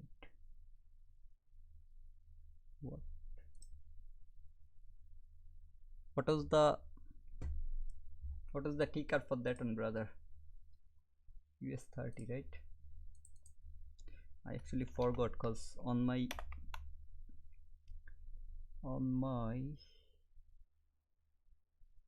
capital.com, do I want capital.com? Maybe I do. Let me move it here and let's see in 1 minute. The setup that you showed is probably here, right? Yes. So that's your liquidity, and you mark the highest point as your market structure. Shift, although you can find like this liquidity and this structure as well, it's similar, but that one makes more sense. And now let me go to 15 minutes. Let's see where is that area and what is happening around the 15 minutes. Now look, you see this huge fair value, it's a 15 minutes fair value. Now let me see if I can define or redefine it by going to 5 minutes. I don't need to go any higher. Can I redefine it? Yes. How? You see this low, they are relative equal lows like that, and the 5 minutes fair value looks something like this. And since you are talking about these lows that price took, I will mark the unfilled area of, because this candle filled like this and then it went up higher, took some buy side liquidities until it took the sell side. That's the area price filled. Okay, if you know what I'm saying, it's good. If not, just keep your 5 minutes fair value simple like that. Mark your relative equal lows. Okay, don't even need like that, just mark your low wherever the liquidity happen. So that's your 5 minutes. But if I do like this, it makes more sense for me. Okay, I hope you can understand this as well, but that makes more sense for me. Now if I go to 1 minute, now I can see that price came to that 5 minutes fair value gap, which also have some relative equal lows on the left. price took that liquidity, went up, closed above, gave your first break of a structure, which is your market structure shift. Okay, I don't need to write market structure shift, it's same, it's the break of a structure. Okay, so that happened here. Now you can look for your entries. So from here price first started retracing. You mark your fair value if possible, if not, simple, just mark like this. You see that fair value is somewhat aligning here, this order block is aligning here, but did price came to your OTC here? No. Let's go this area. I mean, if you are thinking of OTCs, okay, if not, since it's a huge week, up to you. You can enter into the breaker block, you can look for the okay, let me give you this as well. You see there is this fair value gap that is aligning this much with your other fair value. Why I'm saying, like, I don't need to know if it's inversion, if it's respecting 50 or 100, simple as that. What did I tell about the common area? Did price came to that common area? Yes. Like, this is your balance price range or BPR. Okay, let me delete this. That's your BPR. You enter here, simple, because it's aligning with your fair value. You are not entering because of the BPR, don't get me wrong, you are entering because of your fair value. And that is also, if I'm not wrong, I think it will fall inside of your discounted, since your OTZ doesn't align with this, only aligns with this. Although you are getting little bit of your fair value, but I'm not talking about that. Okay, why price didn't come any lower is, this is another reason on that area. So wherever you are looking, you have to look only, like, I hope you got the point where I'm coming for this entry from. I hope you got that point. If you got that point, let's see if I'm finding it on this. Just look, brother, just look. I didn't even realize that this is exact the midpoint.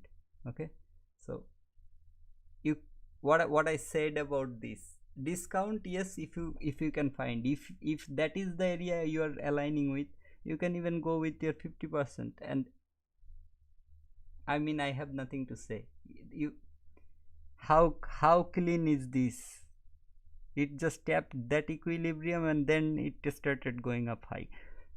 As simple as that. Simply you mark this one, because price with one single candle disrespected it, went up until it retraced back to your position here.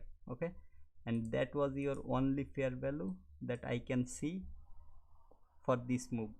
Okay, that's the only fair value that price left behind. So you don't even need to look for your balance price range. Remove it, remove your OTZ, everything. That's your only fair value after a liquidity inside of a higher time frame point of interest and a market structure shift. It's very simple, brother. Yes, isn't this the 22 model, YT model? Just tell me if I'm wrong here, please correct me, because I also want to learn. If I'm not wrong, why you have to mark a old fair value that price tested and took that high as well?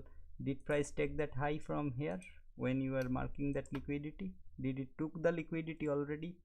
Yes, and then it's coming lower. So how you know price gonna respect that fair value one more time? Because it did its job. The area it's coming down to your fair value gap that you marked right here. You see, it took that liquidity before again coming lower. If this is 22 IT model you are seeing here, why I have to mark this this sheet and make things harder for me?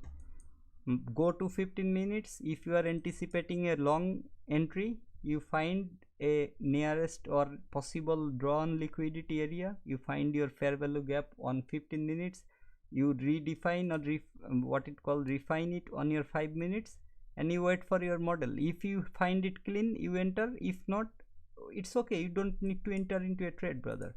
If you find let's say like from 2 p.m. to 3 p.m. there will be a silver bullet. I'm not gonna be here that long, I'm sorry if I'm disappointing you. Why I stopped my New York session, New York AM session here, because after that from 12 p.m. I'm expecting some sort of consolidation. Even if there is a lunch, there is a run, it's the lunch break, I'm not willing to trade here. but since price has already taken this high, what can I expect? I have to go to higher time frame, look for whatever point of interest I have on my left, and then I can consider entering into a long or into a short. Okay, during this silver bullet, whatever side I'm getting, I have to look on the left for that, since I don't have anything with the candle current price move. Since it's very bullish, if I get a before the silver bullet, if I can get let me, like, if since I won't be here, if I can get a lower run, okay, during this area, like some sort of liquidity relative equals from low, that aligns with some of my 15 minutes or something, like 5 minutes fair value gaps or something like that, higher point of interest, I will consider looking for a buy long during my silver bullet. Okay, as simple as that.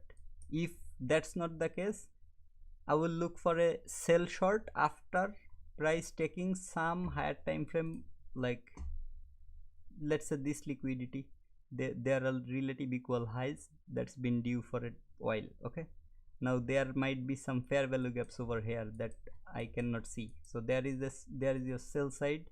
There are so many relative equals here, currently price at this level. Okay, you can see that price level currently here. So if price takes it by before my silver bullet, and if price gives reaction from this sort of thing, just the video ICT posted yesterday, it was something like this. If you look into that, you will understand it was exactly something like this. Like this is the only fair value you can see that price left, or maybe there is another one. Okay, there is another one. So you have to mark these two on the 15 minutes wait for price to take liquidity inside of this fair value, and since I was talking about the unfilled, it's good to mark like this. Why? Because if you mark like this, you know the moment price is going inside of that, it took the liquidity from your left, so you don't even need to have another buy side liquidity line or something like that. All you need to do is here you write like 15 minutes UNF or unfilled, if you understand by U, FVB, done. You don't need to write anything. You know the moment market goes inside of this, it took the liquidity from its previous swing high. As simple as that. As simple, like this is why I'm saying, like, your analysis, to do your analysis you need to know a lot of things, but to enter into a trade and to exit out from a trade, you need nothing. You need the less information you can have, the better it is for you, the cleaner information. Do I need to mark any buy side liquidity after doing this? No. So what I want to see is price taking the buy side liquidity, then during my silver bullet it's showing some sort of reaction, like some sort of indication that market wants to go lower. So during that, like if I'm looking for a sell short entry, I'm saying this again, don't just think that I'm suggesting you to go for a sell short entry. Maybe you can add that ICT, what it calls, the London and New York, there is something wrong with this indicator. Every time I add something, it goes away from my chart. I don't know if they are developing it over and over again or not, but the midnight and the 8:30 is here. Okay, so can we expect a lower run? Absolutely we can. There are so many equal lows that price left. So watch. Okay, just to clear your doubt, yep, brother, I gave you the expectations and the what it calls, the definitions. I didn't say I need this, I need that. A sell side liquidity should sell side fair value should work as a, this is a CB, right? Sell side imbalance, buy side inefficiency. It was a sell side delivery, that's where price is currently going up. Until this level it was unfilled, as simple as that. Now what we expect from a sell side fair value? We expect from, if this is a sell side, it should act as a resistance, and if it is a resistance, it should come lower for a sell side run or sell side delivery. Now it's a 15 minutes. All I want you to do is use this information. If you see a sell side, why? Because 8:30 midnight, you see this, and also today is Friday. Okay, so from these areas you will find, if I'm not wrong, the weekly candles week, like these things every week, there on the Friday you will see a little bit of opposite run. Okay, you won't see, like you see like all the weekly candles have their wicks on both sides. Okay, Monday it creates some wicks, Friday it creates some wicks, depending on what the candle color. So I'm expecting some sort of lower run because of that. And since the price currently is trading towards some good liquidity levels, also the midnight 8:30, I hope you are getting my point, brother. I'm so sorry if I'm not making any sense, but wait, I got it, brother. Okay, so keep it simple, you don't need to blow your mind just by calculating everything. Yes, try to learn everything. Okay, try to learn everything, but keep it simple. The moment you learn this, go there, or even like without going here. Okay, without going here, let's see on 15 minutes what price did right now. What is that? Okay, the price went up to this level. Okay, let me reset. Let's say there is a silver bullet time. I just removed it, but wait until the silver bullet. Don't take any entries before that. Like sorry, if you find your setup, you go for your entry. Okay, wait until the silver bullet if you want to find better options. That's my, so it will be 2 p.m. to 3 p.m. if you are trading the silver bullet. If you are trading the macro that you learned from my friend, you can look for your macro setups. It's up to you. I don't trade macro, I'm sorry about that. I only trade silver bullets. Okay, AM, PM, PM I cannot trade because it's already like 3:44 AM at my place. I don't know if you are seeing it or not, but it's already like, I don't know if you can see it, but yes, it's 3:44 AM in my place in Australia. So I really cannot stay awake every weekdays to trade the what it calls, to trade the PM session silver bullet. Okay, but what I was saying is, look for your point of interest. Okay, what can be your point of interest here? There is the order block that price is currently maybe respecting, so I will mark the order block. All I need to mark here is the mean threshold. Let's see, like if that is the, it's a 15 minutes order block. Okay, and I'm gonna look for setups, see the order blocks mean threshold. Yes, price is respecting that now, but do I want to enter into a trade? No, because that's not my silver bullet that I follow. Now if you follow your macro, if you find your macro rules over here, you can go for your setup. Just look for your setup, you enter if you want, because that's a 15 minutes order block that price respected with this candle. Okay, now up to you. This is why I'm saying, like, everything has very simple way to give you the example, and there are a lot of other ways to make it complicated. So okay, Stephen, this Aminul, this is my elder brother, and he is the reason I started creating this channel. Okay, I started posting my videos because I made it.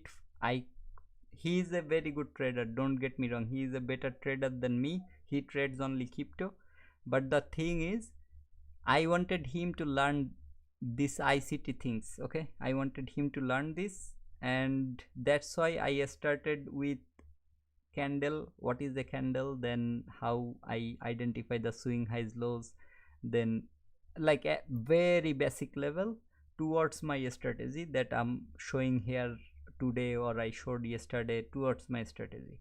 So I wanted him to learn that so that I can give him one of the, you know, funded account, like maybe 100k or 200k, whatever top step has to offer. I wanted to give him an account like that, but before giving it, he needs to know about the US30 NQ or ESZ, this sort of things, or DXY, even DXY. Okay, and see, like during all this thing, I didn't even looked into DXY to see what DXY can possibly do. Okay, although it's good. What is DXY giving you is added confluence, that it's going lower, so NQ or ES should go higher. That's what it's happening. That's your added confluence.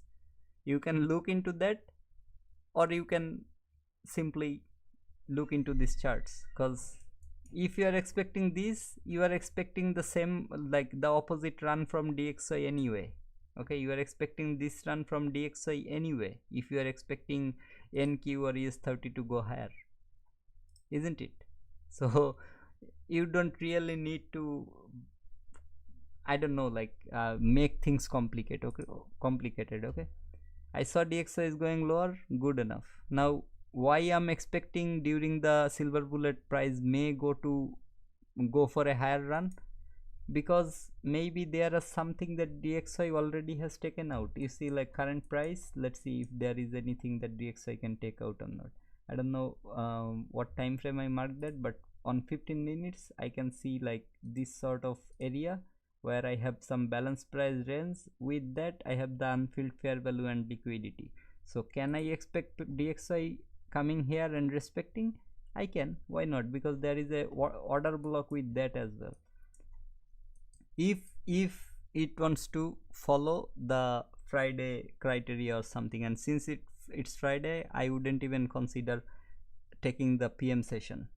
Okay, I mean, if since I'm not even looking into PM session for last like long time because of the time difference that I have with New York. Okay, so that's why I'm not looking into the PM session. I'm not confident about PM session, but this is what it should do. I just need 2 trades a day, more than enough, and if I am profitable on the first trade, that's good enough for me. That's what I'm saying over and over again. So that is your 15 minutes fair values unfilled amount. If you want, you can keep your this on and consequent enclosement or whatever it is, you can mark all of them, and here your liquidity graph, market structure shift, breaker block around that unfilled amount. Yes, simple as that. So you see that breaker block reaction with this candle. See, that's why I'm saying like everything has a reason to come and react from. I didn't looked into it before. I'm just looking it now, and this reaction, see, and why this huge fair value price choose to react from here. You will find the answer for that if you want to look for that answer, but for this specific area, do you need that really? Because you have a fair value gap. That might be your fair value gaps 50% also. I don't know. No, your fair value gaps 50% is here, price respected exactly from here. But if you targeted the fair value gaps midpoint, since it's a huge, believe me when I'm saying, if you see a huge fair value like this, that is your only break of structure fair value. I mean, I hope you got it, like liquidity break of structure, this move, the only fair value is this one, like this huge. Try to at least enter from the 25% level, because for a huge fair value like this, price goes minimum to the 25% level. Okay, if you don't know how you can mark your 25%, I think I have showed the gun box here on the fib level, or Fibonacci is here. There is your gun box. Just select the gun box and now draw your fair value gap. On the gun box settings you will have this 25.75. That's the easiest way, or you can use your fib as well. Fib has the similar option. So for my case, I draw from up to down, but price gonna come from I draw from down towards the upside. That's why the 25 is on the lower part, but for price it gonna come from upper to the lower. So yours, this 0.75 is the 25% of your, you know, the quarter theory. Okay, so this 25% is your 0.75. so you enter minimum from that. If you are looking for any entry, minimum from there, if the fair value is very huge. Even on a smaller, you can have a look by, you know, checking them, if how many times it goes there. I said about this yesterday as well. So yes, what it happens, like what this does is, since it's a lower fair value, I'll put like this. So let's say I targeted 1 to 2, something like this. Okay, 1 to 2.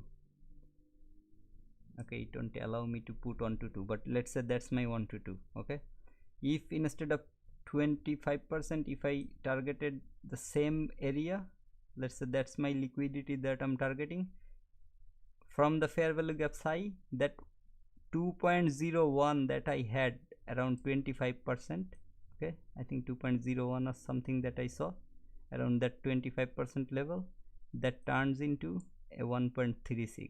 That's why, like, the lower I mean, this is quarter theory that ICT gave us, okay, quarter theory. For everything you look for the midpoint, you look for the 25-75% level, but mostly midpoint is the most important. That's why we look into the midpoint all the time. Huge fair value, try to look into the 25% levels entry, like this. You will get it. I'm telling you, like, most, maybe 90% or 99% of the time you will get it. If you don't get this entry, don't you think you will find other areas to enter? Like, this is a order block, that's your second break of structure, market came there, there is your fair value gap over here with that order block. I mean, lot of ways to enter, right? You can enter into lot of ways if you know this. That's why you know everything, but you use less information for your a specific, what it calls, a specific entry model. As simple as that. I'm gonna go to bed, brother. I'm really very tired, so I hope I have provided something to you and that is useful to you.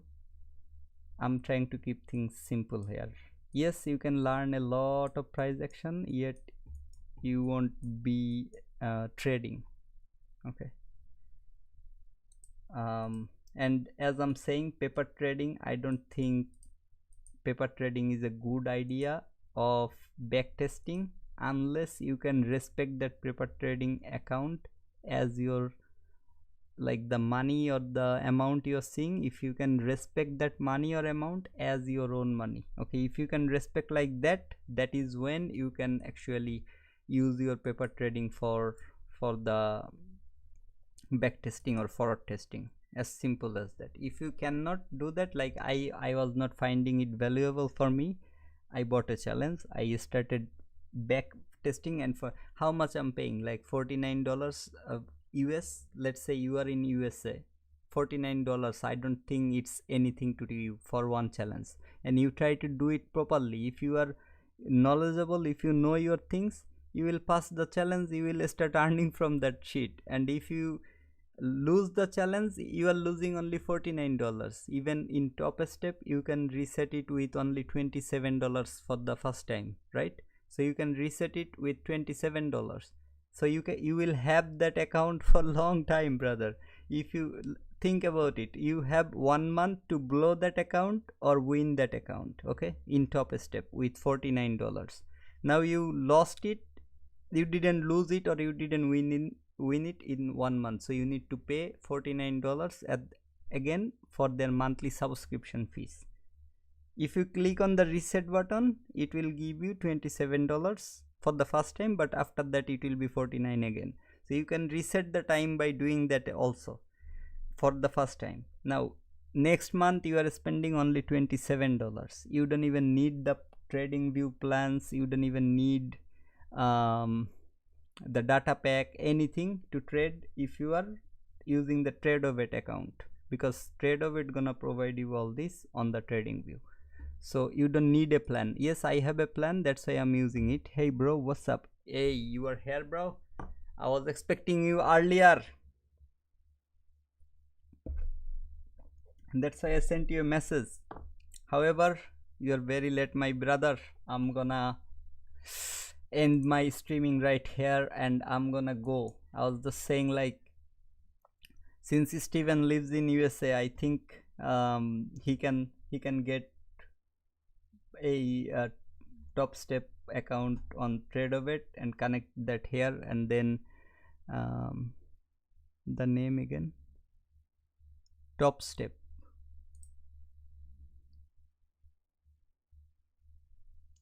I'll just go to top step for a short time and I'll sign out of my dashboard so that it doesn't show you the, because on the home page it shows the credentials like this, that's why. Anyway, I'm not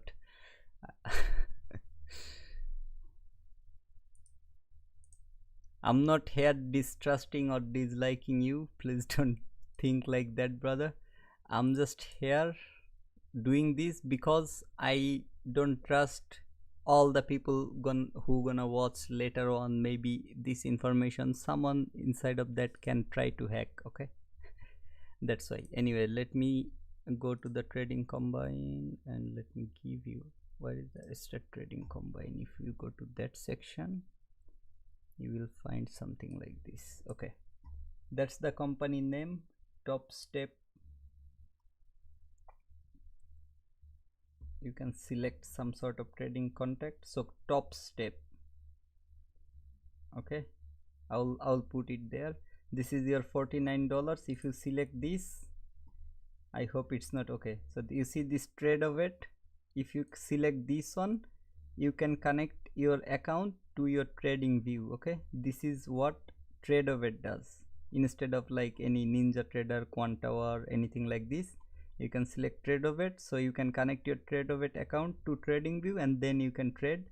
When you are in the challenge stage, they're gonna give you a demo trade of it account login credential. You will use that. I hope you already know, since you are trading or you're using, I think you already know how the prop firm works. Okay, so yes, whatever it is, you can try here. Okay, I'm not affiliated with them, I don't have anything. Even about Top Step, my friend ICT Trading Concept or T2, he actually told me about Top Step. So yes, it's very cheap, that's why I started this. Okay, it's only $49, although in Australian dollar it becomes like 84 or something like that. With the international transaction fees, it goes around 80-85, something like that.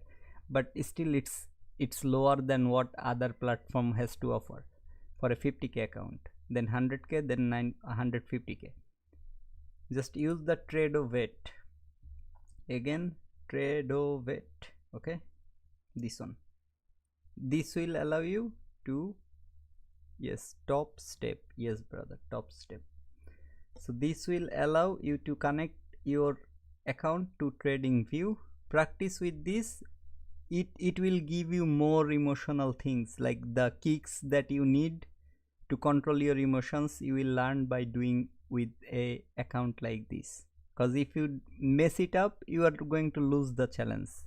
If you do it properly, you are going to win the challenge, and you can start earning with this account as well. So you can use it with only $49, as simple as that. But still there is something that you have hope for. Paper trading, I know some people will be angry on me since I'm saying this, but for me, I'm saying because I cannot respect the paper trading amount when I'm trying to backtest or forward test. That's why I started using these accounts for my learning period as well. That's what I'm saying. Okay, I'm not saying you cannot learn from paper trading, I'm saying I cannot respect that. That's why I try to learn about my emotions, right? What I said about trading psychology that I have built for myself. If I get a winning day, I don't care about the market if it's going here or there. Okay, I'm happy with the 2% that I'm getting. I'm happy with that. So anyway, that's why I talked about this. Okay, but paper trading, if you can respect, if you can show your emotions the way you want, like you would show if it's your own money, then yes, why not? Why should you risk your real money when you are you can learn the same thing using the demo trading things. Okay, demo trading options on trading view.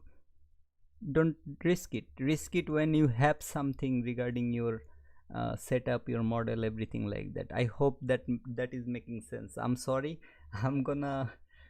I have few more people joining right now, but I wanted to make it an hour long stream, and it's been more than 4 hours I'm streaming. So it's nearly 5 hours, 4 hours and 54 minutes. Once again I did it. So I'm so sorry, I want to go. And I hope I talked about these sessions at the very beginning. Since my friend ICT Trading Concept was not here, this is mostly the what it calls the London session silver bullet that I entered into, and I exited out because price took that. I'm making it very short. You look for the setups on the 5 minutes and 1 minute time frame. Okay, so price took that Asia session high. Yesterday I talked about this thing. Since you have the knowledge, I hope I don't need to explain it again. It took the Asia sessions high and it was above that true day open and midnight level. I simply anticipated this equal swing low as my target, and that's why I entered into a trade on this silver bullet session, and that's what I targeted. Although I closed little earlier, I talked about all this thing at the very beginning. Yeah, 5 hours is completed, my brother. Okay, I have 4 minutes or something. Okay, so I talked about this silver bullet yesterday as well. That's why I came here to show how it looks like here. It took this one. There are some equals on 15 minutes. On 5 minutes, I'm just showing you. Okay, OTZ that I found from ICT, I used that for the retracement, and the OTZ is here, although I have to fix it. That's the fair value. That's my point of entry. That's the equal low that I targeted. Okay, everything. And also I showed them the live execution video that I have recorded during this live stream. So yes, I mean, why I took partial here, that's negative 2.7. if I'm entering with the OTZ, that's where I target. But since the liquidity here, I could target this one. Everything was there, every explanation. And during this moment, market, I mean, let me go one more time around this area. Okay, so I exited here and here because I didn't want to wait that long, and I already, when I was entering into the trade, in my execution recording video that I record, I live like I told, like I was not willing to take the trade, so I'm gonna close it here, and then I'm expecting, still waiting for price to go here. Everything I wrote during my video. Okay, so let me pull that one more time. I hope I can give you, since I still have 2 minutes 20 seconds or so to go by to make it 5 hours. Let me see. London session silver bullet, London session silver bullet. Yes, now I will show you a lot of things, but first, what did I exited? What did I? Okay, what is that? Okay, I'm gonna stop the recording here and see you all during the blah blah blah. Okay, this is the live trade. I accidentally put, what I mean by this is, you see I took the partial. I still have 4 positions as my buy stop. So when price went here, it entered into 2 long entries here, but I managed to close it with break even, like for those additional 2 long entries, because it didn't take the sell side liquidity yet. That was the liquidity level. Okay, so you will see a lot of things here, and everything I wrote, everything I talked, it's in my stream already, brother. I'm very sorry if I'm making you disappointed regarding this, but I showed it already. Okay, I showed it like 4 positions. It's still not even 0.67% of my account. That's what I risked during this trade with this 4 position. Okay, with this stop loss and take profit. That's what I targeted, and it's already giving me $700. And I showed lot of other things during this moment, and I explained the entire trade. I'm not willing to talk about it anymore. I'm very tired, to be honest. From yesterday till now, could you show your fib retracement setup on your Twitter platform clear on the stream? Okay, let me. What I will do is I will just hide, like I will untick this one, then you will see. Okay, so if you are trading forex, you can use the 0.1, or what you can do is simply look the spread here and you add that spread with your stop loss. Otherwise you will be messed up if you are trading forex. Just look for the spread that you can see here, and that's where you add with that one. Other than that, you don't need that 1.07. what you need is your 1, your 627 on 79, your 0, your -27. If you don't turn -27, simply ignore it, just put your 0. Even if you enter into a trade from 6 to, okay, let's say that's your entry, that's your stop loss at 1. In this case it's going little here and there, but I hope you are getting my point. If you target this 0, that will be what did I said, like the fair value gap price is retracing to, like the lowest point from where the fair value gap it is going to retrace, and you are anticipating to enter. It's that low that is showing your 0, right? So what happening is you are targeting just this liquidity, and most of the time, like 100, if you are correct about your entry, don't get me wrong, so 100% of the time you will see like price is taking at least this liquidity, if not the higher or other liquidities that you are anticipating. So even if you target that, it's giving you a good risk to reward ratio. And if what is it giving you, if you lose a trade and if you win the next one, you will still have that 0.67% of profit with you. Okay, so you will be that much profitable if you lose one trade and win the next one with this risk to reward. And if you are like willing to enter into a trade and target risk to reward wise, that's what I would suggest you to target.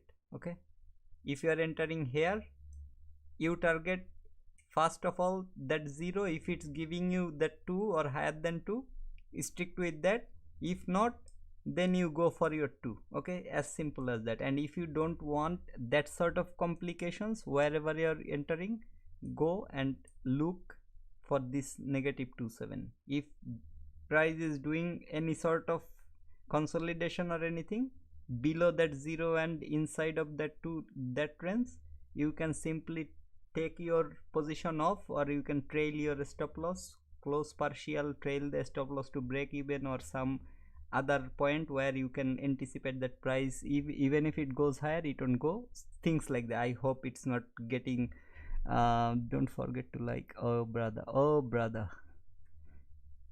I hope it's making sense. Okay, I hope it's making sense. If the, I don't know how I can make, okay, sorry, I can actually show you from this, and it will be even easier for. Here is the bloody font size. I just realized that I can make the font larger.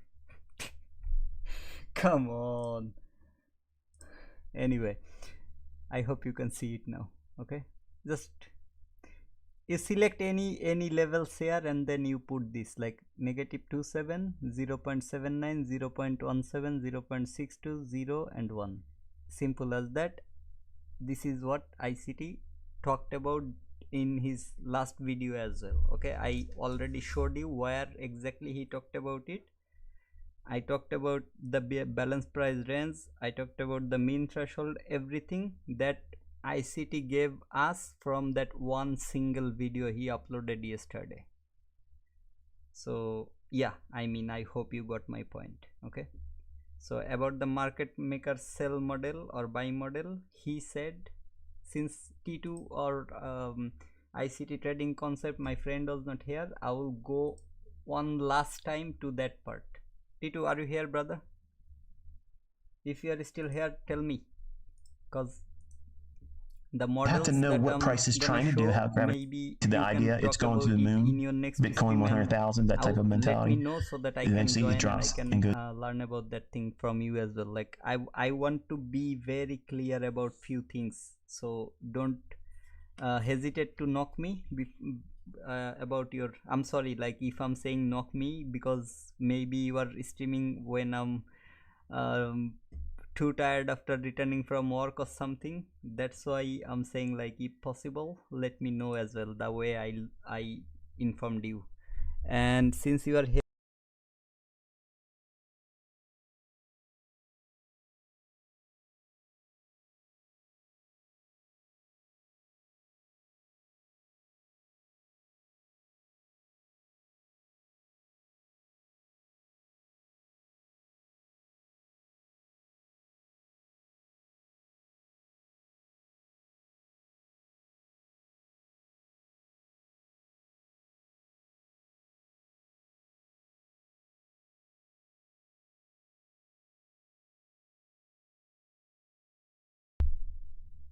Shit bro, I was talking without my voice. I just realized what I said is I'm gonna play this video and I'm gonna mute myself. So on listen to this part, and then if possible on your next stream talk about some of the entry models, so that if someone is new or someone is willing to add something else with his entry model, he can. Oh, if I'm not wrong, you're not talking about the entries right now. So whenever you are talking about entries, talk about these things and let me know before that specific what it calls stream, so that I can come and join you. Okay, please let me know before that happens. And now I'm gonna mute myself and I'm gonna play this part. When you're using a market maker sell and buy model, you're looking at multiple draws on liquidity, and you have to be more nimble. So I'm saying this not to discourage you, but to remind you that it's going to take a whole lot more effort than you probably realize going into this. I've made available very, very simple, straightforward, elementary models using the concepts I've created. So if you get discouraged after this, just know that you can always revert back to the Silver Bullet or the 2022 or optimal trade entry models. They're very simple. So Yes, that was what I was talking. Silver Bullet 2022 optimal trade entry. Okay, so those three things, whenever you are making a live regarding this sort of thing, please let me know so that I can use some of your information to improve my trading what it calls trading strategy. Okay, and also since you are here, let me show you the mean threshold thing, brother. Don't put that emoji. I know I know the meaning of that emoji. Okay, okay, so the mean threshold, because we had to what it calls, we had to have some sort of discussion off stream regarding this, because if I'm wrong, I asked you on your stream that please tell me if I'm wrong so that I can improve. Okay, so let me pause again and let me show you the mean threshold part. up here into a bearish order block, which is the up close candle here. It trades into it, digs into half of the body right there. That's mean threshold.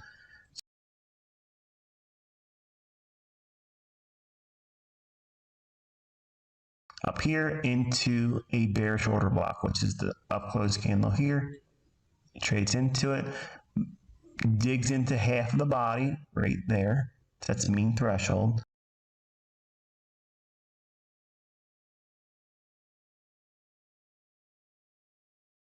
Close candle here.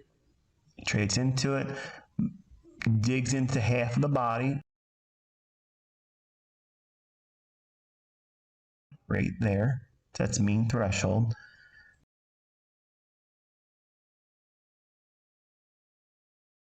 So that bearish order block. So that was what I was asking the other day. However, ICT actually gave me the answer, and since I'm very tired, I'm very sorry about today's long session. I had no intention making video this long, but I hope you got my point. And ICT trading concept, brother, thanks a lot for stopping by. Okay, I know you are very busy. Someone in my channel was looking for you actually, if I'm not wrong. His name is, he said something like Tito Bhai. Who was it? Okay, the Zero, I think. Yes, the Zero was looking for you. Okay, yeah, I think Zero was looking for you. That's what I tried to say. So if you are here or if you are going to live stream or not, things like that. But anyway, brother, I'm gonna take my leave right now. Okay, I'm so sorry, but it's been more than 5 hours. You said to finish the 5 hours. I am doing it for 5 hours and 9 minutes. And whoever is joining now, I can see 6 people are watching. So just go watch this video. It has every single thing explained inside of it, why this is the original consolidation, what he was looking into during that moment. It has explanation about why this is a trapped short, why this is a balanced price range, everything. Okay, everything. You go here, you watch this, you take your notes, and then you do it. Like whatever you have understood, you write it down during that moment as well. Like pause the video, write it down, and then you look into your chart and see that if your understanding at the first moment was correct or not. If it's not correct, then come back here, write down with the time stamp, like when he's talking about this, what is the time here on the YouTube, like write like that, so that you can come back here and you can, you have to go to the chart. Okay, come back here and then you write it down, the timestamp as well, so that you can straight away come to that point where you had confusion. Listen to this again, try to figure out what he said prior to that moment and after that moment. Okay, you listen to that and then you look into, like he talked about everything, why he thinks this is a breaker block. Okay, why price around this area is respecting on a lower time frame. Okay, if I think I already showed you all this, like he showed this low, the high, the lower low, and he said like this is a breaker block or rejection block. From here you can see the order block, it's aligning, so you can enter here. You go, you watch the video again. Okay, so he is taking all these informations instead of just here as your breaker block or here as your, I'm just showing a random place, but I'm saying like just because price break this area, it's not your breaker block. There will be lot of other things to add with that, but as simply as he explained, you have a low, you have a high, you have a lower low, that's your highest up close candle with the body, that's your breaker block. As simple as that. Okay, don't you will get the absolute OB mean threshold. Okay,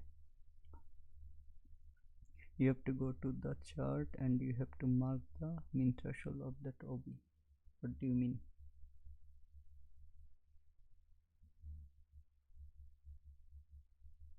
You mean this one? Bro, I don't need to. It's okay, it's okay. It's okay. I use this for my entries, so I don't use the order block entry. That's another pattern, that's another thing that you can enter into a trade. I use the OTZ. Okay, during the silver bullet I use my OTZ, and if it's clean, if it's a clean entry, I don't even need the OTZ. But I got your point. Okay, I got your point. You are talking about absolute and he said mean threshold, he didn't say absolute mean threshold. That's the thing. Okay, so you are saying like, let's say this is my order block, I'm just choosing a random thing. Okay, I don't know exactly where he was showing it from. Okay, so I think at the beginning he talked about it or not, I cannot remember, but whatever it is, no, you asked about mean threshold, clear it from here. Okay, you clear me that, cause what I want, how can I find that chart that ICT is showing? You want me to go to the here and then clear like this? I don't know, like what are you trying here? He's saying very simple thing. I don't want to make anything complicated, anything like that. Let me go back to 49.40. Let me play it even slower with the, I'm now putting 0.5%. okay, with the sub like CC. Okay, closed captions on here.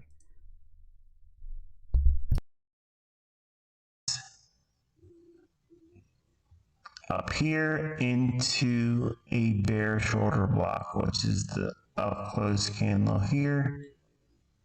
Trades into it, digs into half of the body right there. That's mean threshold.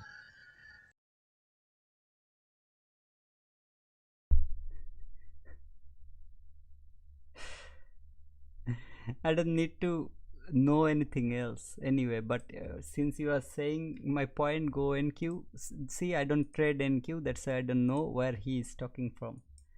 So NQ on Monday, let me go to Monday, let me put my replay on Monday. So I think that's the Monday, if I'm not wrong. No, that's Friday. That's Monday, yes. So now let me go to the, oh, I think the lowest he went was the 5 minutes, so let me go to the 5 minutes. Just go NQ Monday, NQ Monday, that's where I am right now. Monday, NQ Monday.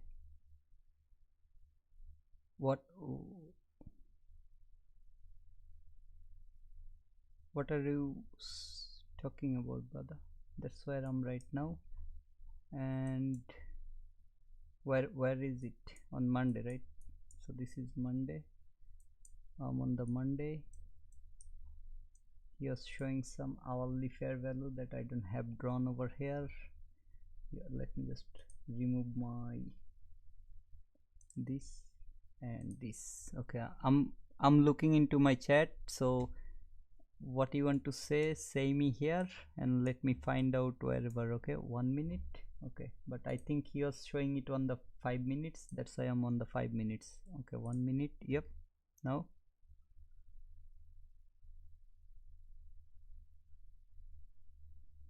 where is that? I don't think that's 1 minute. I clearly remember he was showing it on 5 and 15 minutes during that moment. Okay, so 60, this was any time stamp below it. I cannot see any time stamp. Okay, let's see this sort of consolidations on Monday. Where is it?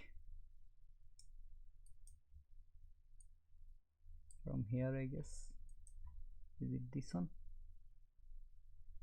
Is it this move? I think so.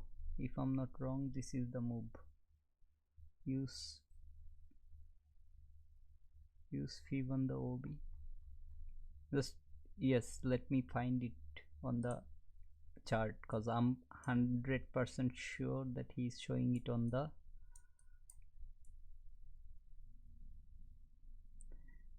on the 5 minutes chart here. Okay, that's what he was saying during his video. If I'm not wrong, that's where he said in his video.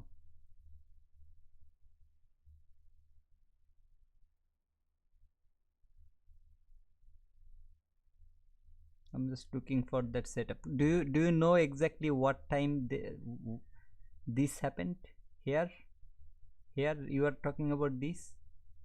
I don't know like which one you are talking about, because I don't trade NQ. Okay, it will be hard, because you are saying 1 minute. He said during his video he looked into 15 minutes and 5 minutes only. So I don't know if your one is correct or his one is correct. Like he said 15 minutes and 5 minutes was the lowest he went during this moment, and this is what Monday looks like. So is it on Monday or it's on Tuesday? Because he posted it after Monday, right? So let me check on Tuesday.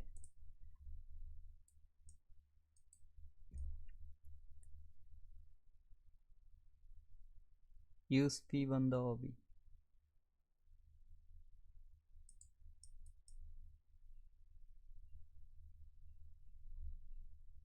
This is the 5 minute.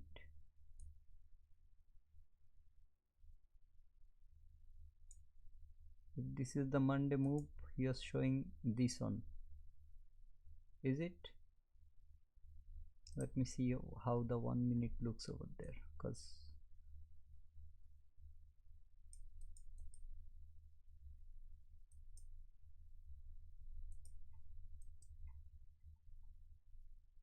is this? No, but because there is clean liquidity with market structure, things like that. Nothing here, nothing on Monday here around that high. Sorry bro, you need to help me find out that area. Is this the area? I don't think this is the area, but you tell me, because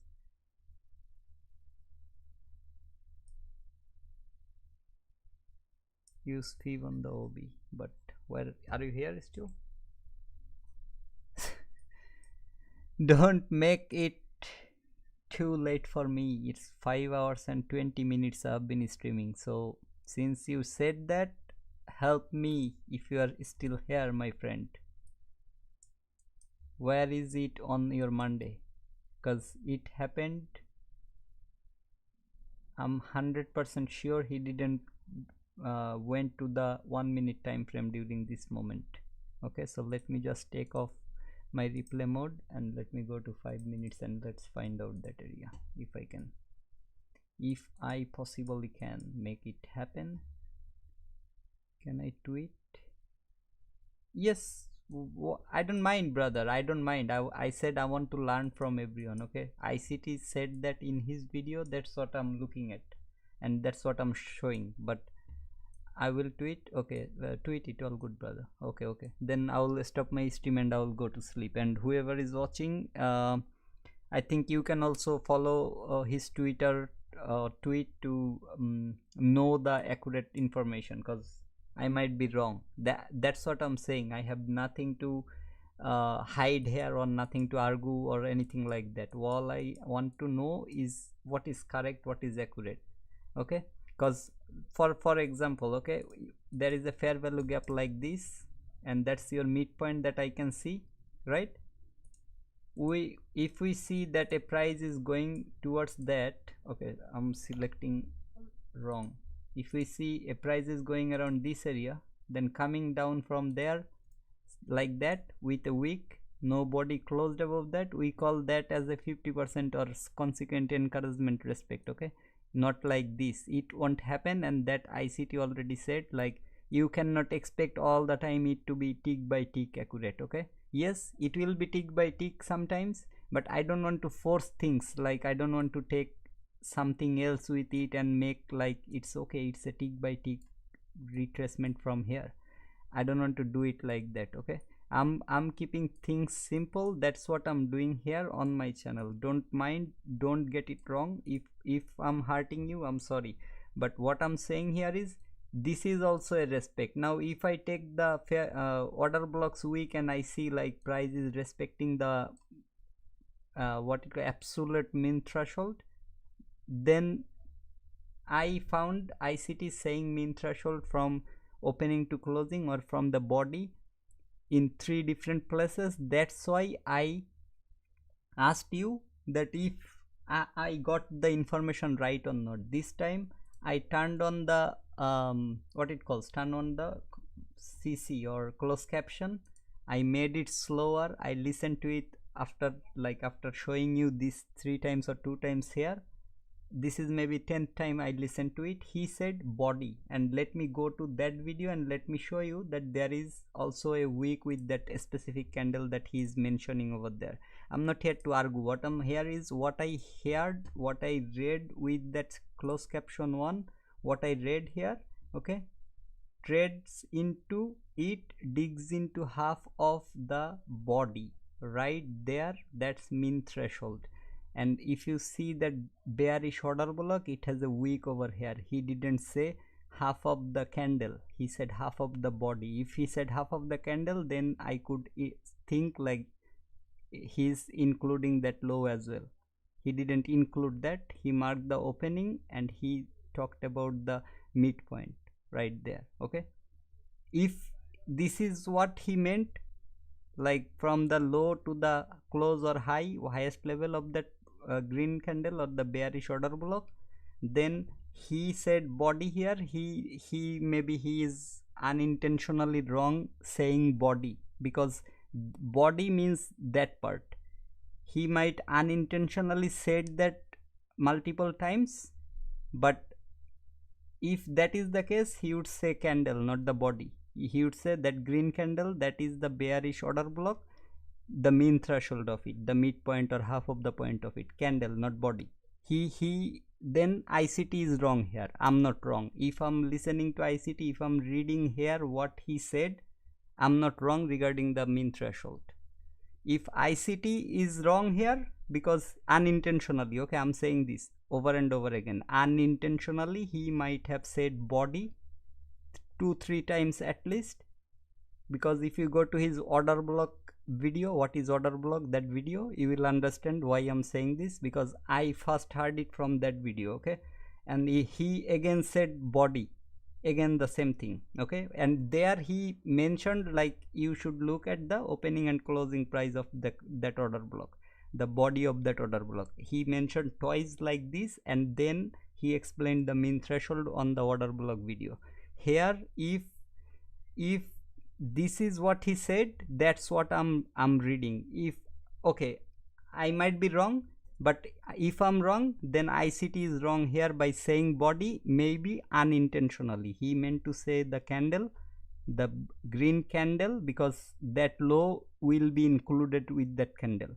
If that was he said here, I would take that low. Since he said body clearly here, right there, that's mean threshold, I'm only taking the body. As simple as that.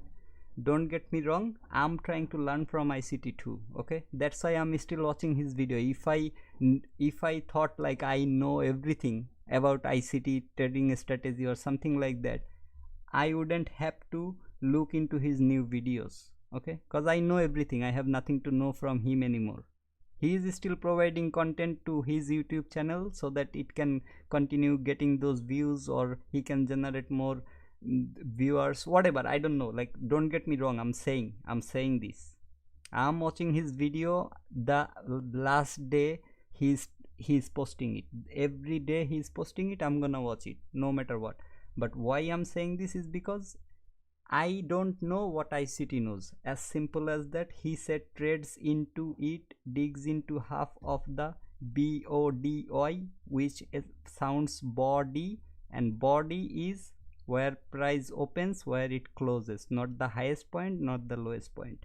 That is a candle. A candle starts with a opening price, creates a low at any time during that candle duration. It creates a high before it closes. Okay, it can create the high at the same time when it closes, because sometimes you will see some candle don't have a wick. Okay, if that happens, it creates that high before it closes or at the time at it closes. But there is your body, there is your wick, and the whole thing together is called a candle. If that's what he meant here, then he is unintentionally wrong by saying BODY. As simple as that. I'm not here to hurt anyone's feeling. Yes, you show me what you want to show me, but I'm just showing you the video that ICT posted yesterday, one day ago.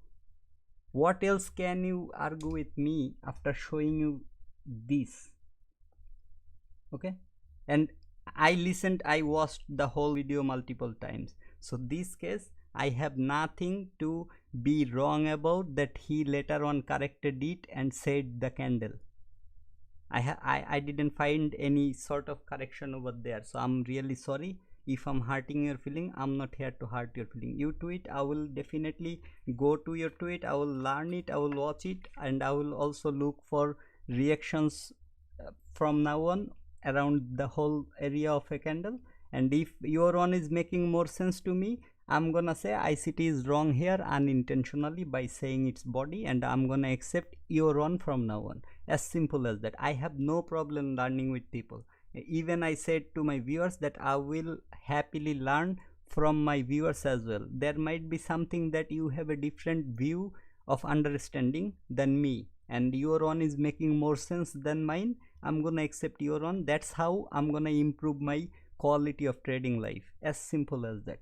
Okay, what I'm sorry if I'm getting hyper or something, because I'm talking for 5 hours and 30 minutes now, and it's like 4:37 a.m. in the morning. Yesterday I made a similar stream. I slept only 1.5 hours. I told exactly this thing more than 10 times now in my stream, and I'm now really tired. I have nothing else to share with you guys today. So until next time, enjoy the rest of your day, and I'm sorry if I hurt your feeling or something, but I'm trying to learn and I'm trying to teach what I'm learning from you guys, okay, and ICT himself. So yeah, if I'm hurting anyone's feeling, I'm sorry, and until next time, take a very good care of yourself, your family and your health. Enjoy the rest of your day. Thank you and bye bye.